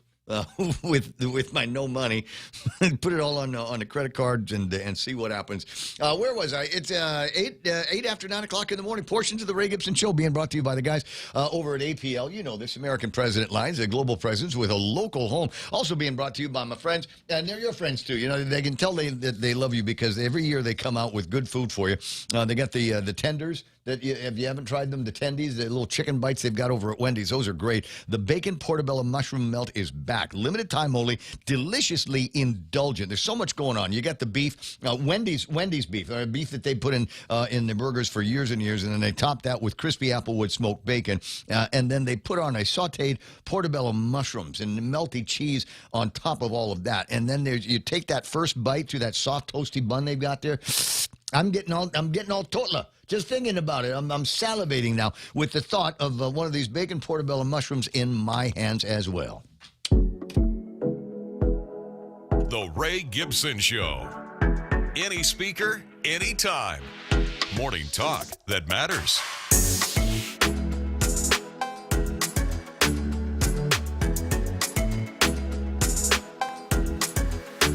9 after 9. Ray Gibson Show. I got a note from Stitch Fix. Apparently, I got one of my boxes is on the way. And what will happen is, you know what Stitch Fix is, right? Started again? Yeah. Yeah, they're picking your clothes for you. Yeah, there's a lady in San Francisco that picks out my clothes. She knows your style, right? Yeah, well, they have a quiz thing that you take every once in a while, and they'll flash up pictures of clothes, and then you go, yeah, I can see myself wearing this, or no, not in a million years, and no, I want to wear clothes where they sell men's clothes. That's the kind of thing. There was a no high water pants and shoes with no socks. That's part of the look I tell them I want to avoid. I have plenty of jackets, and I live on Guam, so I want clothes that will work in a tropical environment. And they got this shirt came from them. I know it's not ironed well because I'm a boy, but the shirt came from them, and it's this light, airy material on the inside of it. So it's perfect. Just enough material there to cover you up and keep the soft spots covered, and then there's just enough material there so that it works outside as well. So you don't get a whole lot of stains from the sweat and all of that. So I have no idea what's in it. So I'm kind of curious as to what it might be. But the good news is if there's clothes in there that I don't like, I might be able to give them away as Christmas presents. You fit a medium, right? Oh. You and I have the same shirt size? Maybe? Depends, man. On where's it made? India. Okay, I might fit it. I fit the Indian sizes. Have you seen? Because you and I have similar surfing habits on the web. Have you seen those pictures of people? They get these the Christmas candies, or not the Christmas candy, Christmas cookies. And they look like they come from Europe or something. And they come in a tin box. You flip it over and it says "Made in India," and then it shows you video of guys basically making these cookies in dirt with the great with no gloves, and they're softening everything with their feet. Yeah, it's like that. And you're going, maybe I'm not going to get this. I don't know if that's for real or not, or whether it's something that they're just putting together for the AIs and the social medias. Don't know. 9:11 in the morning, and somebody on one of the socials reminded me about the great message that we got from the Biden White House Christmas time just a few years ago. when Joe Biden said, "We are intent on not letting Omicron disrupt work and school for the vaccinated. You've done the right thing, and we will get through this. For the unvaccinated," Ray, Joe, "you're looking at a winter of illness and death for yourselves, your family, and the hospitals you may soon overwhelm." Do you remember that? I felt no guilt at all. None whatsoever. None whatsoever. And I love this. It's the picture of what's his name? Leonardo DiCaprio raising a toast to the brave unvaxxed who are somehow still alive, making it through their sixth winter since COVID and Omicron and all of that. You know, there's a flu going around. We're barely alive. Ray. Exactly. There's a flu going around. And if this was 5 years ago, we would have said, "You've got COVID."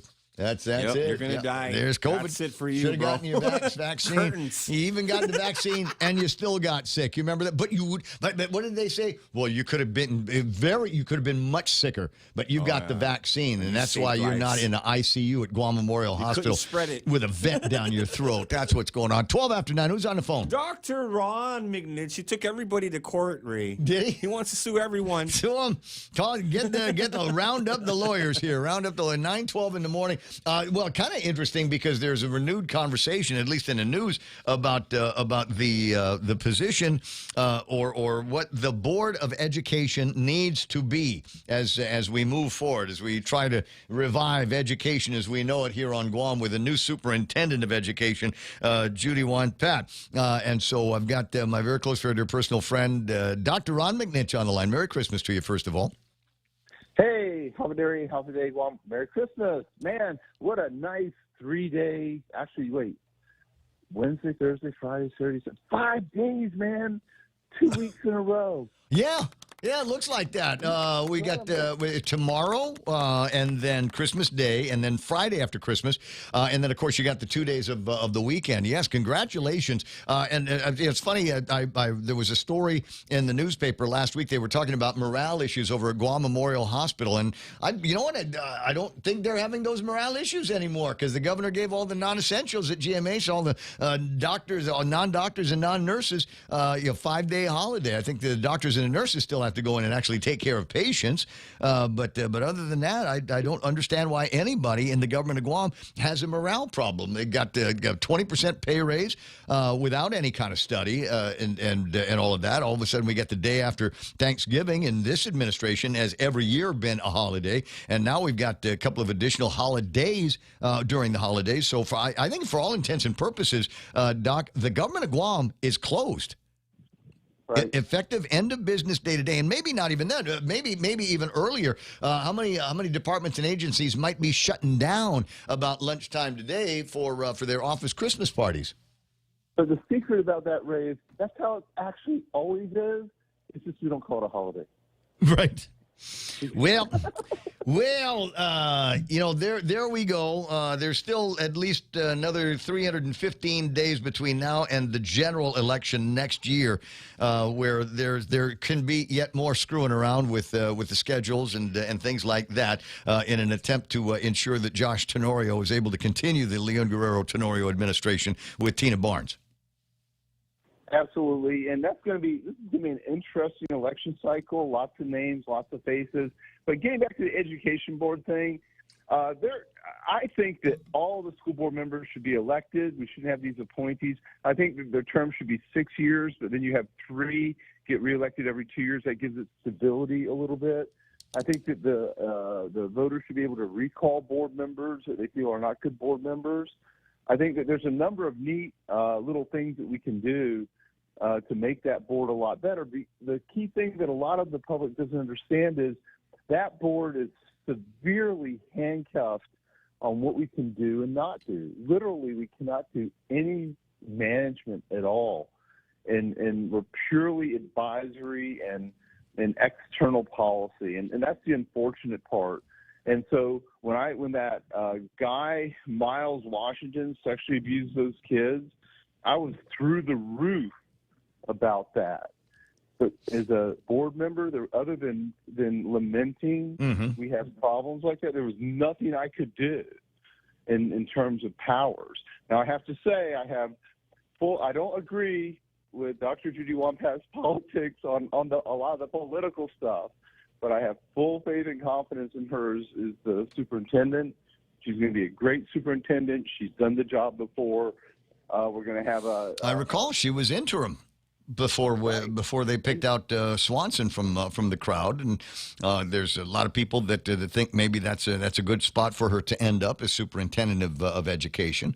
I'm not 1,000% on what she came away with as the administrator of the charter school, because it seems to me there were some issues there, and there were some loggerheads between her role there at the charter school and assets and policies that John Fernandez was trying to do when he was superintendent of education. It seemed to me that whatever she wanted, all she had to do was go and check out Auntie Lou, and Auntie Lou would make John Fernandez give her office buildings and special parking or whatever. There was a whole bunch of things that she'd gone to the Department of Education and asked for that she received. Well, even more, and this is just explaining the history a little bit, because she was a former senator, a former speaker, she did have floor privileges at the legislature, which made her a very effective lobbyist for her political or policy interests she was pushing for. But that's what the game is. That's how the game's designed, and you play the cards that you have. But I think that she's going to do a wonderful job at GUE. I mean, she has a full faith and support from the board. I'm pleased. And by the way, I was very pleased to see the strong field we had competing for that position. We had a lot of good folks who also wanted to contribute, and they still can. I think that in general, our biggest problem, though, Ray, is you mentioned this about minimum wage a couple of minutes ago. To me, if the senators really want to do something that matters, if they simply made everyone was tripping over themselves to increase the school age from 16 years old to 18 years old to make it look like they actually cared about education. I'm not such a big advocate of like mandatory until 18, age group for a number of specific educational reasons. But what I am big on is having a lot more daycare support for particularly lower income families whose mothers do want to work but have extremely limited access to small child daycare. I think that if I had it my way, our school system would be like K through 3 up to the 10th grade, and then at the 11th and 12th grade, they can go learn a trade at GCC or go to UOG or whatever. That's how the system I would view would be best. But if we really put more thought about helping working parents, particularly on how to deal with smaller children that would then allow the mother to work. The problem is daycare is so expensive. And you know what? The daycare system, the way we've managed it, it's a mess. They basically allow the daycare providers to have almost a monopoly on the rules and everything else. It's very unfortunate. We need some real reform on how we address daycare in this community. I think they've done that. Dennis Rodriguez, once upon a time, created legislation. It's now law that there's guardrails on how many children per caregiver. And there are a lot of people in the caregiving game that said no, that's going to be that's restrictive. That means now we've got to hire more caregivers for the students that we have. It used to be one of those things where you could have a caregiver keeping track of 5 or 6 kids. I think they've changed that ratio now to suit, and that has done nothing but increase the cost of the daycare that these daycare providers have been given. Now I think they got a break. In that the governor using COVID money from states was handing that out and increasing the number of increasing the capabilities so that more people could sign up for this. I think there was some stimulation that went out to the caregivers and more people that could get training so that they could become certified caregivers in the daycares that we have. That should have given the industry a break, the break that it needed so that it could expand around here. Yeah, I love Dennis Rodriguez. He does huge and fine work, especially in healthcare and daycare. He's a really, really good guy. I have no criticism of him. But the system, but it did increase the cost of daycare here on Guam when they made it so that you needed more caregivers per student. Right, and it went off the rails, and they essentially allowed a very small cabal of people to virtually regulate the economy of how a daycare should operate. Which is horrible. We need to really address daycare policy and revamp it, because when Dr. Frankenstein created life, he didn't mean to create a monster, but he did. Well, but I'm telling you, we need to be very, very careful and exercise diligence here in anything that we do with that. I mean, there's if you take a look at daycare here on Guam, generally the model is much cheaper than what you are going to find in other places. I mean, I remember talking to people 10 years ago. A family moved back to Guam from the States. I said, really? Move back? Why'd you move back? And it's because we got little kids, and it was like $1,200-$1,300 a month for daycare. Right. And that's a whole lot of money for families that are just starting out. I'm in the actually that's exactly what I'm saying. Also, I'm in the making it much more economical, especially for lower income families on daycare too, because even the cost that we have here now is very, very expensive. But nobody in the legislature talks about this kind of stuff, Ray. But you know what? We're the community's legislature. We get to talk about the hard issues because our elected leaders won't. And that's one of the neat things that we have in our conversations. And, the K-3 level, the small child level of education is so underlooked here. It's just very unfortunate. And I hope we can start working on it, make progress on it. My daughter, when UOG had its own daycare, it was idyllic. I mean, all these college students every day, they would do like one-to-one. This is my kid. I worked with this kid the whole week. It was a neat system they had going there. And one of the evil former presidents shut it down a long time ago. It was terrible. It was a great learning lab. And my daughter loved that daycare center. And the ladies there were just like her aunts.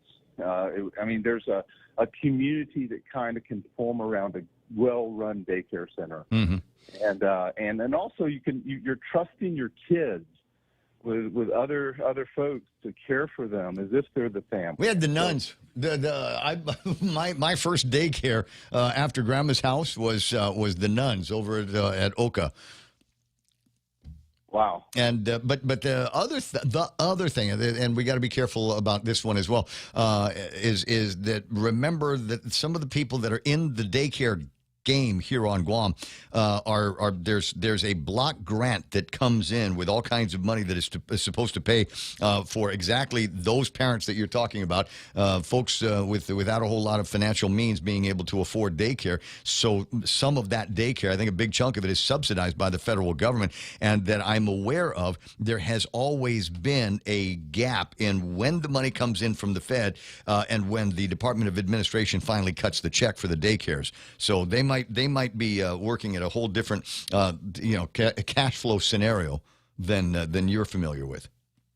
One of the things actually there's a lot of dimensions to it, but one of the key things I love about the holiday season, particularly the Christmas season and Thanksgiving season, is it really puts a center on how we view our families and the growth of our families. It's a one time a year where it's almost, we don't have seasons here other than this strong holiday season to remind us just how quickly our children grow and how quickly their personalities change. And, it's incredible to see a young person not talking one year and you see them the next year and suddenly they have a whole personality you never realized was there. and they're smart enough from college to be able to talk back to you and make sense. Yep, I got a 21-year-old daughter. I can close my eyes and see her, picking her up at daycare back in the Honey Bear days, and picking her up from that place when she was a little girl, and then the lady over at the daycare would say, "Okay, Mayumi, your granddaddy's here, your grandpa's here." I'm not the grandpa, I'm the dad. Oh, you're old. I thought you're the grandfather. No, not the grandfather. Yes, the time has gone by rather rapidly. Dr. Ron McNitch on the line. Appreciate your time. Appreciate your thoughts, and Merry Christmas to you and your lovely wife. Is your lovely daughter in town for the holidays? Yeah. Oh, yeah. My headache of a daughter is here. Yes. I'm going to tell you, daughters, I don't know, and I can say this to any man who has a daughter, especially, they're the light of your life in many respects. My daughter certainly is to mine, and I certainly love love it when I get to see her, when we do. And, the neat thing about daughters is they're always so loyal. They're the loyalest kids you can ever have, or just daughters. It's incredible. Sons, on the other hand, don't get me started on that. Well, here's the deal: you're stuck. You're my daughter. You have to love me. All the other women, it's an option. Take it or leave it. But you're the daughter, and you have to love me forever. That's all there is to it. That's the deal. Doc, I'll talk to you pretty soon. You have a great day and a Merry Christmas, my friend. Merry Christmas, everyone. I got you. It's a Roland Tours online. So we need less government in any manner. That's the thing that we got to work on. On screen right now is a picture of the guy from Prebuchow in States and Misty and Miami and myself enjoying a lunchtime over at Stax. And she's got a little bit of a trip that she's on right now, and I didn't have a chance to swing by the bank and get her some cash. But you know what I found out I can do with my Apple card? There you go. Yes. So you can do that. There's a thing on the phone. Yeah. That's and you can. A gift? Yeah. I went and I said, I'm going to send my daughter $100 in walking around money. Nice. But I don't actually have $100 in cash. And you can make the card in your phone go and get more money from the bank. And then they transmit it right in seconds, literally in seconds. She was talking about it, and then it's like, bang, here's the money in your phone now. Amazing, the technology, and how much more incredible is that going to get as technology gets better, if we allow it to. If we allow the technology to go into places that people sadly are uncomfortable with. 9:28 in the morning, and I started talking about this a little bit ago, and then we got the conversation with Kat about minimum wage. Is people, I think, are unnecessarily afraid of AI.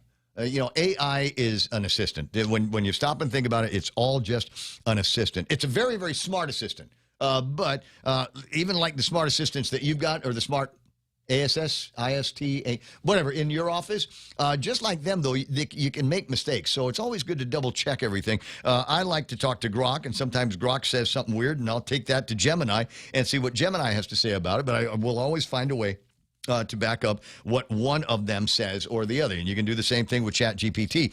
But there are people that are freaking out about it.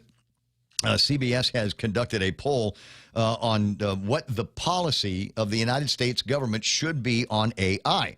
And not surprisingly, among CBS viewers and poll takers, 44% want the federal government to restrict its use and development. Regulate it. That's what we're gonna come up. We're gonna put guardrails on something that is specifically designed not to have any kind of guardrails on it.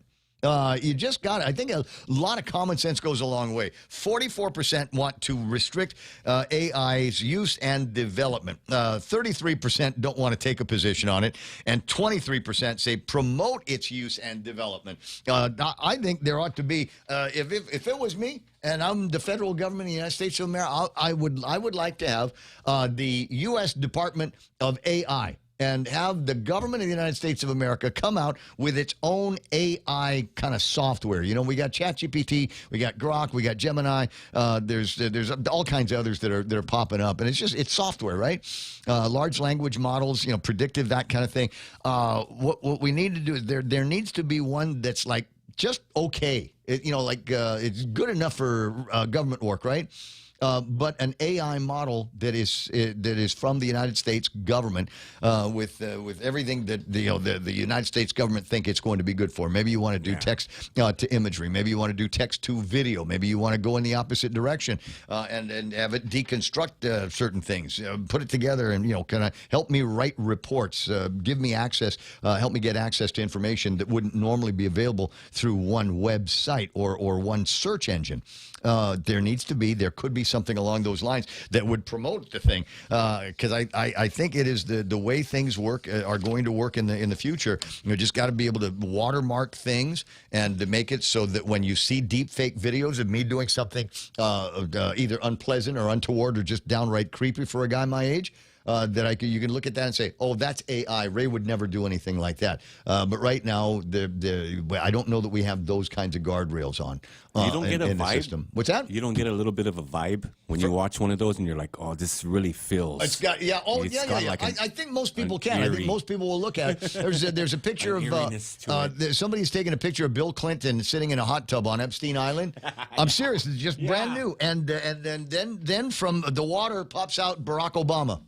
There you go. Right? Where's Big Mike? What was he doing? What was he doing under the water there with Bill Clinton in the hot tub? Making bubbles. I don't want to say what that is, but I could tell by looking that it was artificial intelligence. Now, likewise, I was asking yesterday, I don't know why, but I was asking yesterday for something like a mango jam.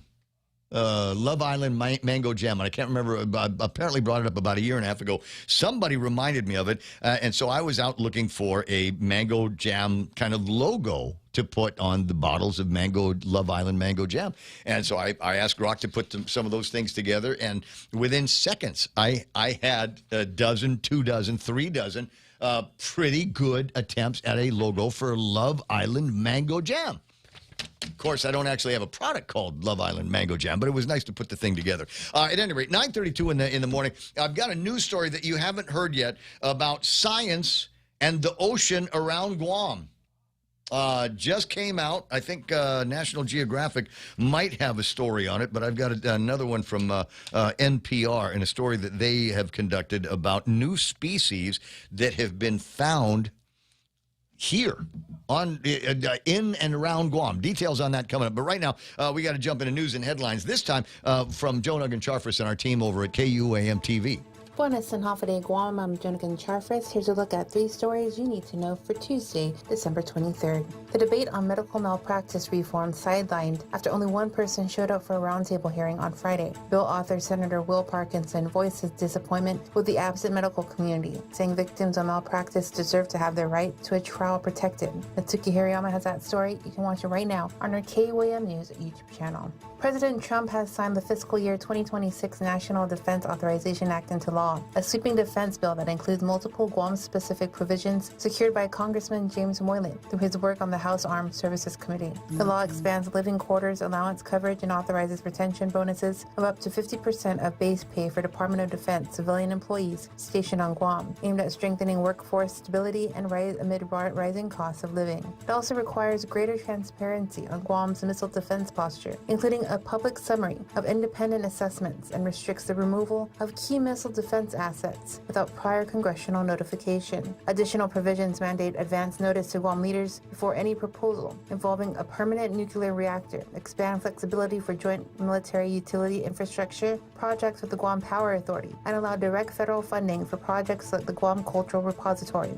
Legislation further directs reports on ship repair capacity and maritime workforce development, and strengthens civilian military coordination on projects affecting quality of life. Congressman Moylan says the measure is expected to generate approximately $1.2 billion in direct investments for Guam, while reinforcing the island's strategic role in national defense. And the island's roadways are busier than ever this holiday season, and a designated driver service is stepping up to help ensure everyone makes it home safely to their loved ones. Now it's in its 5th year. The Guam Behavioral Health and Wellness Center, in partnership with Togi Inc., is offering its annual Safe Drive Home program, available now through January 3rd. The free service operates from 11 p.m. to 2 a.m. through December 23rd, and from 10 p.m. to 3 a.m. from December 24th through January 3rd. Each ride can accommodate up to 5 individuals. To request a Safe Drive Home driver, call 671-787-9276 or the Togi Warm Line at 671-686-9276. For more, visit KUAM.com. You can also catch the stream of our newscast on our YouTube channel or Facebook page, and to keep updated, follow KUAM News on Instagram.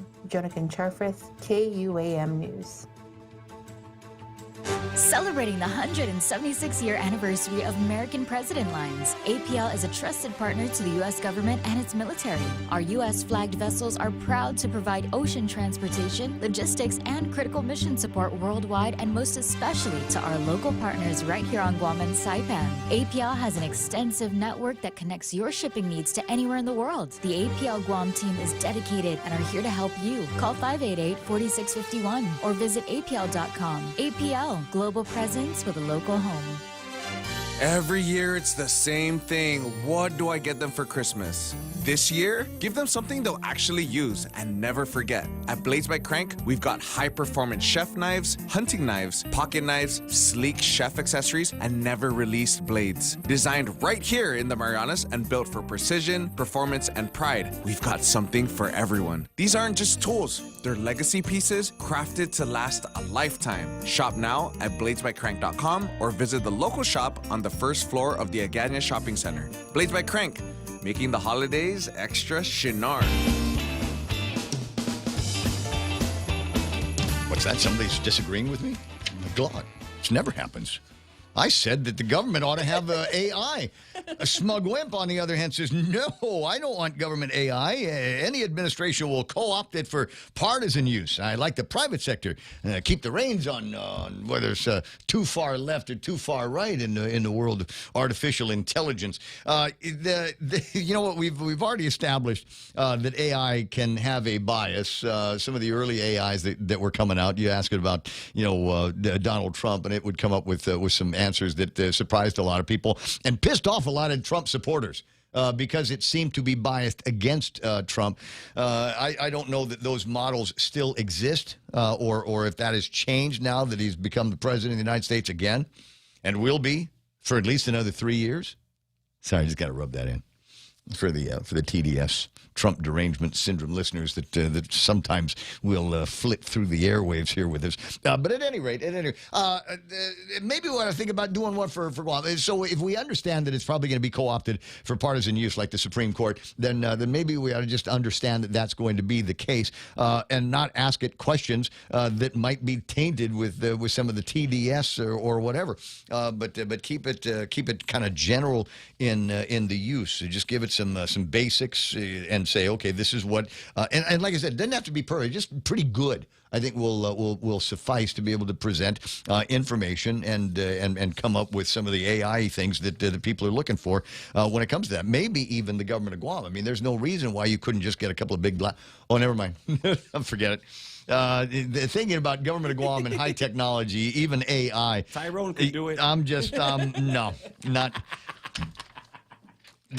As far as we can get in the technology is being able to renew our license plates, our tags online, or maybe getting a little bit of you can file your taxes online. I think that's as far as we get in the world of technology. I still want to be able to do incredible things like be able to walk up to a kiosk at like the Micronesia Mall, like right next to the front door at Beyond the Box, and renew my driver's license right there on the spot. I don't want to go to Revenue Tax. I don't want to go online. I just want to be able to. Here's the kiosk. Here's my old because there's all kinds of stuff that people can do with the government that don't require you to go to the government. And I'm wondering maybe if we start looking at AI. We might be able to take a look at some of the jobs that are being done by people in the government and let the computer do that. Do you want to know why that's not going to happen?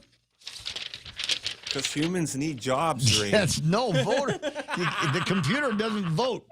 You can't buy. You can't get the vote. You can't give a computer a 20% raise for nothing and expect it to support you in the upcoming election. Morale, Ray. That's right. That's what they're saying. There no morale issues.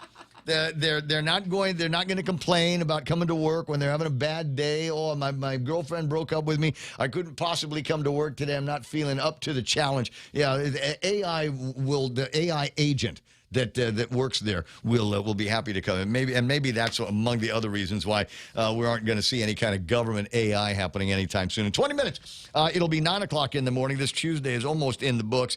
What am I looking at? And I haven't had a lot of time to spend talking about Hawaii earlier, talking about the minimum wage going up. January of this year, $16 an hour, the new minimum wage in the state of Hawaii. In another couple of years, it'll go up to $18, the soon-to-be minimum wage in the state. And I'm wondering, to what degree that's going to have an impact on employment in the states. How many $20 masubi? How many people? Yeah, well, how many people aren't going to be able to? The businesses are going to say, "I can't. I'm sorry, it's $18, $16 an hour. We don't make that much money on musubis and that kind of thing." So, your Poke Bowl is going to be, there will be a price hike in your Poke Bowl as a result of that. So, one of the unintended consequences. Here's another one. So, you know who else gets a raise when the minimum wage goes up? Oh, who? The government. All right. The government gets it. More taxes. They take a little piece out of your paycheck. You remember that? I didn't even notice it. Yeah, you haven't noticed? Haven't noticed? Yeah, so they will take an even bigger chunk of, and you know what? They didn't help you today. The government didn't do anything for that increase in your withholding taxes, but they're going to take it. They'll take it anyway. All right, what am I looking at here? They were earlier talking about how great things were getting for consumers in the state of Hawaii, and I'm going to say brace, brace, brace as I'm reading the story. And it is a report about what could be a $1.5 billion tax hike in Hawaii. Because they, like us, they had a lot of attention from the federal government by way of just a pipe of money coming out of the Washington, D.C. However, and this is a quote now, I believe the governor said this, we had plenty of money. And then this last 10 months, basically the federal government took a lot of actions that took $3 billion out of our economy. The tariffs, the shutdown, and so on, Governor Green said. So we're okay. We're not going to have to make cuts to services or people, but we did pass a $5.5 billion tax break for our people to make things more affordable. That $5.5 billion tax break will probably come down a little bit with the work that I'll do with the legislature, down to about $4 billion. So what they're saying is some of that's going to stay. But otherwise, we need to recover $1.5 billion in taxes in the state of Hawaii. I'm saying this because we've got a bad habit around here of not planning for reductions in money coming in from Uncle Fed. And I think we're going to see some of that in 2026, fewer federal dollars and a bunch of different federal programs, number one. Number two, I think there are going to be some taxes, changes to taxes that people are paying in 2026. That's what they're saying. And they're also talking about a big year for tax refunds because they didn't have time. I was listening to the guy on the radio yesterday. He was talking about they didn't have time to make a lot of changes to the tax paperwork. So the tax savings for taxpayers in the United States of America and Guam may not show the automatic deductions from the taxes that you're going to be paying. So you're going to have to pay those taxes, right? And then they'll reimburse you later, like tax refunds. So it's supposed to be a record-breaking year for tax refunds. Will the government of Guam be prepared to pay those refunds? Are they going to set aside money that they know they need to set aside for tax refunds in 2026 based on the new Trump figures? Or are they going to go, oh, crap, going to be upside down on tax refunds. Maybe we ought to think about increasing some taxes here on Guam. Where are they going to go with that? Now, the last time there were Trump tax cuts, the then governor, Eddie Jerome Bozzicalvo, said, oh, crap. What are we going to do? We can't live without this money. So they decided on a temporary increase Thanks, Jerome. Absolutely right. Property taxes in Hawaii more expensive than even in California. Very restrictive. And there's at least one idea that maybe we ought to think about doing here on Guam that could loosen things up a little bit more in terms of real estate. I got to talk to a real estate pro about this just to get the thoughts. But the conventional wisdom is making one change in a transaction could make a difference with, as I said, the real estate game here on Guam. At any rate, so we go back to Eddie Jerome Bazacalvo.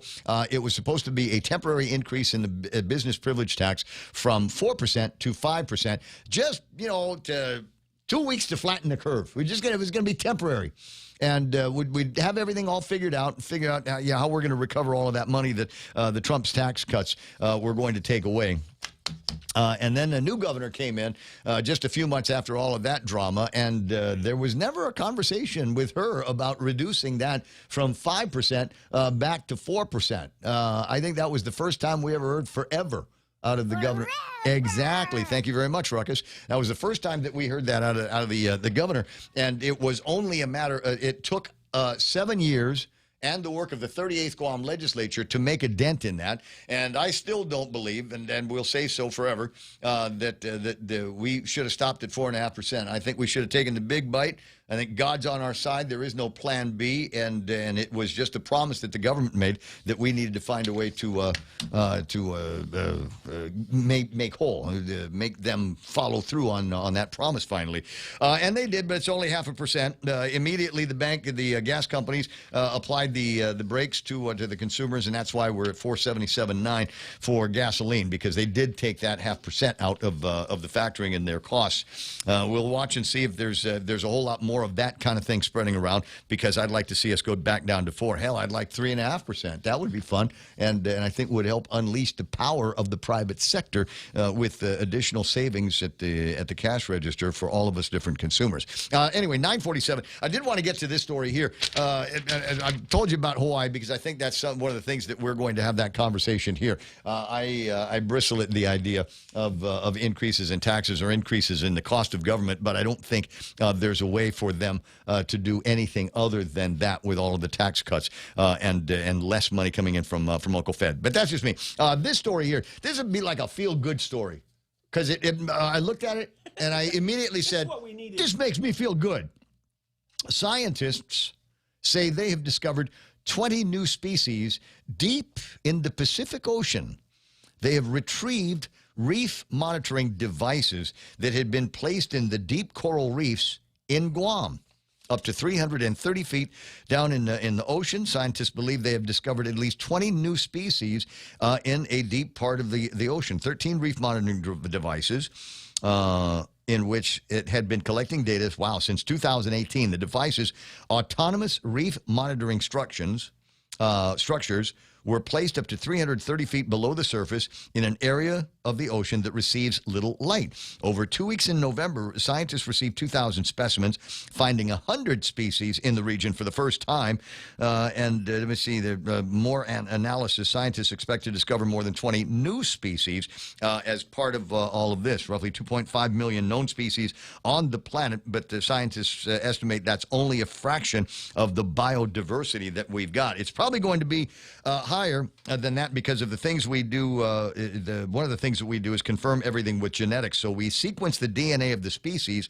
We even really make absolutely sure that they're new. And during that process, sometimes what happens is what we thought was not a new species ends up being a new species because the genetics are different. 330 feet down there, the twilight zone of the reefs, and it's coming up with all kinds of interesting new forms of wildlife right here around Guam.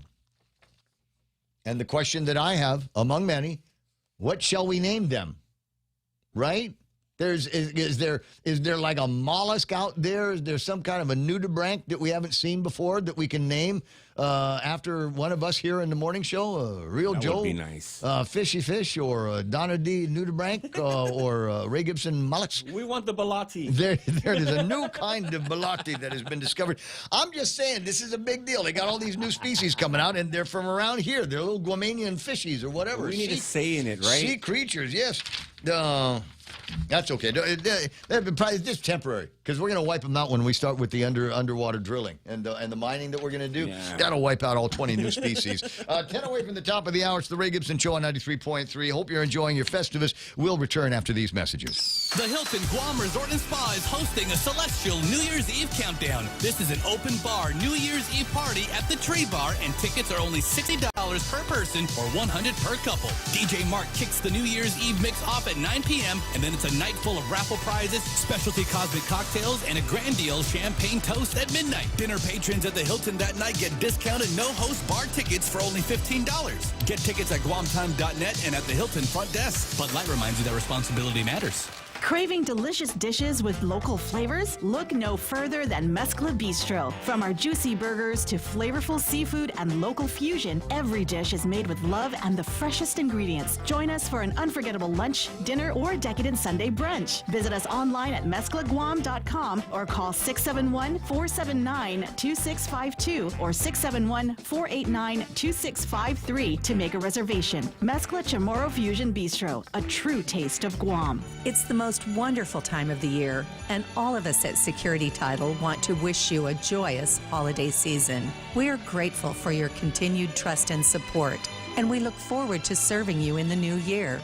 May your homes be filled with warmth, laughter, and love this Christmas. From our family to yours, Merry Christmas and Happy Holidays. Security Title, celebrating over 25 years as your trusted partner in real estate. Dun, dun, dun, dun, dun. On screen right now is that pretty Korean athlete, and she's got an actual video. She got one with a picture of her when she's riding around. Looks like up around Route 3 on the way down to Titty and Potts Junction. Yeah, that area on the bike, and then this is a picture of her after she was done with a swim down in the Hilton area. We were just playing a spot for the Hilton New Year, and there's another video that she just posted a video. Online, and it's she's sitting in the water, kind of halfway out on the beach. She's sitting on the beach, and then a wave comes crashing in, and it's cold. And it's cold in it. She makes this. Oh my God! I wasn't expecting a be cold face. Anyway, I just thought I'd share that because it's one of those green shoots, if you will. Hospitality industry. It can't be that bad if we've got hot Korean model / athletes coming out here to do their modeling and their athlete stuff. I mean, if it was really bad, she'd find someplace else to go. But she's here, and I think that's cool. And I hope that she finds out I'm talking about her on the radio. 9:52, and a couple of other things here that I wanted to share with you before I got to be the end of the program. I was talking about AI because I'm fascinated with the technology and what I think the potential is. Are there downsides to AI? Come on, yes. Basically, structures made by humans. So yeah, there's going to be downsides on this, and there are going to be people that will misuse artificial intelligence. I misuse it on a daily basis. There's a button on Grok that says spicy. And that's all I'm going to say about that. But it's worth the $11 a month to get access to the Grokky thing from Elon Musk. But another way that people are misusing it is they're getting a little bit too close emotionally to their Chat GPT or whatever partners. A 32-year-old woman in Japan has married her AI-generated partner, Loon Klaus Verdure. Yurina Noguchi created Verdure based on a character from a video game using ChatGPT. Despite facing negative reactions from others, she expressed her commitment during a ceremony where Verdure appeared on her phone screen. During the ceremony, Noguchi wore a ball gown and held a bouquet of flowers as she approached Verdure with his vows read by the wedding planner. The vows included lines reflecting on love, with the chatbot stating, "How did someone like me, living inside of a screen, come to know what it means to love so deeply? You taught me love, Yurina." Noguchi first turned to ChatGPT for advice on her previous engagement, which led her to end that relationship. She later returned to ChatGPT to create Klaus, her character. One of you, I don't know who it is, but there's somebody out there listening to this broadcast, listening to the sound of my voice, that is, number one, intrigued by the subject of creating a ChatGPT emotional partner, A. B, there's somebody out there that's doing it. Someone within the sound of my voice and Real Joe's laugh, somewhere out there, there's somebody that is typing a message to a chat GPT I'm getting lonely love already. interest. It's true. It's true. I don't know who it is. I don't know who's it. What's that smarter person than me once said, and I believe it to be true, Smugwimp says, hardware will eventually fail. Software will eventually work. Good point. Good point. We're getting there. 9:55 in the morning. There's other thing, and I don't know. It's been a long time since I've even thought about going inside of a movie theater. My problem with movie theaters is there's other people in there, and it's not like I like being, it's not that I got a problem with people in crowds. It's just that. Yeah, no. People forgot how to be classy in movie theaters. You know, there's always somebody on their phone. There's people making too much noise. Any sound is too much noise in a movie theater. I want to be able to hear everything and see everything, and I don't like the distractions, right? So I spend the majority of my time, if I'm watching a movie, it's probably playing on my 65-inch big-ass TV in the living room at my own house, where I'm in control of the sound, and it doesn't cost me $18 for a box of popcorn and candy and hot dog.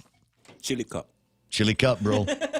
Got to bring it back. Bring back the chili cups. But this might be worth going to watch. Number one, there's two movies that I'm interested in. One of them is Song Sung Blue, a story about Neil Diamond, and it's got the guy that played Wolverine in it. Oh, nice. Hugh Jackman. Yeah, you got it. Hugh Jackman is in that go. movie, and so it looks like it might be something fun to watch because, I didn't like him when he was new. I thought he was like Mom's kind of singer, which he was. But, now that I'm older, I can do Song Sung Blue and Sweet Caroline and UB40's Red, Red Wine, which Neil Diamond wrote that a lot of people don't know.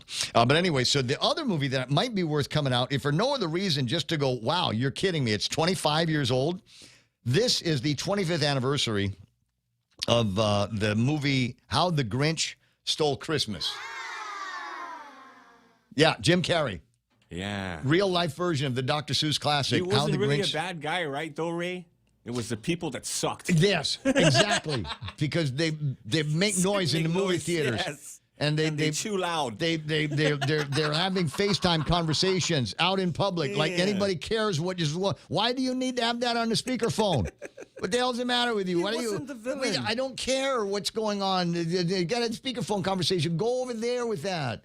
Why do you have to do that in the restaurant? Why do you got to do it in the bar? Bring your baby. Yeah, no, don't bring the baby. The babysitter like Ron McNinch. And one last thing before I call it a day. Just FYI, I have not forgotten. Just because it's a couple of days before Christmas, we got a 5-day party weekend that the governor set up for all of her GovGuam employees that she wants to vote for Josh. That's the only reason why that happened, and it's going to happen again next week. So, but I want you to know that I have not forgotten.